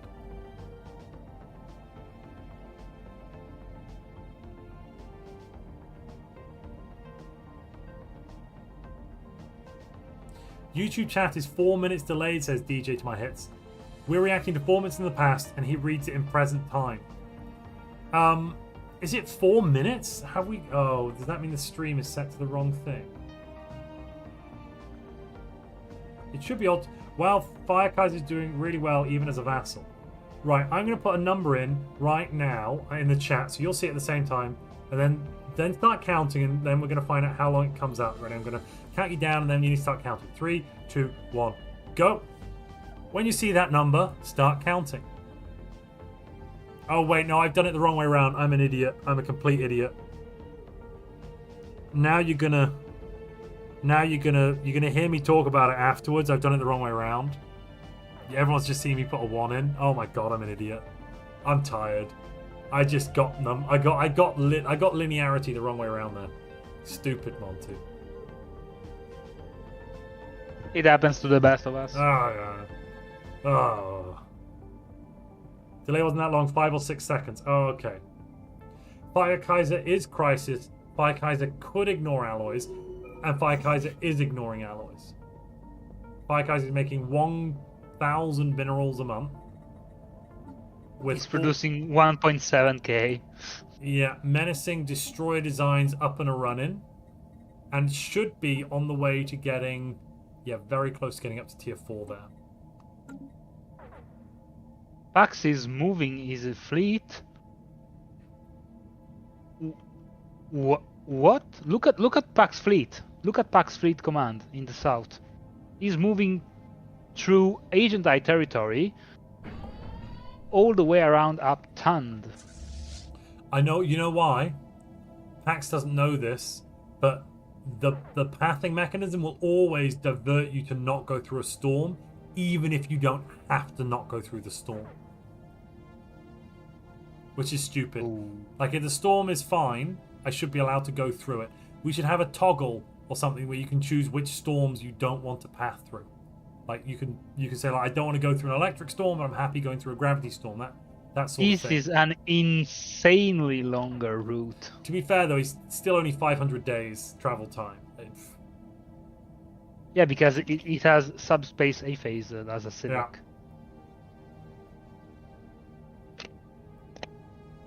No DJ to my hits. I never look at the chat. How could you say such a thing? 7 Beers Dweller says Seven Beers Dweller is wondering why we're not doing alloy mega forges. Oh, I just think it's a good technology. Sorry, yeah, you're right. No, you're entirely right. I'm just surprised to see anyone not researching alloy mega forges, even if it. Oh, Anger is on the move. Which way's Anger going? Oh, into Giltanis' space. Giltanis' fleets are not ready to repulse Anger. That 70k might not be enough to deal with Anger's 110. Definitely not. And let's not Anger forget those are knows mercenaries though, and Giltanis has much better ships. So we're looking at Giltanis having much. Yeah, more the problem efficient is ships. all these corvettes are gonna. All these corvettes are gonna eat up all the kinetic damage. artillery. Yeah, they're gonna go while first. while the good ship keep firing. Yeah, Giltanis has only just started doing damage to hull when there's already 100,000 damage done on the other side. Never mind. Nope. Never mind, I Giltanis take it back. defeated Oh, I was looking the wrong way around. Yeah, Giltanis just wiped him out from range. Awesome. Never mind, I take it back. The neutron launchers neutron through the corvettes somehow. I don't know what to tell you, ladies and gentlemen, but so neutron launchers on the station and the ships have kinetic artillery. That's quite a potent combo.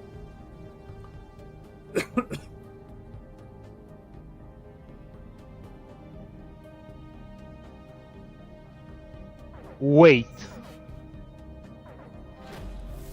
Who is that? Leastfire Thund. is in Sakuya's capital.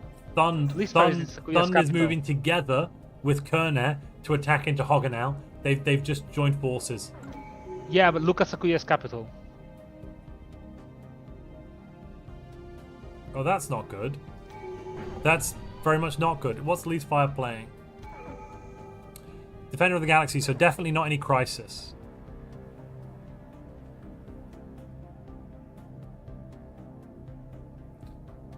He declared tributary war against Sakuya for some reason. The Morning Glory. So Morning Glory is saying that's so weird. I thought Corvette Swarm beat artillery cruiser. Late game artillery cruisers are going to beat crap corvettes, and that's what you're looking at here. Those corvettes were designed by the mercenaries. They sucked. Their tech was bad. It was bad. Bad.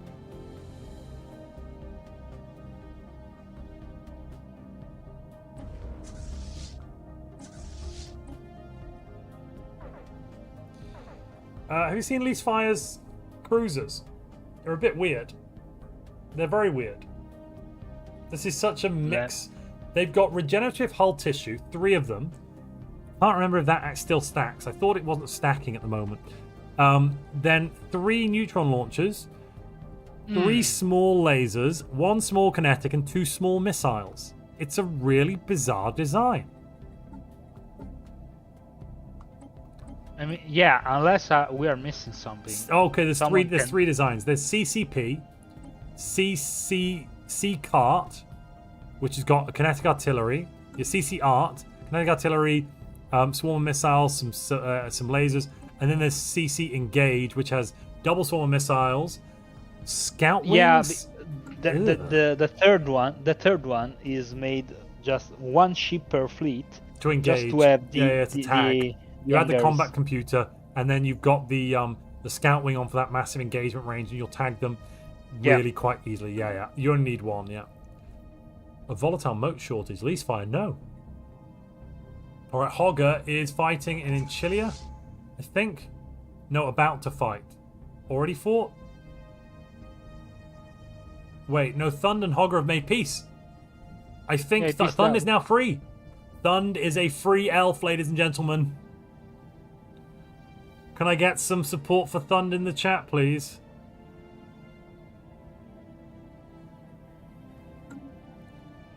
Disruptors are entirely banned. Exactly, Ziox. Yeah. Firekaiser is moving towards List Fire territory. He's going to Oregano.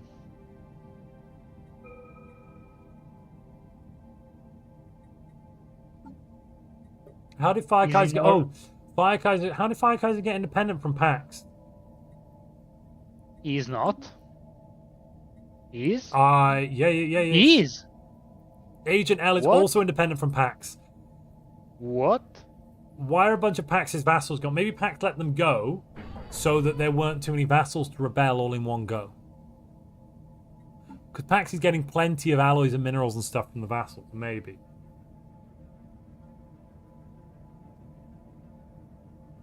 Master Vitra, I love your enthusiasm. Oh my goodness, Red Victor is only just rolled. Sven and Apache are still tribute. Yes, no, I see that. Potato as well. Sven, Apache, and Potato. But Agent and Firekaiser have both been let free.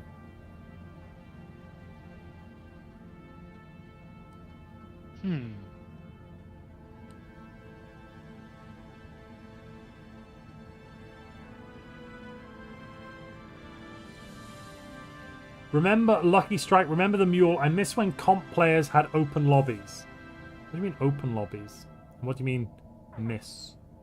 What do you mean comp players? I get most of the words there. I just don't want you... Sorry, let me rephrase. What do you mean... What does that mean altogether? You miss it when competitive players don't have open lobbies.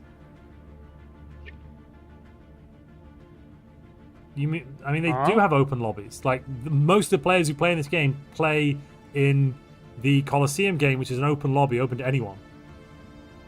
Anyone can join the Colosseum. Just head on over to my Discord server. Do that, go to montuplays.com, and then in the menu, click the button Discord, and you'll get into my Discord server. Then find the right role, sign up to the Colosseum, make sure you check when the announcements are up, and you can join this game. It's often once a week. Sometimes you miss it, right, MrBarbe? Some weeks it's missed, but it's often once a week. No, we try not to miss. No, it almost never misses, but occasionally, every now and then there's one that's missed. Yeah, but now we have 2 lobbies, one for EU time zone and one for NA time zone. So yes, it's likely that you can fit in one of the 2. Oh, I miss popcorn. I'm thinking about popcorn now. Goodness gracious, this would be great to watch with some popcorn. I'm just hungry. Everything's good with popcorn. I'm gonna go get a biscuit.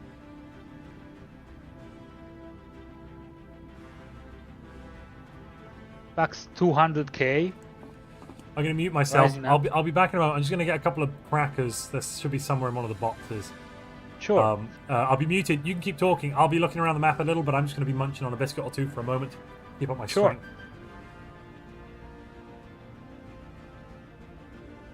Satana started making some alloys in the end.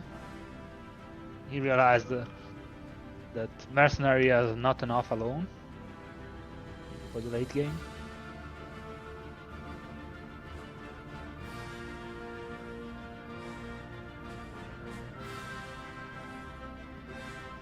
Giltana's truce with the Federation ends in 4 years, so we might see some fireworks there.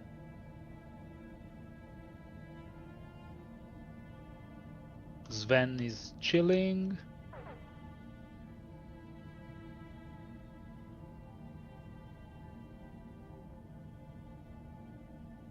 Paxis is not stopping building up.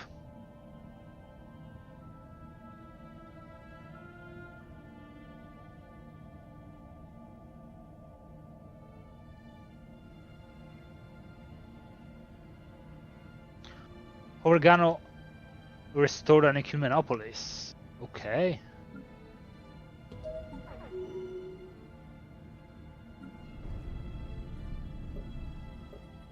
Why Oregano's making 700 consumer goods per month? For no reason. Huh?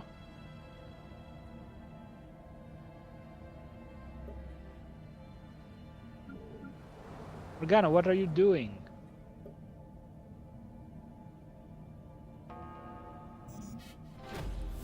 Wait, Oregano declared a war on Tund. Oregano is going for Tund.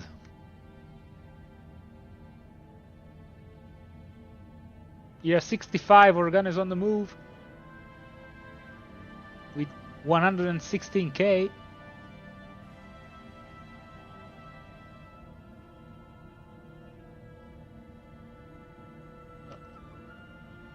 Hogger is holding up.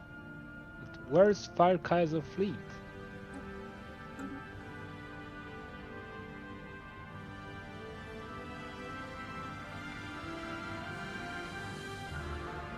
Oh, I see what this person's saying now. Oh, let me just alt tab correctly. You know, earlier we were talking about the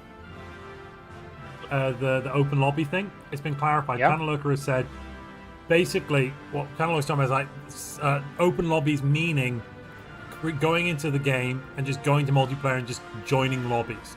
The reason players at this level often don't do that is because they want to play in a rule set where the gameplay, they find it rewarding. So like the things that are overpowered are banned, otherwise you just have to do that. And you also won't get players just like rage quitting after a few minutes. Or, you know, and also you can, if you're in the Discord server, you can directly communicate to other people, which adds another level of like how the game is played. So yes, they don't just play in random open lobbies, granted, but there are lots of, I think, good reasons for that. I mean, I haven't played on a random open lobby in probably 5 years, just because it's like this. You know, you can go and join one, and then someone will like get slightly upset that you took one planet, maybe, and suddenly be like, "That's it, I'm quitting," and just leave the game. And it's like, "Oh, look, I'm single player now. Boring." Yeah. Indeed, for this very reason, in our lobbies, there is like a mutual gentleman agreement that you cannot leave the game in the early, because leaving an AI behind you is disruptive for game. It ruins it for everyone else. Yeah, and since everyone is putting so much time and effort and hours into this game, having it ruined for just the sake of pittiness, it's very not fair for the other players. So we had this agreement. No early leavings. If you're okay with that, you're free to join. Otherwise, maybe this lobby is not for you, but that's okay. I'm going to mute myself again so I can continue munching on biscuits. Sorry, I just wanted to respond to that, so you had a response. Look at Pax. Meanwhile you're munching biscuits. Look at Pax fleet. They are on the move, and they are going towards Anger. Pax is going for Anger with 260k. Holy.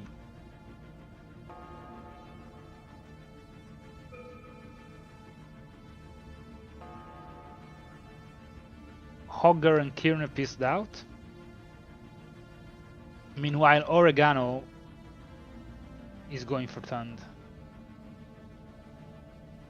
Oregano is already on Tund's capital, while his fleet are away. How much Tund has more fleet than Oregano, which Whoa, whoa, whoa, whoa! Tand is making some alloys now. Holy. The free elf Tand that ran his game without one of his guarantees, stolen in the early game from Quantum Quail, who was here, is now making 700 alloys. That's remarkable. A great comeback after being tributized for like most of the game.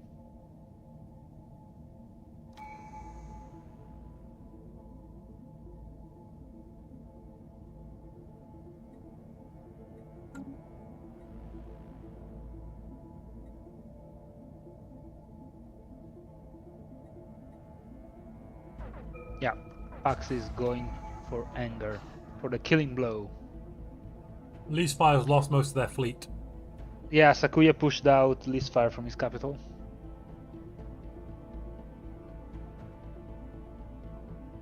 And Leasefire reached 100% war exhaustion.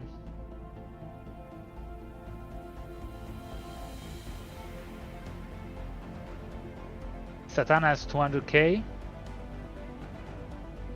It has to be mercenaries.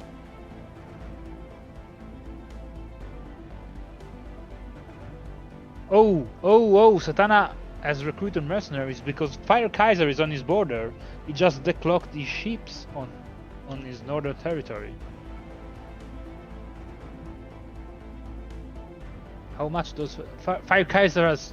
Almost 200k of menacing ships. Montu, stop munching for a second. Fire Kaiser is level 4 crisis.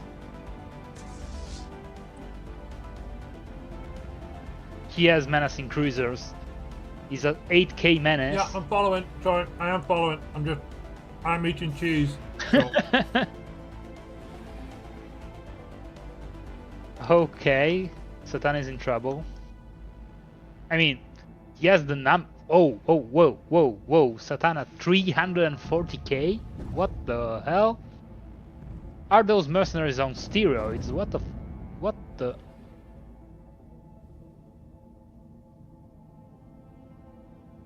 I mean, sure, they are not well designed, but that's some numbers.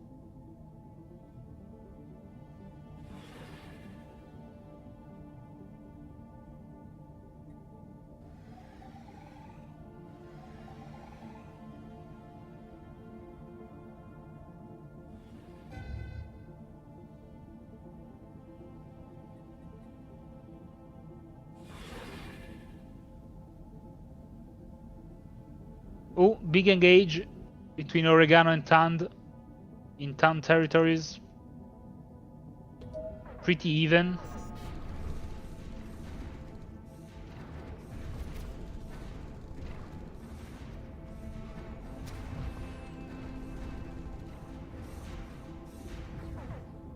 Yeah, Oregano lost. Fleet power were pretty much the same.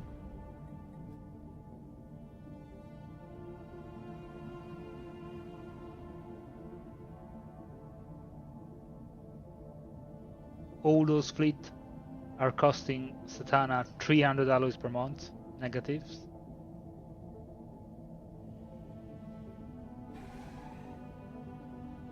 But Fire Kaiser fleet are cloaked, but Satana somehow is seeing them.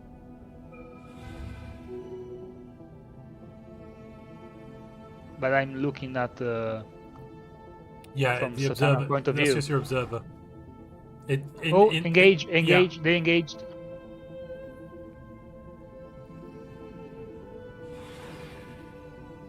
If you actually look at Satana's point of view, they can't actually see the cloaked fleets. In the space map, it shows an icon. They can't actually see it in the mini map. On the actual galaxy map. Are the cloaked fleets going to engage? No, Fire Kaisers let them die. That was a token fleet. Okay. Interesting. So Fire Kaiser's going to let them run past, think they've won by killing off a token fleet, and then the main fleet's going to dive in and attack.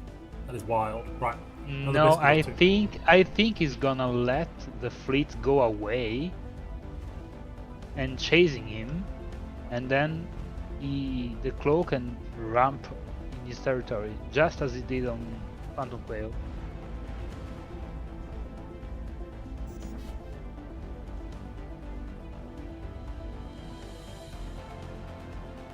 He's patiently waiting. Okay, Pax has 342k of not mercenary fleet, but of well-designed battle cruisers, and they are right now in anger space.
Okay, Anger is amassing a counteroffensive.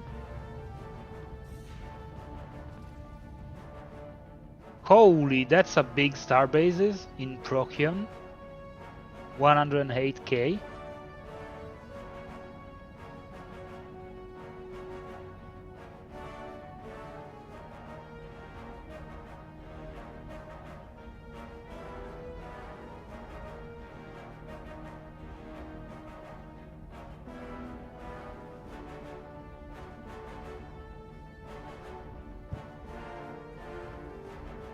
Alright, I'm back. I've just polished off a block of cheese and a stack of crackers. That will do me for at least an hour. Yeah, just as I expected, Farkazu did the magic trick. He let the Satana's fleet go away, and then took away the system behind it. Killed it. And then cloaked again. No, not Oh, yet. oh! Go in Procyon,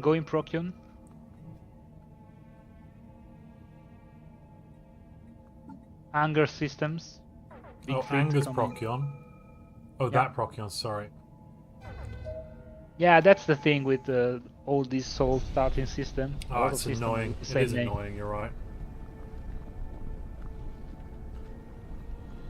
To be fair, That's say this, I Starbase. did say biscuits. I did say biscuits, and I only clarified recently that it was actually crackers. They are special flavored cheese biscuits, you know? No, these were sour cream and chive crackers.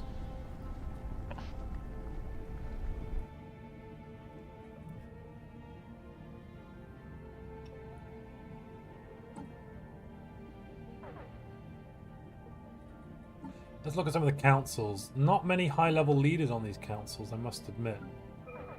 I'm seeing mostly level Pax is 7. bombarding one of Anger's Forge Ward, which is now a Tomb Ward because of Relentless Industrialist. Ooh. It's not making... That's mainly making consumer goods, though. It's not the end of the world for Anger. Anger's got plenty of consumer goods in the bank, you know, for at least the next 5 years or so. Yeah, the planetary shields plus his tradition are making it quite hard to bombard and make it pass to the fortress FTL inhibitors. So DJ to my hits, you are almost correct. It's not that you misheard. I do never lie. like any good member of British Parliament, I cannot lie, but I can misspeak. I can consistently misspeak whilst knowing the truth, which is what I just did earlier. I consistently misspoke while knowing the truth. I didn't lie. It was just a consistent behavior of misspeaking while knowing reality to be different to my speech. Yes. Entirely different to lying. And like any good member of Parliament or Prime Minister in the UK, I could never be accused of that. Boris, anyway. Yeah, how's it going? So Pax is there. 400k. Yeah, that's the place to be, isn't it? Satana's got 350, but Satana's is just crap. It's, you know, it's paper thin. It's probably worth more like 200 or 150. Oh, anger is engaging. Anger is engaging. Why? But only part of the fleet. Anger left half the ships behind. Yeah, but why? Yeah, maybe it was Why a misclick. engage? That might have just knocked Anger out. Maybe there was a misclick. Yeah, Anger's basically done now. Look at the difference in. Why there are ships exploding in Procyon? That's a visual bug. I don't see that. You've just got a visual bug. Okay, weird. But why engage when you have a 100k bastion, one system behind?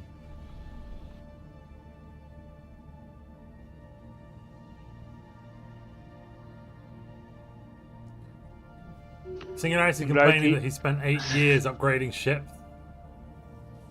You know, that's on you. Just build a mega shipyard, you know? Or actually, no, look at this. There's only 4 shipyards at the starbase he's using. I'm like, well, yeah. What do you expect? Why are we on slow? Did you move something down, or? Yeah, I slowed it down for the battle, but Gotcha. it wasn't a real battle.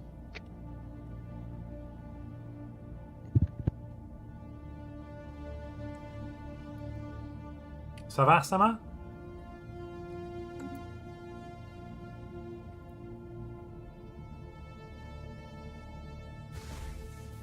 I think Satana has gotten wise now. The tricksy nature of Fire Kaiser is now not moving forwards, which means that Fire Kaiser can just go off somewhere else and attack there instead. There's nothing Satana can do. If Fire Kaiser could get jump drive, so once Fire Kaiser gets to tier 5, he'll get jump drive. Then he can put those in the cloaked ships, and then using jump drive, he can just ping around wherever he wants to just be a complete pain in the bum. I think he needs just to kill ships. It doesn't matter if he loses some. He is very close to 10k menace. Well, 1,000's still a fair amount. You know, he destroyed quite a few ships to get that. Yes, but I mean, you have 142k of menacing ships, and you are facing mercenary fleets. I expect him to kill something.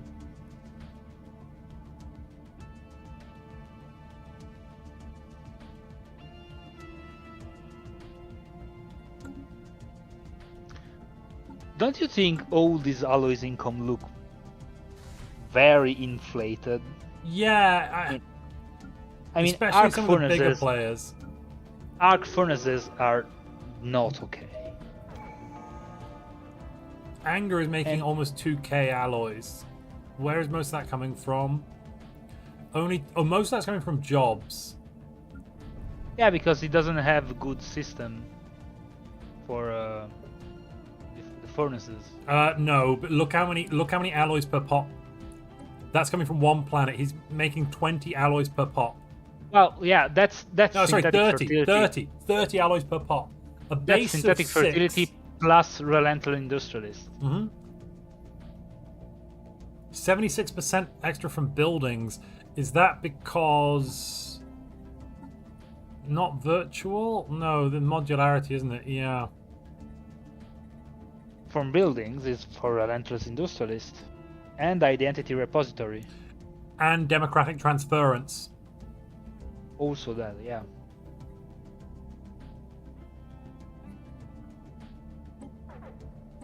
Plus, he's meritocratic. Let's go through this. So, oh, no, I just want to look at the bonuses. Right, so. Oh, goodness. From building, 76%. Forged capital, 25. Ceramo metal alloys, 10%. Rare crystal exterior, 20. Mobile powered tools, 20. EQ, 20. Anger engaged on Pax and won? Oh. No, Pax pulled back. Look. Pax is in tier 0. Pax is now going to engage anger. No, but Pax shield are regenerating. Oh, because it went on a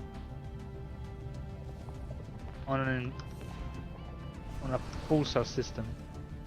Okay, and they're battle going to engage. Here, battle. Yeah, I'm watching it. I can't see Pax losing this, to be honest.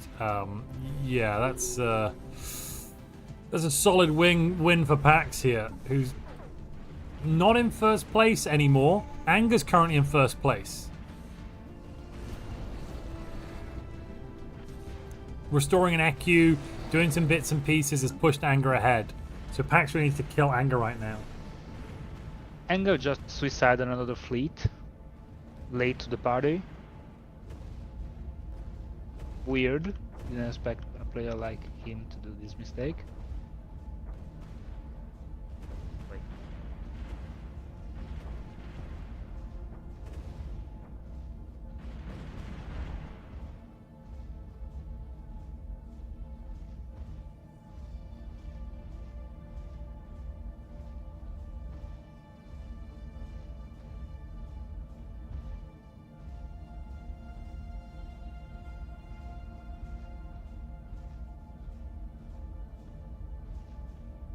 Hogger, there we go. There we go. Hogger is going to tributize Red Victor instead of full conquer him. So Red Victor will survive. I think my chat are arguing about whether or not multiculturalism is a net benefit. And, I mean, have you tried purging all the pops? I don't really know, you know, or assimilating them all into the same species. Oh, like, big battle where? in Max Dim. Who? Between Tand and Oregano. I see it. They're about to fight. Yeah. Oh, no. Thunder's trying to run away. Thunder's trying to run away.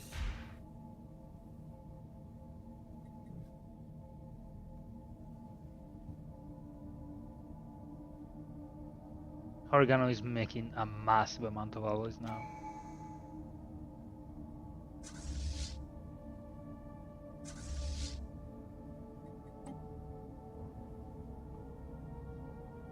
But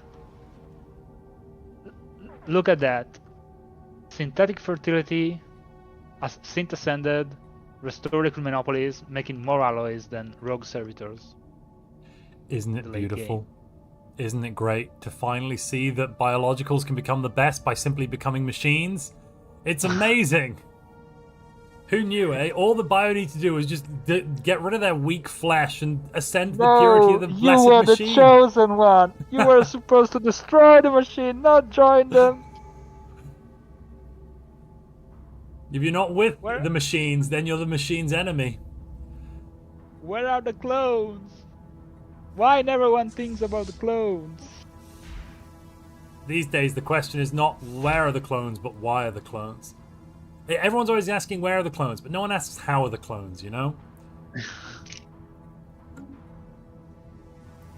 I tell you how they are. They are sad. They are really, really sad right now.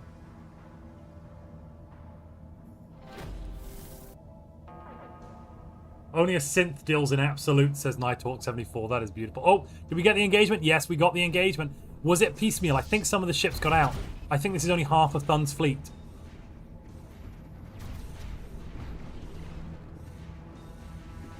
Fire Kaiser lagging very hard.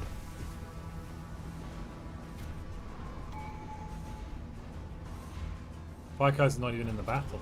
Holy crap. Look at the damage. Look at the damage. Look at that. Thun's fleets are just gone. Is Thun on no retreat? I don't think so. Rapid deployment. Oh, hit and run would have been better. Hit and run would have been better, probably.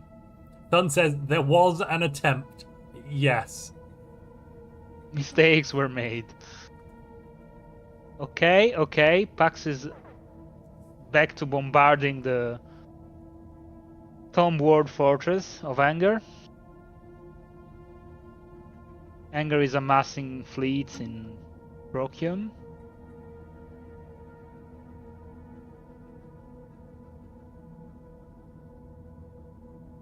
What was technically Montu Sades? Do I have to read up in the chat for this? Oh goodness, what? No one asks who are the clones. Well, we do. There's all one dude, isn't it? Or one woman. They're all the same person. It's Gary. Oh god, it's Gary. Oh, Montu, look at the Anger's defense platforms design. Is it protons? Is it kinetic artillery? It's no. The close ones are so there's a way you build defense platforms around starbases. You know about this, right? Yeah. Okay. Well, I'll say this in chat then. So depending on the order of the starbase, it affects where the platform is relative to the station. So the first ones you build are close. The later ones you build are far out. So you want to early on build your PD close to the station, and then later on build layers of other stuff. And the other layers are just all neutron launchers with double auxiliary fire control, which I'm pretty sure is no, it's not superfluous. You only get plus 10 chance to hit with the tracking with the combat computer, so that brings them up to 95% accuracy. Still 0 tracking. That I don't see. I honestly, I mean, that space. This, if I'm lost for words, if Pax can get through this massive starbase and this 150k, I think he deserves a win. Oh, Anger is recruiting the mercenary fleet in Sven the Dark Space, and is now doing some shenanigans on the backlines in Sven the Dark Space, down here in the south, in Oskum system. I'm surprised Sven can't close borders to his overlord. That's why. Yeah, that makes sense. Well thought about. Good talk. Oh yes, there's Apache has a Dyson swarm around Tiana Vec for a nice soft 190k.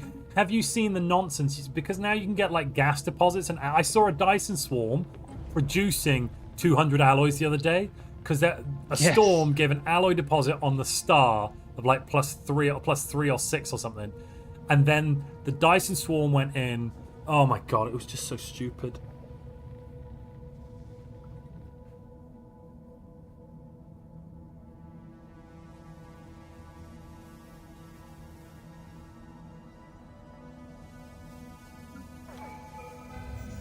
Oregano's clearly going to win this war with Thund. It's a territorial invasion. That's probably going to wipe Thund out. Anger, on the other hand, I believe can hold... I mean, Giltanis is not a threat anymore. Giltanis is kind of neutered, right? Yeah, Giltanis doesn't have very much. He's still making $800 per month, but he's having trouble with energy. Anger's got Unyielding, Eternal Vigilance. Combining those together. Has Anger also got Sovereign... Yes, Sovereign Guardianship 2, which gives you the reloading bay, which is a beautiful building. That adds 25% ship fire rate on the starbase. I believe that extends to the defense platforms too. Correct me if I'm wrong there.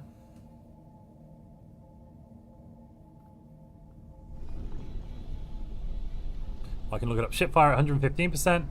Ship fire rate 100. No, that's range. ATS Green is in. Oh, he just pissed out a couple of war, but he's at war with Red Victor.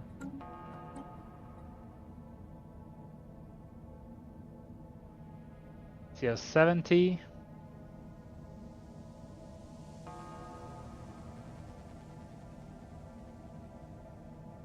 There is still a stalemate between Satana and Firekaiser. Firekaiser does not have the sheer numbers to break through and Satana is now going forwards, building a starbase, putting a blocker on it, you know, an FTL blocker to just prevent those ships from flying in. I think that's a sensible move there. Where are Firekaiser's fleets? Are they all over the place? Yeah, and also in Lifeya's territory now. 10,000 Menace. Firekaiser is ready to crack some planet. 28 months, Firekaiser goes full crisis. So in 2.5 years time, we're going to go full crisis here.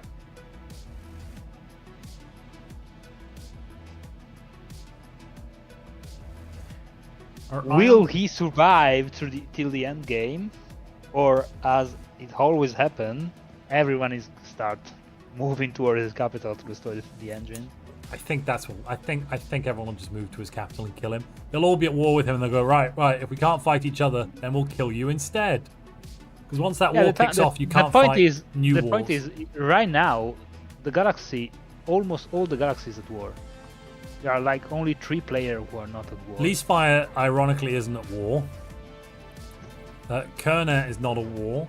And Sakuya is not at war, yeah.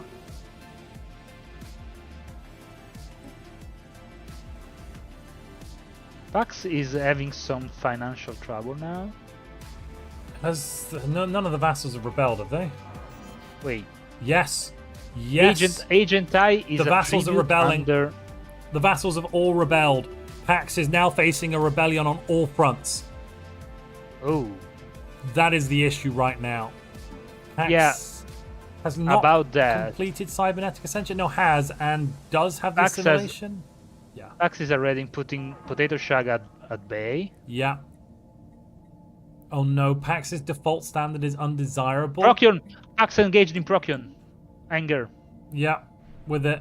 I'm watching. I can't see. Pax is going in piecemeal. There's a couple of Corvettes have gone in first. That's not good. That's not good. Yeah, those Corvette fleets have been wiped out. That's quite a lot of...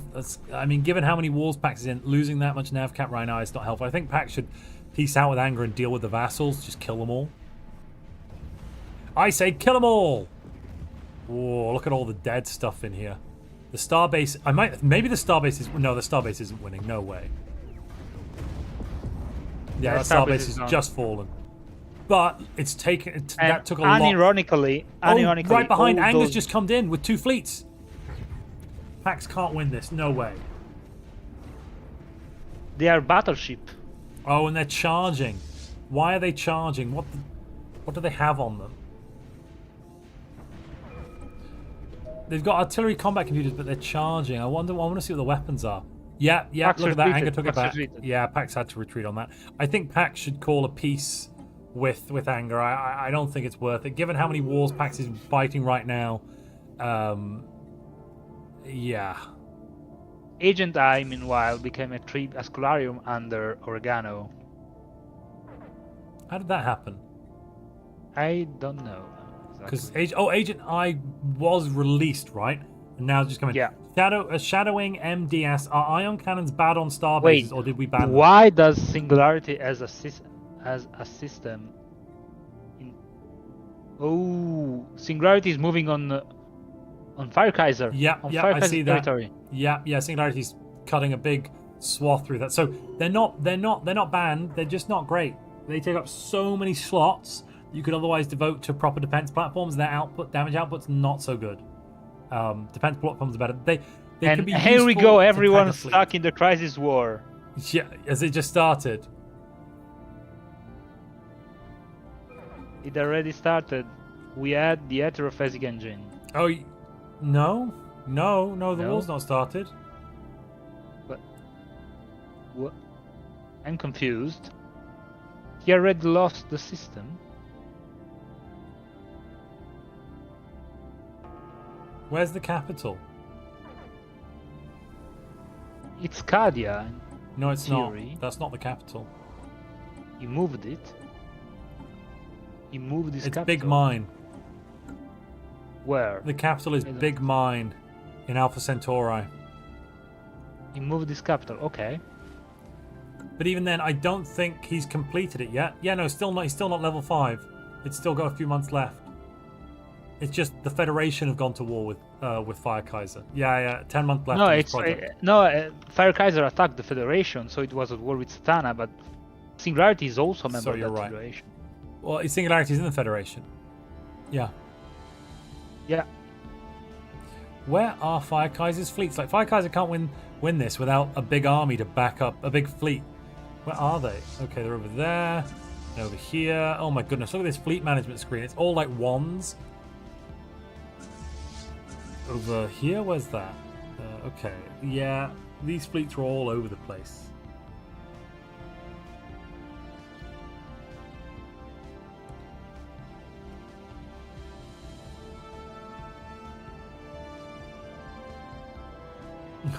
NSMS8 says, only an idiot fights a war on 2 fronts. Only the heir to the throne of the kingdom of idiots fights a war on 5 fronts.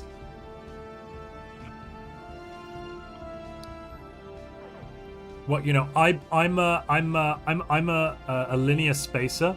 It's like a flat spacer, but we believe space is one-dimensional. So there is actually only one front. Checkmate.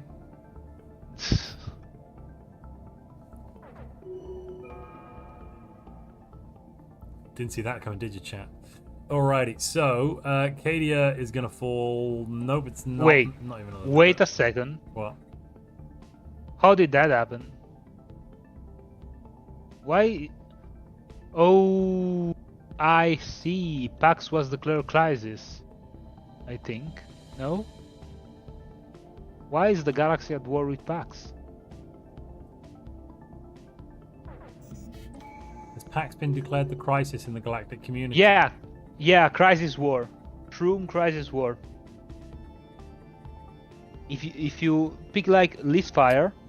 Yeah. And no, yeah, you can just anyone, you can pick anyone. They declared Pax the crisis. That then means, oh my goodness me, I can't believe that was allowed to get pushed through.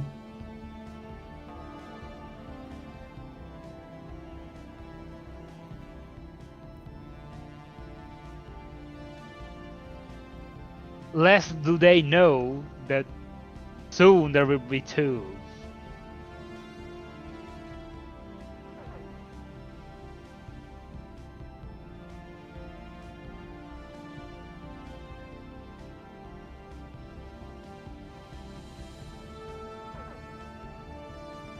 In about 2 months, there will be 2 crises. Will the for second the one galaxy. trigger? I'm not sure it will when they've already got 1 crisis declared. It will, won't it? It should. It should. It should Well, trigger. let's see if the game can handle it. Maybe 1 the month. game's going to lose it. I'm gonna take a save here just for the sake. Yeah, take a save right now. For posterity, if nothing else.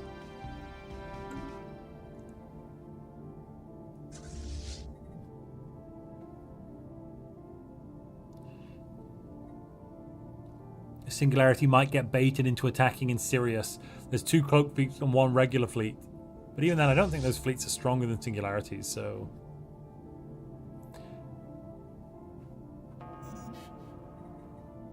And there is the Crisis War. Is Pax against... No. So, interestingly, Pax is not at war right now. So there's that war. There's this war. War for ruin and the wars are ending. There's that war. Theoden's war, that war. Yeah, basically, Fire Kaiser and Pax are now public enemy numero uno. Which means Leasefire can just do whatever Leasefire wants in the corner. And Leasefire has taken Crisis as well. No, I'm looking at the wrong person. Leasefire has not taken Crisis. Wait. No, Leasefire has not taken Crisis. It's all fine. It's all fine. It's all fine. Pay no attention to the man behind the curtain. Right, Fire Kaiser has retaken the capital thanks to the cunning use of cubes. Yes, those great 3-dimensional objects. Mysteriously materialized from nowhere.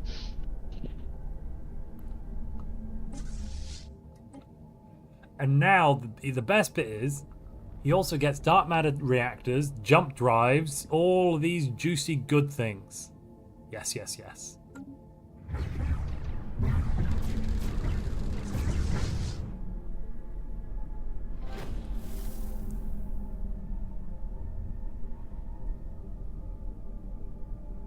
A war in my name, says Pigeon Overlord. Or, sorry. I was trying to think of a fun pun to do with Paul Atreides and Pigeon Overlord, but it didn't. It never materialized. Ah. Oh, I think... Oh, no. Alright, so they just went cloak. Okay, gotcha. This is now a total war, though. Ooh, nasty. Nasty, nasty, nasty. Where are the points at right now before we get to... We're about to get to year 80. So right now, Anger's in first. Pax in second. Red Victor third. Oregano 4th, Satana 5th. Quite a nice spread as well. Anger's clearly ahead as well. I wonder who declared Pax the Crisis. Do you think it was Anger? If it was, that was a real coup d'etat. I think it might be Potato Shagger. Kerner is Maybe going he's doing- straight for Pax right now. Kerner is Yep. one jump away from Pax's capital. And Pax's fleets are there too. Pax is Pax not fleet moving. just came back. Pax fleet just came back. He's repairing from here. I think.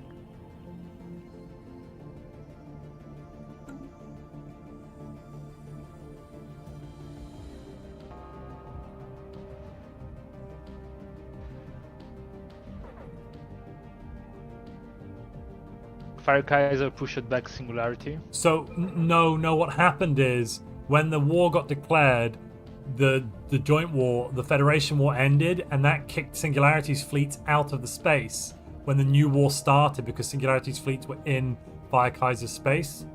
So it was a bit of a gimmick. Because Fire Kaiser already has territory on Fire Kaiser's base. No, I get that. should No, I get that. But the fleets got kicked out. It's a bit of a blip thing. You don't lose the territory that the occupation has remained, but Singularity's fleets got kicked out of Fire Kaiser's space when the new war triggered. Tyrnus saw all the Pax fleets materialize. One jumps away and Yeah, said, and just nope, left. Yeah. Nope, I'm out of here. Oh no. Oh no. I think there's an alliance between Fire Kaiser and Pax. Yeah, I suspected that when Pax not suddenly alliance, but- released the Fire Kaiser. Not an alliance specifically, but Fire Kaiser has brought a cube into Potato Shagger's homeworld. Yeah, but mutual non-aggression. Yes, yeah, exactly. Mutual non-aggression. I mean, the galaxy has decided they're both evil, so why would they fight each other? They're busy fighting the whole galaxy. It does make sense. Yeah, and this might be the payoff from declaring war, Pax the Crisis by Potato. Having his word cracked out.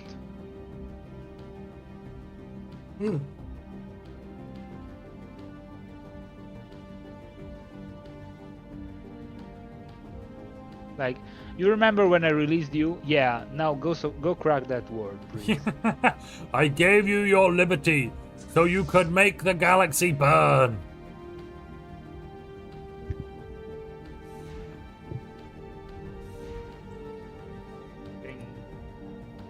Yeah, exactly that. Thank you very much. What? Exactly what? Exactly that word, yes, that one. Crack that, thank you. Been a pleasure. Oh, yeah, no, that's exactly what's happening now.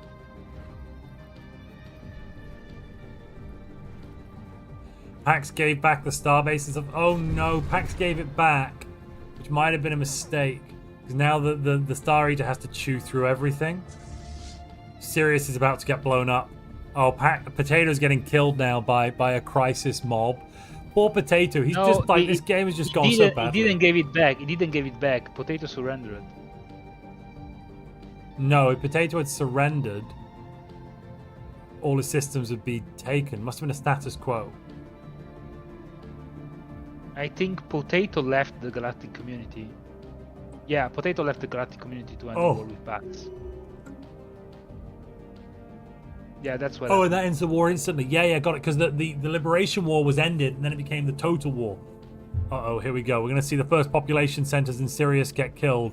Sirius Prime was 12 pops, and M1 over here was 71 pops. Holy crap. And since Fire Kaiser, or Pax maybe want Fire Kaiser to finish the job, Fire Kaiser declared war on Pax and his tribute, which is Potato, to finish crack his systems. Like, I have a job to do, no matter what. Fire Kaiser's kind of left his capital very undefended here. I mean, I say that. There's Big Mine, which has 1,600 worth of armies. And he is subterranean, but still.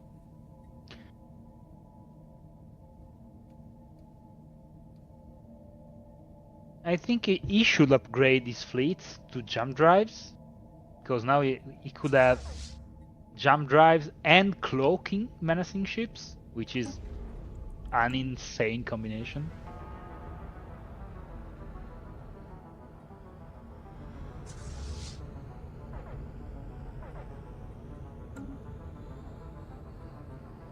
Cortana is still at war with Engers,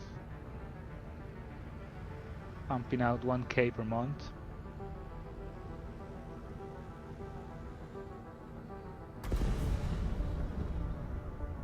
Oh, there goes Potato's homeworld. Blasted into atoms.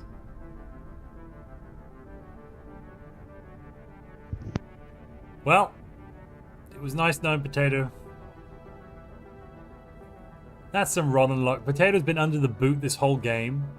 Like, Yeah, he lost no the chance early ever. war with Pax. yeah, and then he got He lost completely the early surrounded by packs. packs, and then, you know, just... Oh, Outscaled. yeah, nothing you can do with that one, is there? 70k fleet. He does Not have even- a 70k fleet, but I don't think it's going to do Not anything. even nanites could have saved him. Oh, wait. Has Potato got nanites? No, they're not No, nanites. no, because he was bio. Hmm. He could, Oh, yeah, he cool, couldn't. yeah. He couldn't. Synth fertility. Yes, of course. Sorry. That's his weakness. Could not go nanites as infertility.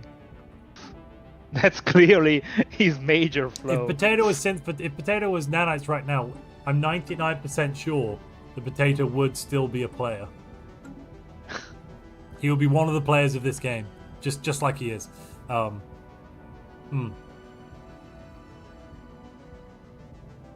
Okay, Hogger has fully occupied Red Victor, apparently.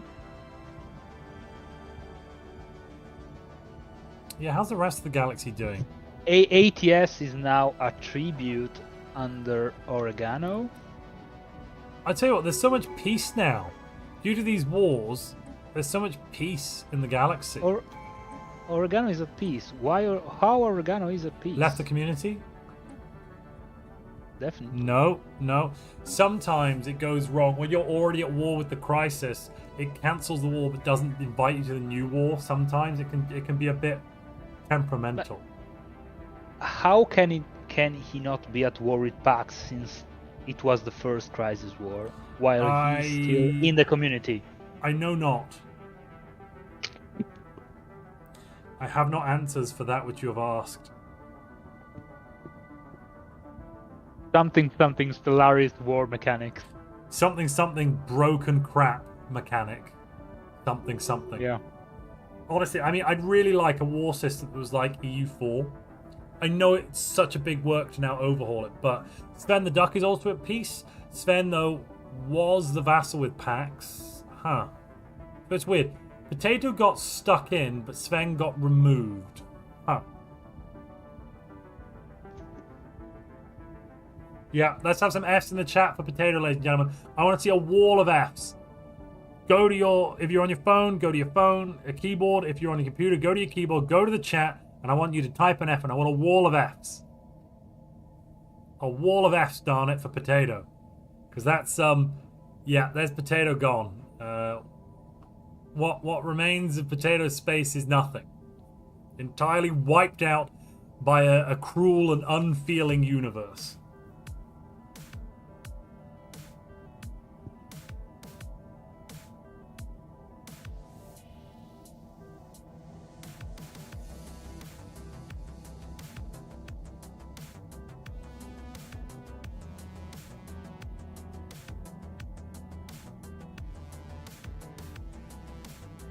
Thank you for the wall of Fs. I really like it. Wiped out by Xeno scum. Well, you know. Actually, machine. Yeah, I mean, yeah, it was machine scum, but still scum. Granted, you know, you're not wrong. Mole machine. Oh, that's smart. So, in order to make sure the Genius Armorer never dies, the Genius Armorer is the ruler. So, the Genius Armorer can never die. Firekaiser roller genius armor. Yes, Firekaiser has a Genius Armorer on the ruler. Excellent, I know. That is insane. So for those of you that don't know, Genius Armor gives you 100 shield and armor hit points on every ship and 20% shield and armor hardening. The hardening is less useful in this current game. What's going on? Potato's leaving? Potato's leaving, yeah, cool. You can unpause. Cool. Oh, there's fleets in the capital. Uh-oh. Sakuya has fleets. But Potato also, Fire Kaiser also has fleets.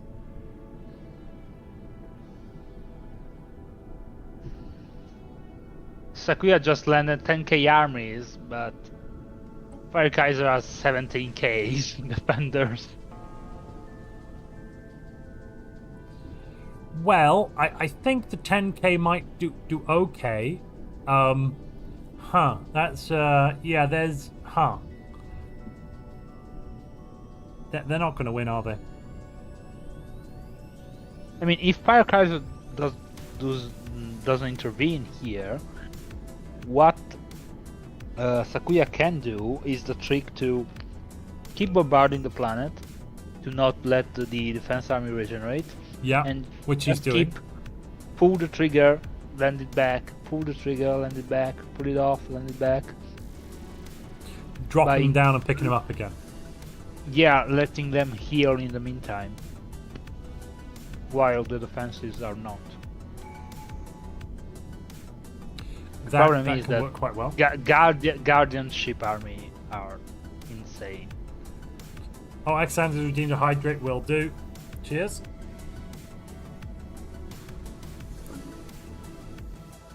I'm getting cold. Why am I? Oh, the window's open. Damn it. That's why I'm cold.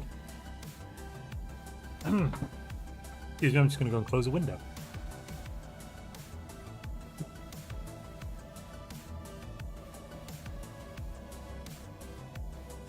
Yeah. He pulled them off.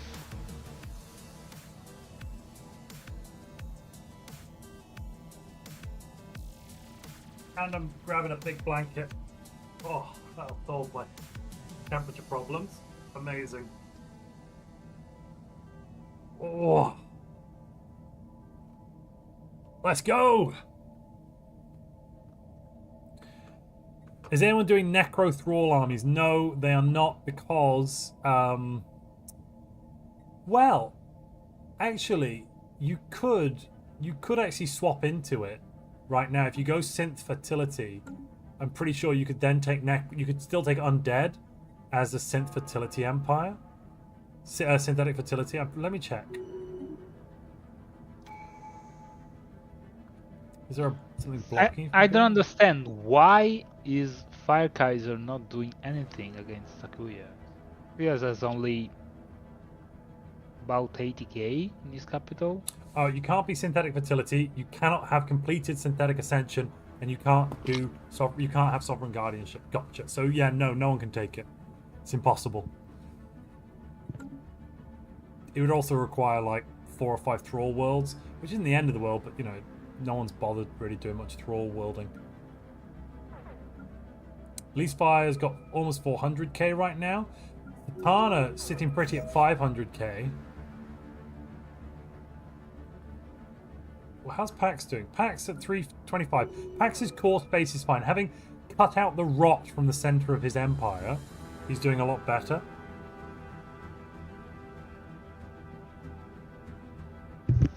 Still making 1500 alloys.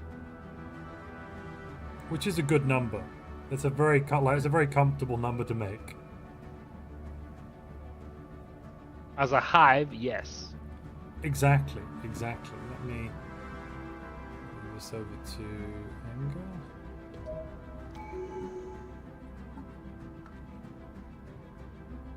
So right now, by observer score, Oregano's number 1, 4k research. Wait, what? Oregano's making over 4,000 research. And Almost 2k. 5. Very close to 5. 1.7k, 1.5k, 1.6. 2600 alloys. Mm-hmm. Perfectly fair number. Well, let's check out. So per pot, Well, only 15.8 alloys. Let me tell you to your viewers, this is what a synthetic fertility left unchecked look like. It's just all this pop assembly. 15 pop assembly plus normal pop growth on top of it is just ridiculous. It's here 77, 4k research, 2k alloys, 2.6k alloys. Almost 2k unity, 1.7k unity. He's producing 5k energy. Oof. And using 4.5 of it though. It's a lot of usage here. producing 2k unity.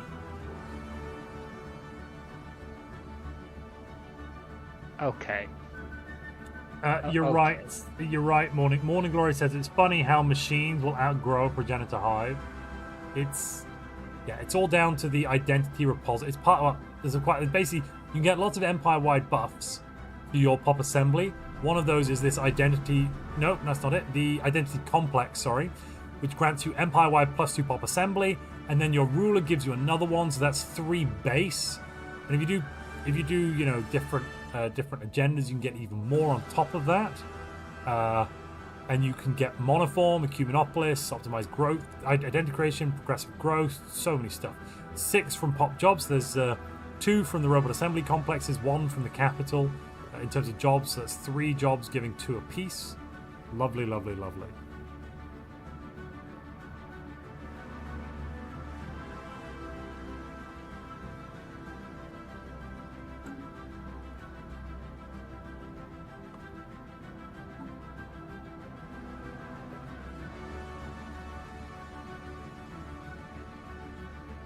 As always, says NSMS8, the flesh is weak. Okay, we have 1 hour left and 22 years to go. Maybe the game speeds up. I doubt it. Fire Kaiser is very red, as usual.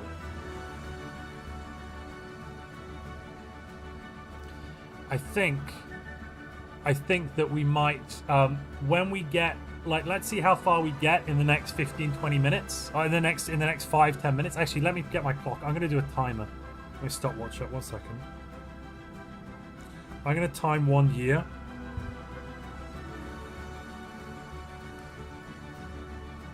If the game will move. Is it just frozen? Am I frozen? What's going on? Oh, out of sync. Life is out of sync. I'm trying to resync. Oh, the crash button. My favorite button.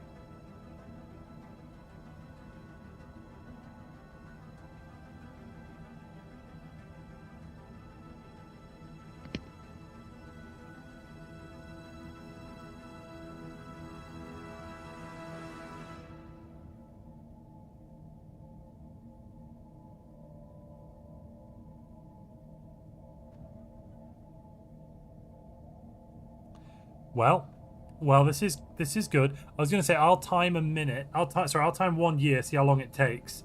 From that, we can get an estimate on how much longer the game's got to run. And it's probably better we tell the players, we're going to end this game.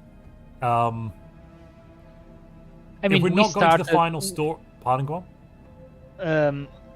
We started like 30 minutes after the starting time, the scheduled starting time, due to resyncs and rehost and whatever. Well, I was 5 or 10 minutes late, sure. Fire Kaiser, can we start kicking? Singularity says, Fire Kaiser, can we start kicking? As if that was like a comment someone else, Fire Kaiser had written. Fire Kaiser at 8:03, can we start kicking? Oh crap, yeah, okay, so 2 hours ago, Fire Kaiser was like, can we start kicking people?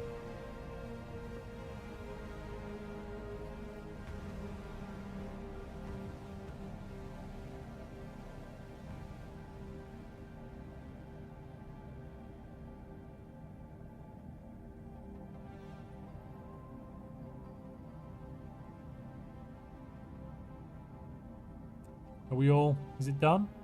Are we all synced up? I'm waiting for every player to synchronize. Oh, I thought we were all done. Kiernan is stuck. Amazing.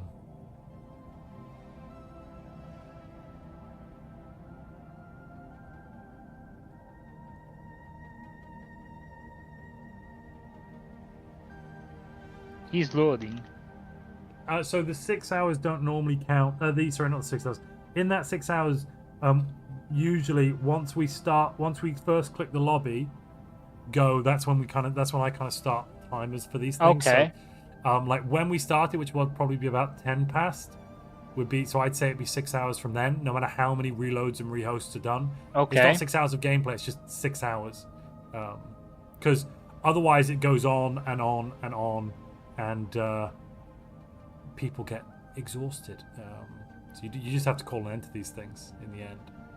So Let's see 1 how it hour and goes. 10 minutes for now. Yeah, basically, roughly an hour and 10 from now. Okay, everyone's here. How did... Oh, it did work. That's magic. Why we paused? Massive lag spike. That's not good. That's not good. Apache red. The lag. Dead red. The lag. Apache. It I might think just be Apache working crashed. its way through for a moment. Oh, Apache crashed. I think Apache crashed. Oh. Well, that doesn't usually work its way through, does it, chat? Let me type.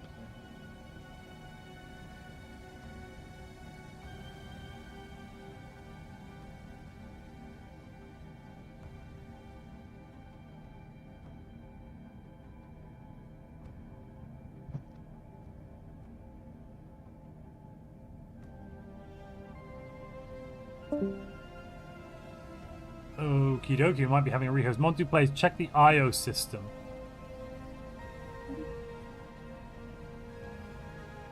Is that low even? Low, sorry, I missed low, okay.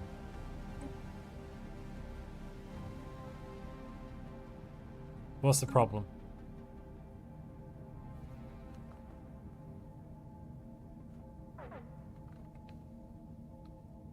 What's wrong with this system?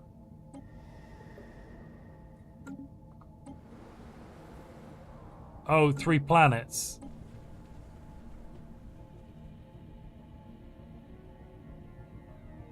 Unkillable station, this abomination. Oh, the armies on it. 6k armies per planet.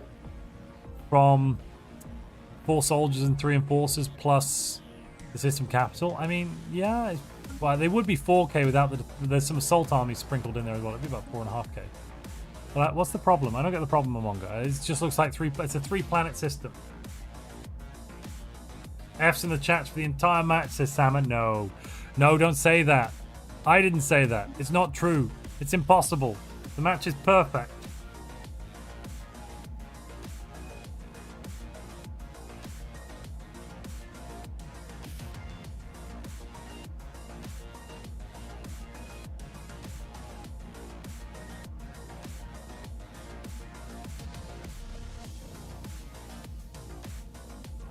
Four soldiers, 4k army. Well, I mean, yeah, that's a bit silly. That is a bit silly. That's not the right password. A second, I'll find it. I'll find it.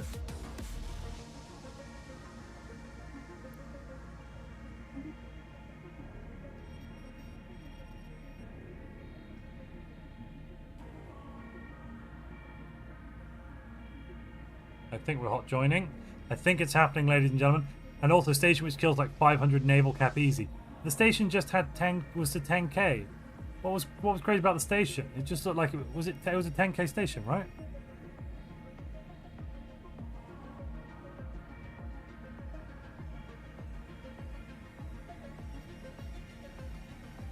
Right? Oh, not that one. Another station. Gotcha, gotcha, gotcha.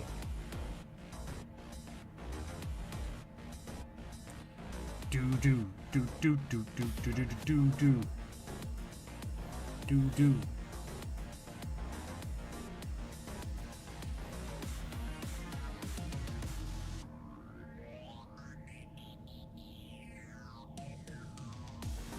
Here we go. Now we're loading. Lobby simulator, your time is over.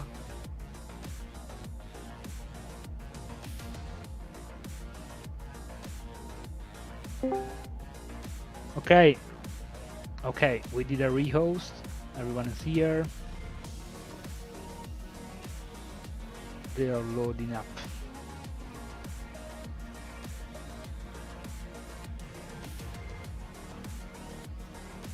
Excellent. I am 90% there. Soon be there.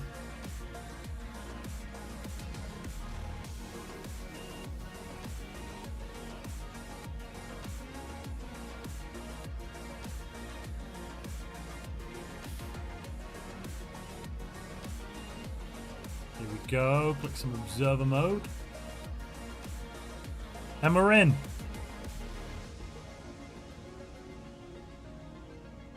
We made it.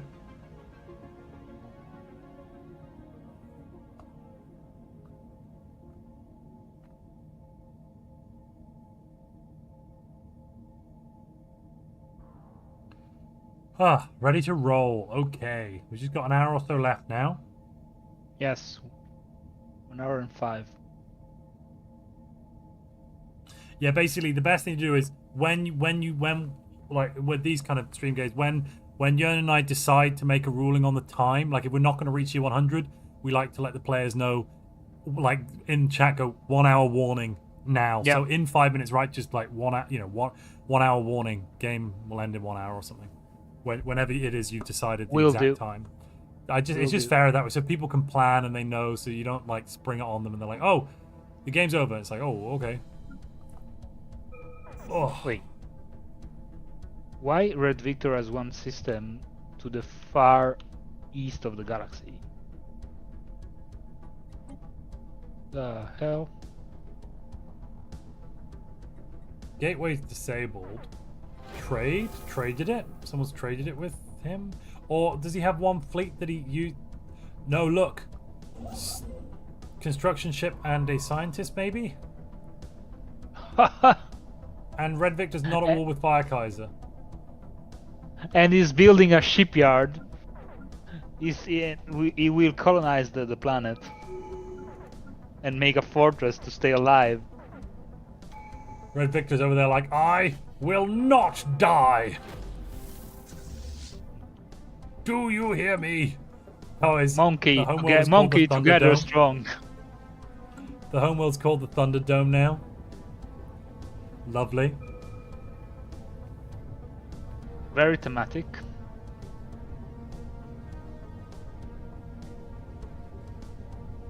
What kind of notification is that?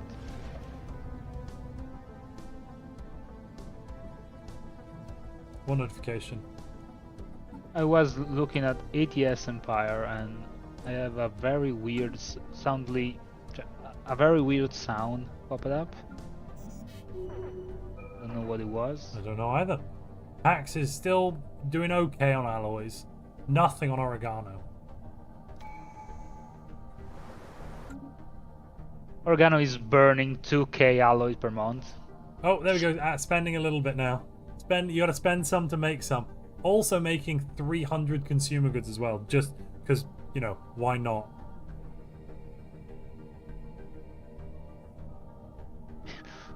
Wait. He's buying 350 consumer goods per month for some reason? What? Why? As a store of value? No, they're worth bugger all. What? Huh? Since Satana is mass selling them, they are worth less than 1. Yeah, Exactly. 5 minutes worth. They're super cheap. I'm just staring at the screen like, what the heck? The market leader is currently Syncretic Evolution. Oh, Lifeus' build is called Syncretic Evolution. Okay.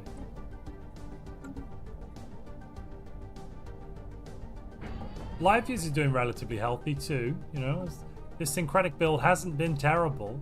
I think finding Satana next door and being able to put those branch offices down, he really hit the jackpot there, if you'll pardon the pun, ladies and gentlemen.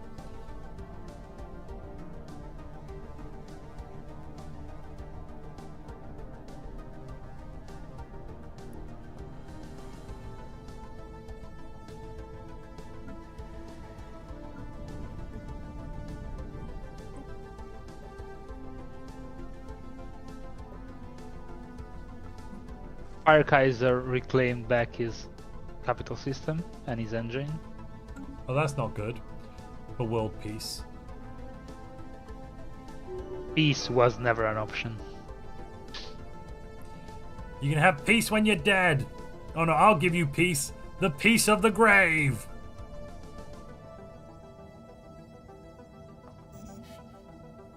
In breach of galactic law. Who? Satana. Oh, and Singularity as well. Equal Standing Act. They've passed That was the Equal Standing notification. That was the notification I heard from ATS Green. Act. Oh, it's the pre-FTL one. They must... so, non-interference and aggressive interference are banned. You have to, like, actively help them. A bit. Not much, just a bit. You do have to do a bit.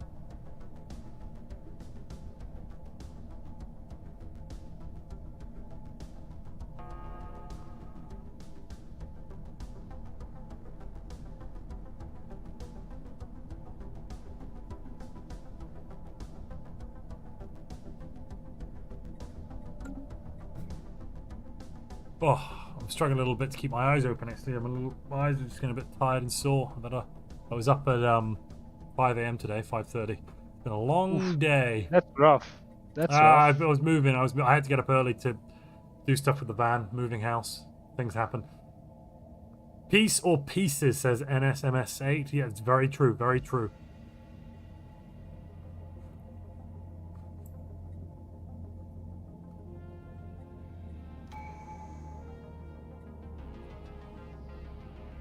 Fire Kaiser is not doing anything. These fleets right now.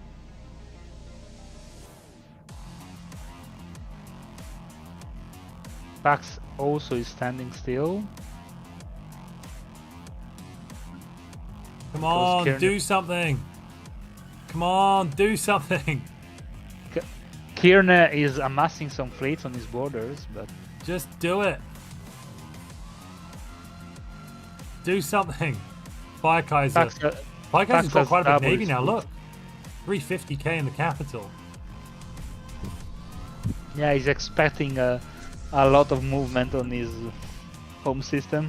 Given, So- thing is though, actually, given we've only got one more scoring round, I don't think people care because there's this scoring round. We're not going to have another one. There's not enough time probably. Like given the speed, I was going to do that. I'm going to do that. I'll do the clock thing now. 1 second. I already called the 1 hour's timing. No, sure. I'm just curious about how long it's taking to do, to do one. I also one gave rotation. the 5 minutes to the laggers to fix their lag. Okay, then you're going to kick them, Mm-mm. including Fire Kaiser. I fear so. Where's my clock? I had a clock. Where's my phone? There's my phone. Clock, clock, clock, clock. Stopwatch. Right. Oh my goodness, it's only been 1 month since I... Alright, I'm going to start 1st of the 8th.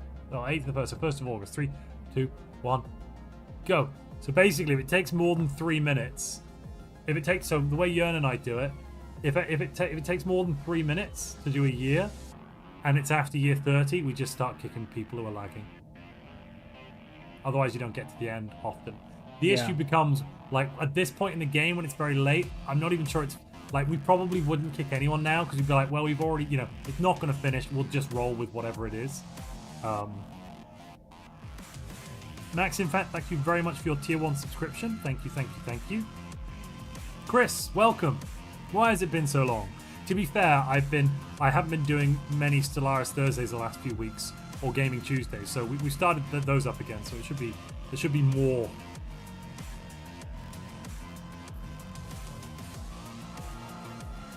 I mean, it's not going great so far. We've done just over 2 months in almost a minute.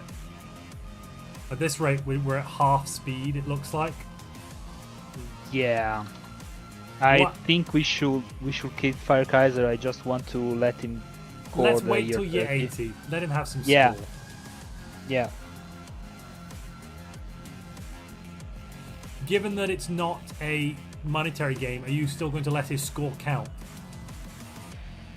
What do you mean? Like, you won't reduce his score to 0 because he's been kicked? No. I mean, it wasn't his fault. No, well, in a tournament, we would normally, like in the paid ones, we'd reduce it to 0 once you're an AI because AIs can't win, basically. It's like, well, you've been kicked. Oh and stuff. yeah, sure. But I don't expect him to Oh my win goodness, can he from even the get to score the end point. of the month? Let's see if we can get to year 80 before we kick him, just so we can get that scoring. But I'm not sure we can. We're now 2.5 months, and it's been almost 2 minutes. This is Kiernan. This is Kiernan, by the way. It's Oh, this not is Fire Kiernan Kaiser, now. it's Kiernan. Ah, vie. Right, Chris says, Warhammer 40k tabletop has taken over my life. What's your faction, Chris? What you playing? And also, I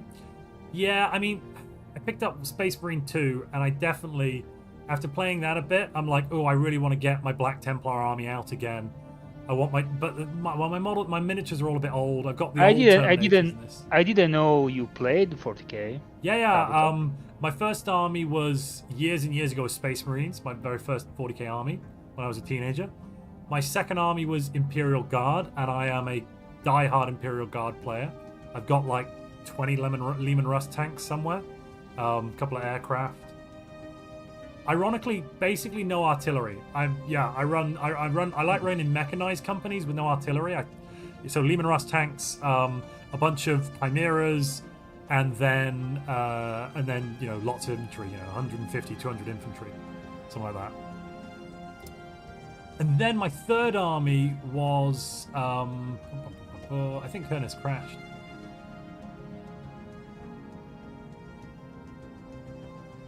My third army was Tau, Farsight Enclave Tau. Big fan of the battle suits. I started Warhammer 40k in 2005 with Tau. That would have been 5th edition, right? 4th. Was that fourth then? Okay. Yeah. Now I have like 30k points of Tau. Oh, sweet Jesus. Yeah, no, yeah, I don't. I've got about. I mean, like most of them is Forge Road going to Legend, so it's. Oh not Lord! Oh, you've spaffed money up the wall there, buddy. Forge World, good Lord. That's just like that's the plastic crack ultimate button. And how would you like your bank account to be emptied? Which form of plastic crack would you like this month, sir? Well, that's the ultimate prevention for children to using drugs. Making them buy Warhammer, they will never have money for drugs. Yeah, no, that does work. It does work. Right, so we've gone from August. It's been we are year 80. Minutes. Yeah, okay, kick him. Kick Firekaiser. Let him know he's going to get kicked for lag. And anyone else that lags. Yeah. Like, the game's never going to end. We might even get to year 100 this way. Right, so right now scores are Anger in first, Pax in second, Oregano third, Satana fourth, Least Fire fifth. So actually, Firekaiser's actually only got 12 points. This 24 is only 12, which puts Firekaiser way down on that score list.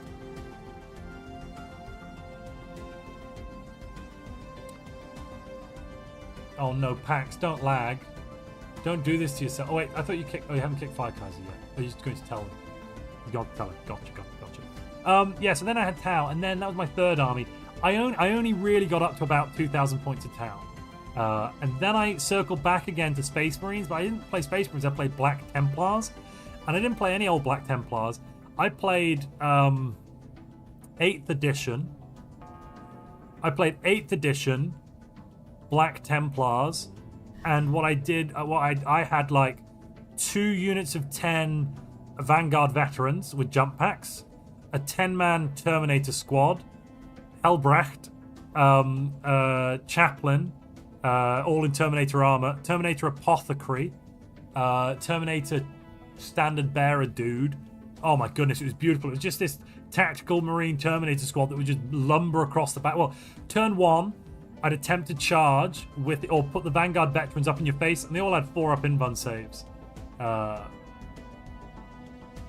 You're on 100 Crusaders, good lord. No, I like I like playing with Black Templars elite, like the elites, the jump packs, the Vanguard vets and that kind of stuff. That was my go-to there, definitely. Did you give Helbrecht the throat lozenge? No, I don't think I did. Alright, this seems to be going better now that we've kicked one player. The issue is Pax is lagging out. I might have to push Pax out as well. It's a shame. A darnable shame, I tells you.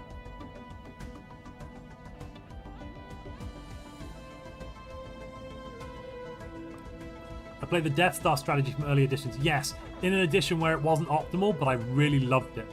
And everything had a 4-up invuln save. It was just beautiful.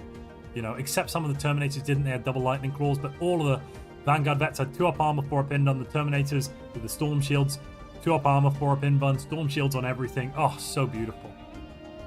Okay, so now I kicked Firekaiser, and now we have massive lag spike from everything and everyone. Yeah. Giltanas, Pax, Kirne, a lot of yellow flashing. Let's keep it running for a few more minutes. If it doesn't improve, I guess we can go to the players and say, hey, are you happy finishing now? Because the lag is getting awful. Like, we could take a vote. Let the players vote. If everyone, if you know, if Holy moly, hanger scores. huh? I didn't watch the points. Yeah, from your rate. anger has shot Anger up. skyrocket. Unity, Diplo, controlled space, everything. Losing points to Ethrophasic, but you know, no one cares. You know, all because Potato Shaga declared Pax the crisis. So he had to pull back his assault from anger. Indeed, he typed out some piece that he was pissed about that. He said, some people just cannot lose.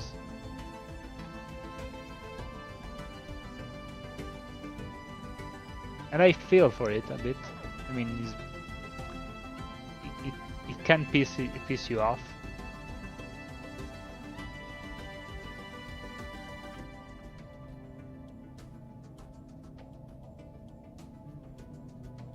Oh, deep breaths. But I guess it was fair because Potato Shaga was a tribute under Pax. And they paid a heavy price for that. Yerp.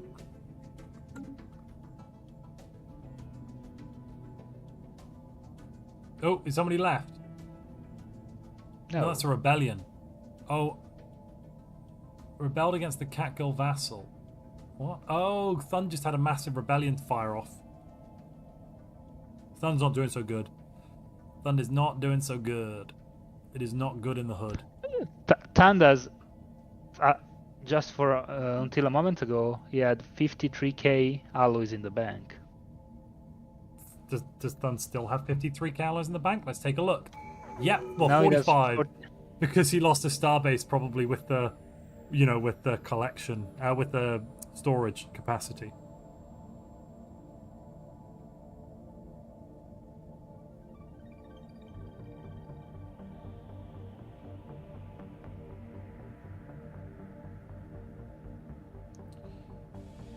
Look at the AI countries. There are so many mercenaries.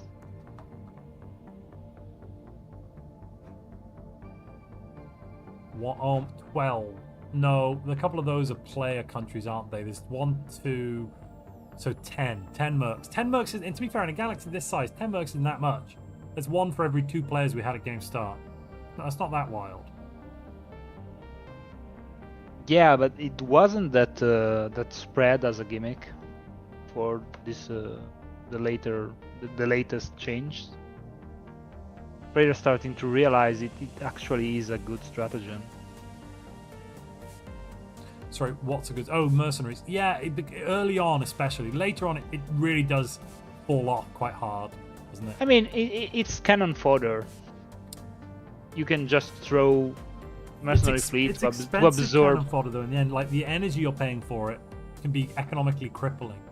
You can't, like, hold on to them for a while. You have to use them for a bit, give them back. Yeah, kinda. And if someone else takes them first, you can't hire them, you know, yeah. I think the downsides, by the time you're in the late, like the late part of the mid game, I think they really outweigh it. In terms of, you know, I just don't, I don't, personally, I'm not a big fan of mercenaries. I get they work early on, you can do some crazy zany stuff, but I think by the time you get to mid to late game, I think they're a bit meh. By the way, both Oregano and Anger far outscaled Pax. Yes, no, I saw that. And I know that Anger is not better at micro than Pax. Or Oregano. Like, Pax is our best economic Giltanas is losing. The Federation came back for the war after like 40 years. And they've smashed into the capital. 40 years later, they break Giltanas' defenses. It's not ideal.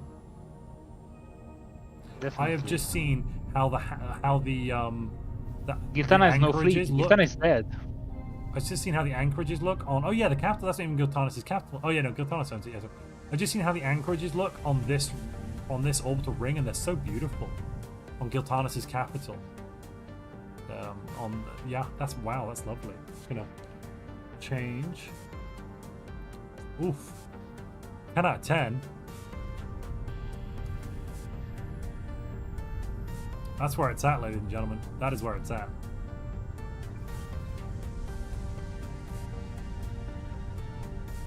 Yeah, it would have been cool if they managed, if Giltanis and Sequoia had managed to 2v3 the big alliance.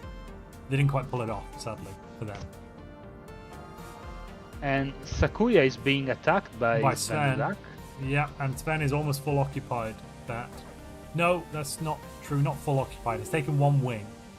Where are Sven's fleets, though? FTL retreat. FTL retreat. Okay. Interesting. Sven has a lot of fleet in his own territory because he's defending against Sakuya. How did Sakuya get there? And how did Sakuya get to the Fire Kaiser capital before? Wait a minute. Wait a minute. Anger is trying to break the aerophasic engine. Oh, that's good. Yeah, because the AI disbanded the fleet. But have you seen how many armies are there? There's now 19k of armies on the subterranean world. Like, good luck managing to do anything. Well, to be fair, the AI dismantled the planetary shield. Yeah. But it doesn't matter. The shield doesn't matter. The AI is already getting from unyielding plus the base of being subterranean minus 75%. Let me check it. Yeah, unyielding plus subterranean means it's already at minus 98%. Yeah, true. The shield was. I don't even think there was a shield. If there was, it was superfluous.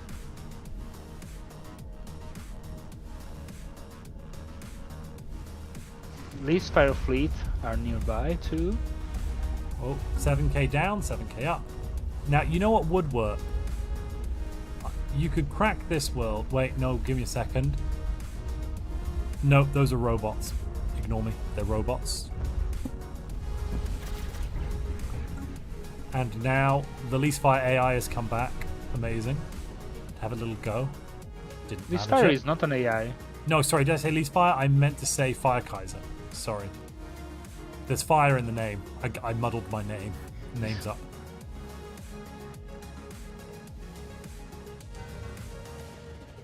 Wait a second. The Fire Kaiser AI just declared on Oregano. Question mark? Oh God. Fire Kaiser. That's an Eldritch Horror. I thought the where's the? Let's see. Does Fire Kaiser still have? Where Fire are Kaiser Oregano's fleet? does still have the Star Eaters, and they are going Yes. out to start eating. Yes, he has. Now they're going to Thund space to do it. That's not nice. End of the cat. Oh, there goes Thund. Yes. Well, GG, ladies and gentlemen. GG. So, assuming the game doesn't win because of time, is it looking like Crisis wins again? Not at all. No, not at all. This Crisis is being soundly beaten. They just need to get enough armies to kill it outright. It's still at level 1, the Aerophasic engine.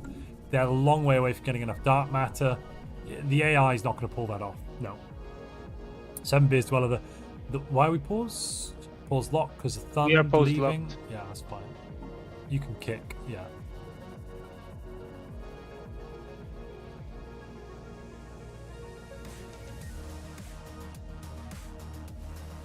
Well, the lag is still terrible. Do you want to go and poll the players and see if they're happy to finish now, or if they want to keep going for another 40 minutes and do like 3 more years?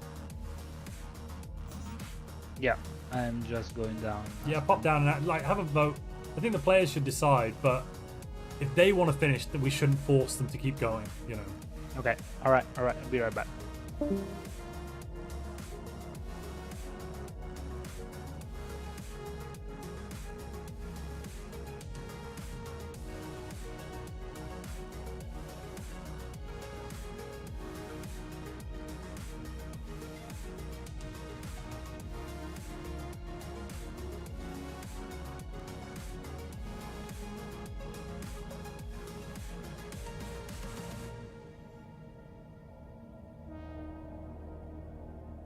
Mikasa says, I wonder how their previous games went. What do you mean? Oh, all of the games in the Colosseum games. There have been a lot of them. Oh my goodness me, I need to open my eyes. My eyes have been closed then for about 25 seconds. Good lord. Wake up. Wake up. Right. Wobble up a dub dub. We're going. Oh, crikey. This reminds me of that 24-hour stream I did. I'm nowhere near as tired. But when I did that 24-hour stream, when we hit 100,000 subscribers, I made the mistake of starting it at like 4 p.m. in the afternoon or something, after having already been up the whole day, which meant that I got to the next day around like midday, and I was like delirious. We were watching my early videos, and I was just like falling asleep at the table and giggling and all sorts.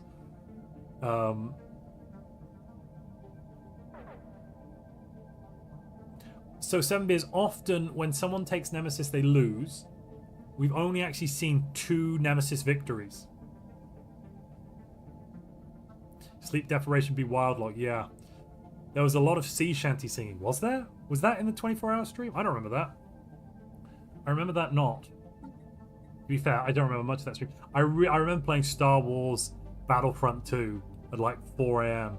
And then we played 5D chess between like 5 and 6. 5D chess really got me through an hour or so of time. Oh my goodness.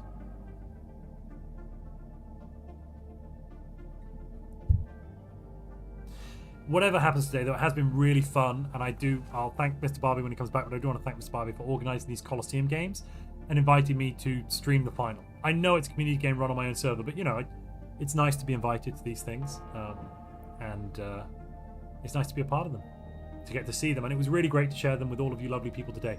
If you're not watching live, if you're what I lovingly refer to as a deader, let me know if you've watched all the way up to this point down in the comments below, and let me know what you thought of this Colosseum game. It's an MMM with no money on the line.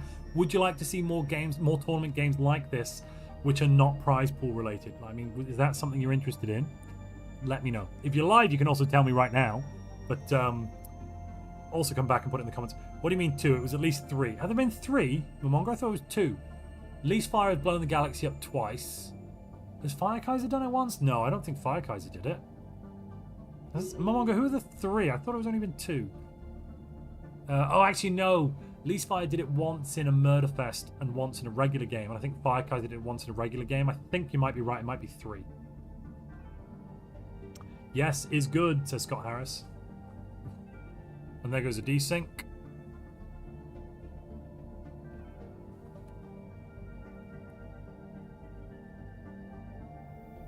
You told victory not blow up. But unless they blow up, do they ever get victory? I didn't think they did. Often they don't. You know, if they don't blow it up, they don't get the victory.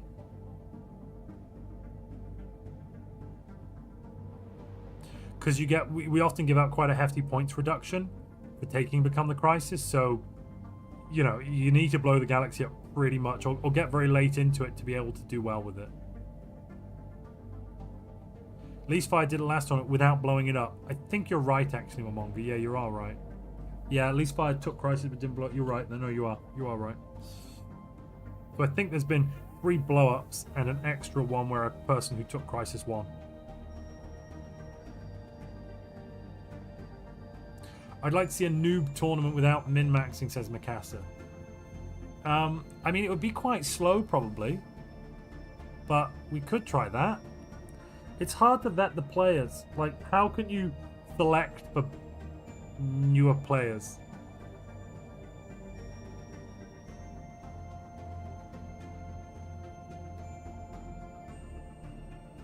We could do things like, if you've been in a Montu multiplayers final, you can't join it, but then there's going to be people. Yep, sorry, hi. Okay. The majority of the players voted to continue the game. Well, let's do that then. For the next 40 to 35 minutes. Yeah. I have a timer set on. Well, no, it's fine. It's fine. Now. We'll just, when it gets roughly the time, we'll remember.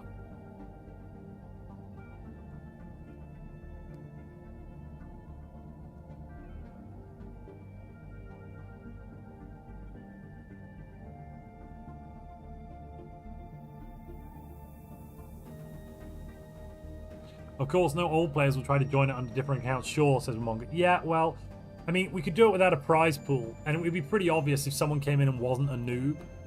Like, the player ability, I think would make it kind of obvious.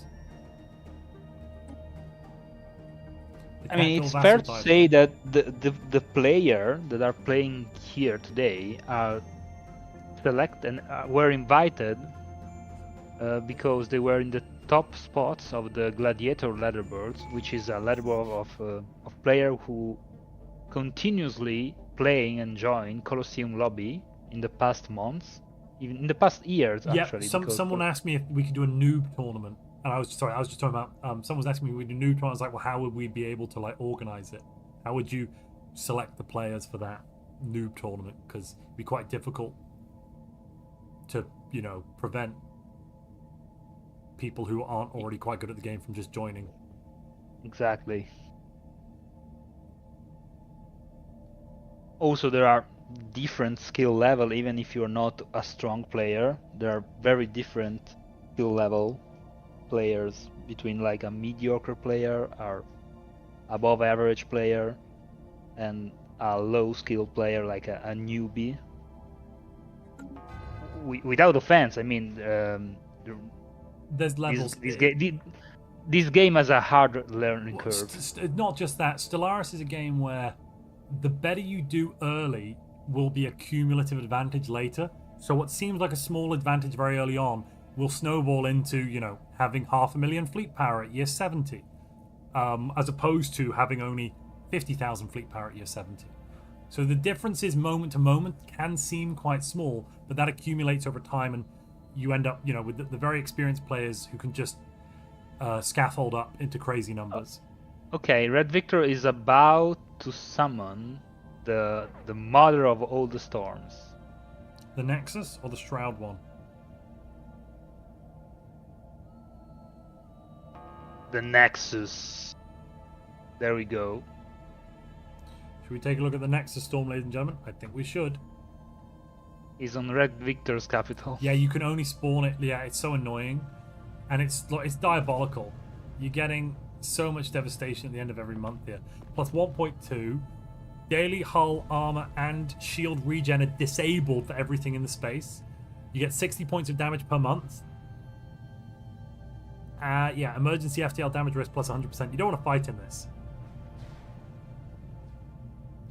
Scott Harris, yeah, join the Discord. To do that, you want to go to the description, find the link to montuplays.com, or just go to your web browser, type in montuplays.com. No spaces, all lowercase.com. And then in the menu, you need to then click the word Discord on that website, and then you'll be in the Discord. And then from there, you'll need to accept server rules, etc. And then you can find the looking for game group, and then you can join the Colosseum. That's the total path required to get you from nowhere to playing one of these. I'm just going to change over to Red Victor's POV.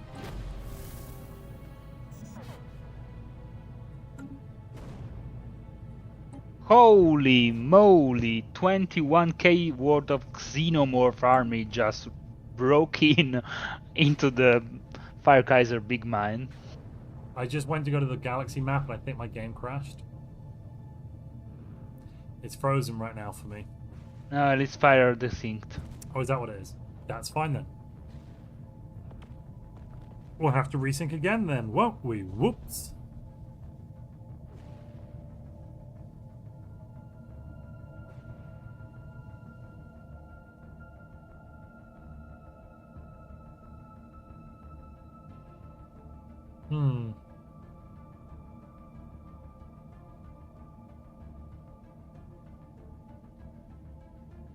How many people would show up if an Xbox tournament was held? What's an Xbox?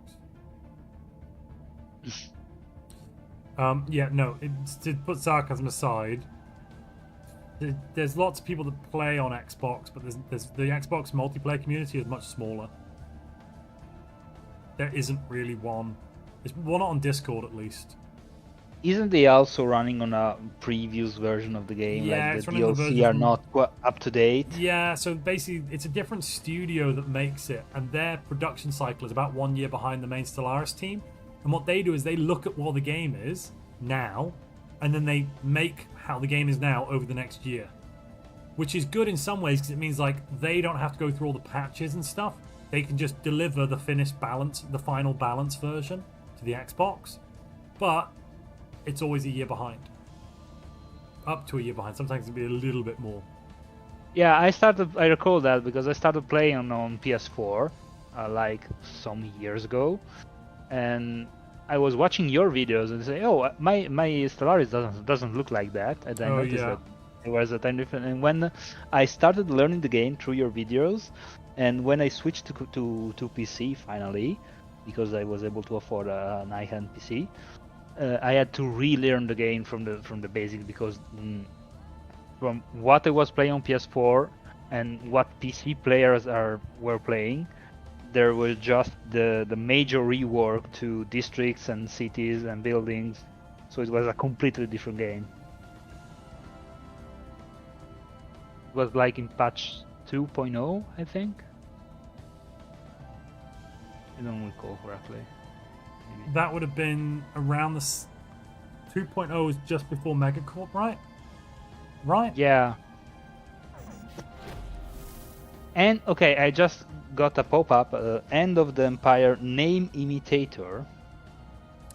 That's a broken tag, but it was again Thun's Empire dying again. It's popped up that happened.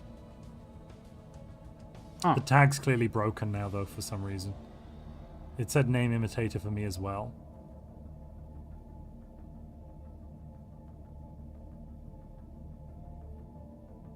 Pax is still at war with half the galaxy, by the way. Well, no one's repealed the sentence. People could repeal the crisis declaration of Pax, but, you know, why should they?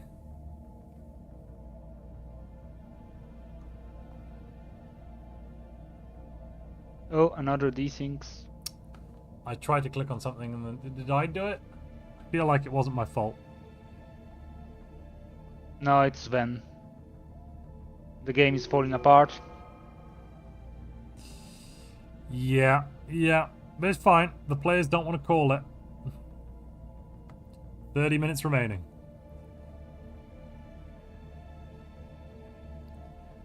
Odin's reactor says blame the French. No, I blame Odin right now. Damn you, you one-eyed raven lover. Not you, Odin reactor, but like Odin. Odin.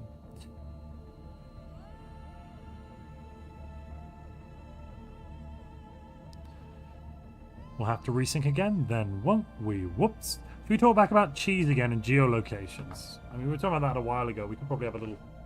Might as well get that conversation going again. Weren't there some people who were very grumpy that I was saying that their mozzarella from America wasn't real mozzarella?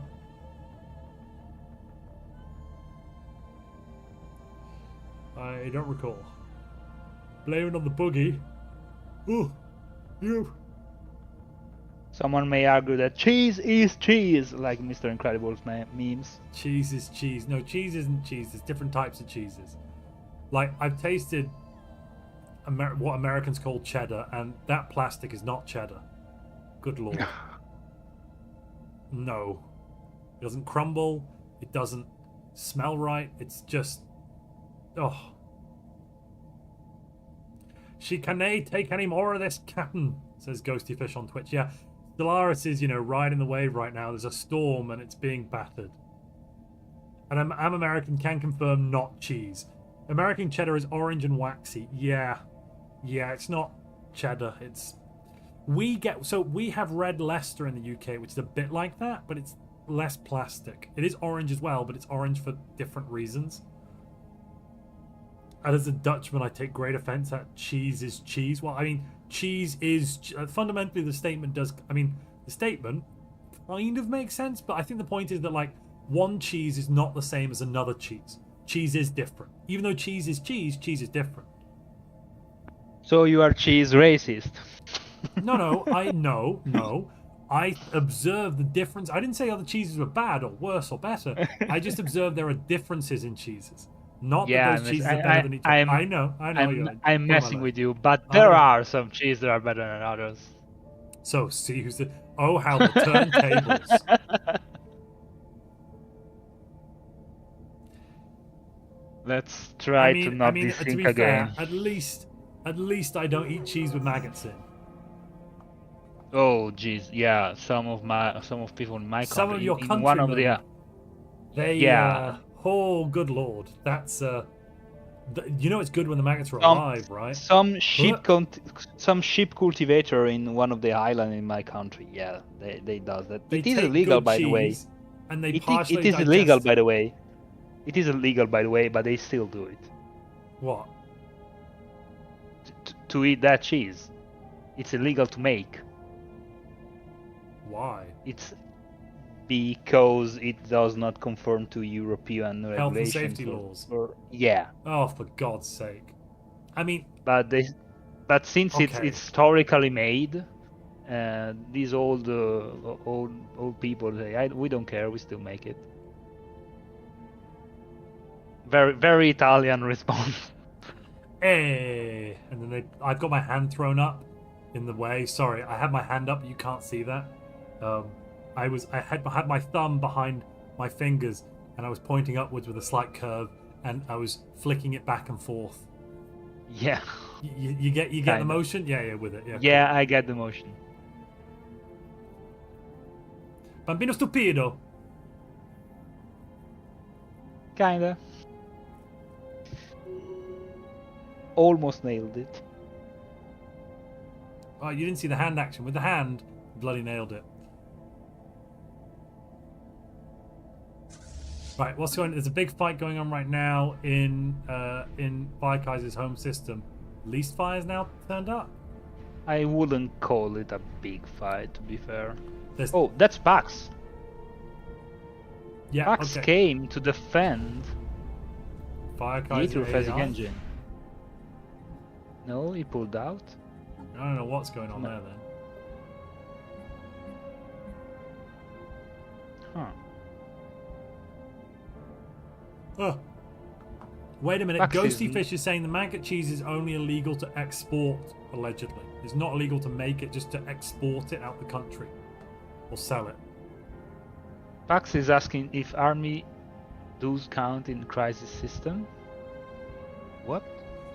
When the engine gets destroyed, does just an army count towards getting the points? I think is the question. I don't know. I don't know. I can't remember. Whatever the mod does is right, but I don't remember exactly what the mod does. The safest bet is for him to put all ships in. You know, actual military ships. Yeah, indeed. He went in and decided to break his way in. Should we have a look at that then? Oh no, not this. God.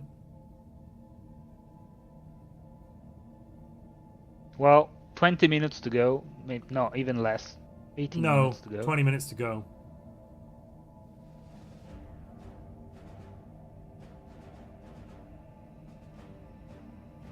One day, the game of Stellaris may reach its end, but it is not this day.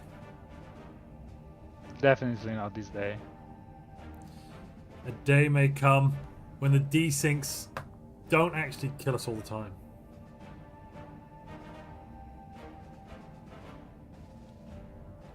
I managed to drop a hammer on my face yesterday morning. That was a bit awkward.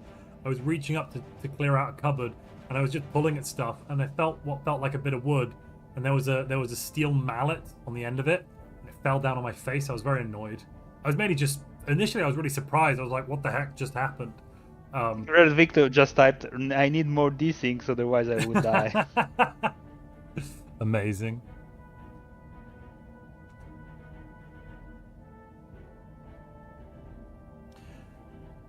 Canada says you can't bring real cheese to the USA. The easiest way is probably to bring cheese in Mexico and then use a local guide to pass the frontier. Yeah, you can't take a lot of what's it called? Agricultural products. You know, fruit, veg, all that kind of stuff. You can't just bring it in. Or you're not meant to. Naughty, naughty. I remember people getting like, you know, bananas and all sorts of things just taken off them.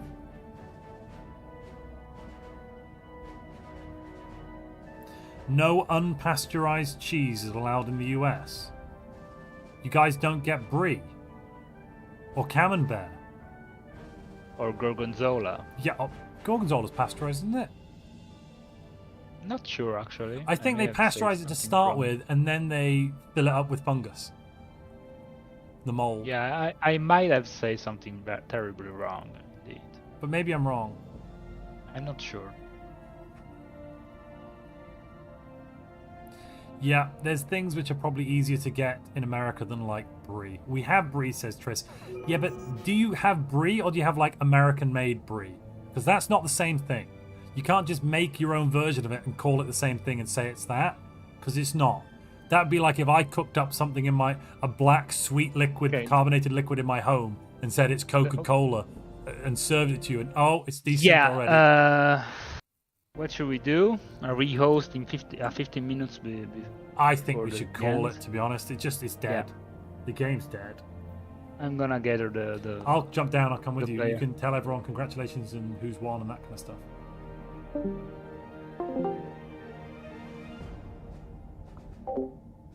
Anyway, let's cheese chat. Yeah, we can import cheese. But can you import unpasteurized cheese? We're Americans, we absolutely can do it. It's in our constitution. Just because you make a law doesn't mean. Quality gaming, yeah. Oh my gosh, that's not how the world works. What I mean is, you can't just make things, say it's brie, and it is brie. That's not how reality works. GG. No, but brie Alright, is a is specific everybody product here that's except made in Augur? France. You French imported No. brie. Oh, cool. Sakuya, yeah, Sakuya enough is then. here. Yeah. I'll shut up now. We're gonna find out who's Okay, won. Augur is AFK. So we are calling it. Montu decided to call it, despite you. I know you all, everybody votes no, but it's 15 minutes left. Our rehost is Yeah, gonna we've done take at an least extra. 1/3 of this time. We've done an extra Yeah, 30 yeah. minutes, and the game's gone 2 years, and it's like if we rehost now, it'll be over by the time we're rehosted.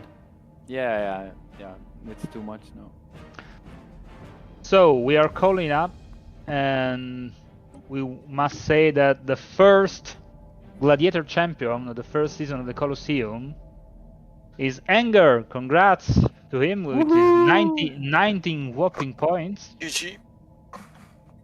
Bad synthetic fertility. Pax put up, as always, a good fight against most of the galaxy with 59 points. Following close by our untouched Oregano, which scale has been left unchecked with 53 points. Satana with a very unusual build. Congrats to him. 4th place, 50 points. And then Lisfire, just 3 points up, is our favorite Monkey in 5th place with 44 points. While Red Victor, despite being 1st place for most of the early game, ended up 6th place with 41 points. And the other one down the ladder. GG everybody. GG's. GG. It is. Thank you for inviting me. think it was Thank you for organising it, really- Mr. Barbe, and well done, everybody. The second season of the Colosseum will restart next Friday. If you want to join that game, make sure to come and join the Discord, and then you can join. All right, I have some more information about the cheeses. I'm going to go tell everyone. If everyone wants to say bye Thank to you, chat, Montu. now is your moment. Bye everybody. Oi, oi. And you. Bye, chat. All right, so chat, I've got some more info about the cheeses, right? So you think that you can eat French cheese in America? No.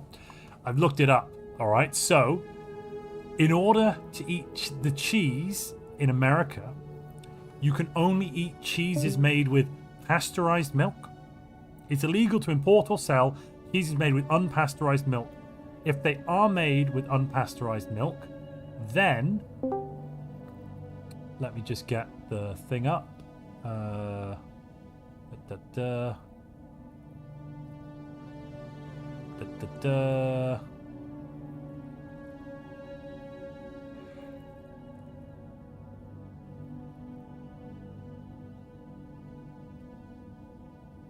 So basically, if you want those cheeses, what they do is they make them with different milk, or they age them for an additional 60 to 90 days, which means that's not the same cheese.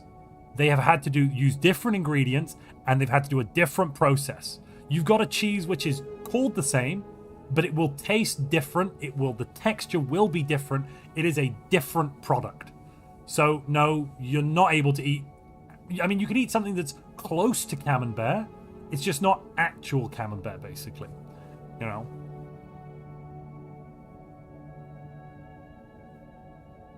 So basically, it's like, yeah, it's almost camembert. It's like it even might be. It's probably made in France too, and the Roquefort is probably made in France, but they make a specific version for the US market. In the same way that if you watch one of those Marvel movies, right? If you watch one of those Marvel movies, which is made for the Chinese market, okay, where they have changed it up and added some scenes in and taken some scenes out to make it acceptable for the Chinese Communist Party. Technically, it's the same film, but it might feel entirely different to have key scenes changed, kind of making it's got the same title, it came from the same place, but it's not the same thing. I think that's the closest analogy we can get to here. Basically, the US is to cheeses like China is to Western cinema, I think. You don't allow it and you crack down on it because it's scary and dangerous. Unless they make a special one for you. At least where I live, the corn at stores isn't fresh enough to have any flavour. I've never had that issue while in the corn at stores isn't fresh enough to have any flavour. Holy crap, let me find that comment. Konokotroke says, is any food real in the US? Oh my, I've never had that issue. Oh my lord. What about unpasteurized Cheez-Its? I don't know what that is. Thanks for clearing that up, Chief Minister of Cheeses, says Voshi. Well, it was essential that at the end of this stream, we find out exactly what was going on with these cheeses. The people have a right to know. I'm going to go pass out in bed now after I remove all the boxes. Oh, I got to unpack a load of stuff. Oh, God. All right. I'm running on fumes, and I'm a bit delirious. I think that's why we're now talking about cheeses. We could stream about cheeses, says Mikasa. Is there a cheese game? Was this a cheese cast with a Stellaris background? We learned something. Thank you for the cheese TED Talk. Well, look, I learned something that I didn't know about the US laws. I Googled it while here, and what I found was kind of shockingly interesting. There's some interesting things in there about like the way cheeses work. Ah, I miss cheese. I haven't had cheese for at least half an hour now. Right, I'm going to go now. If you've watched all this and listened to my cheese podcast stuff at the end of this, amazing. Thank you for staying. You're beautiful people. If you've watched it as a deader, I'd love for you, like, this is your secret call out as a deader. Write a comment in the comment section. You know, go to that box and type it in and say, wow, I heard this end credit bit. I'm still here. Let's see if there's anyone we can send you to as a raid on Twitch. Twitchers. Oh my god, I hate this interface. I have no idea what I'm seeing. Nope, that's not happening. Sorry, I tried. My eyes hurt. I'm going to be back again live on Tuesday. So I'll see you all you lovely people on Tuesday, right? I've been Montu. You've been you. Until next time, ladies and gentlemen, you know, enjoy your cheese.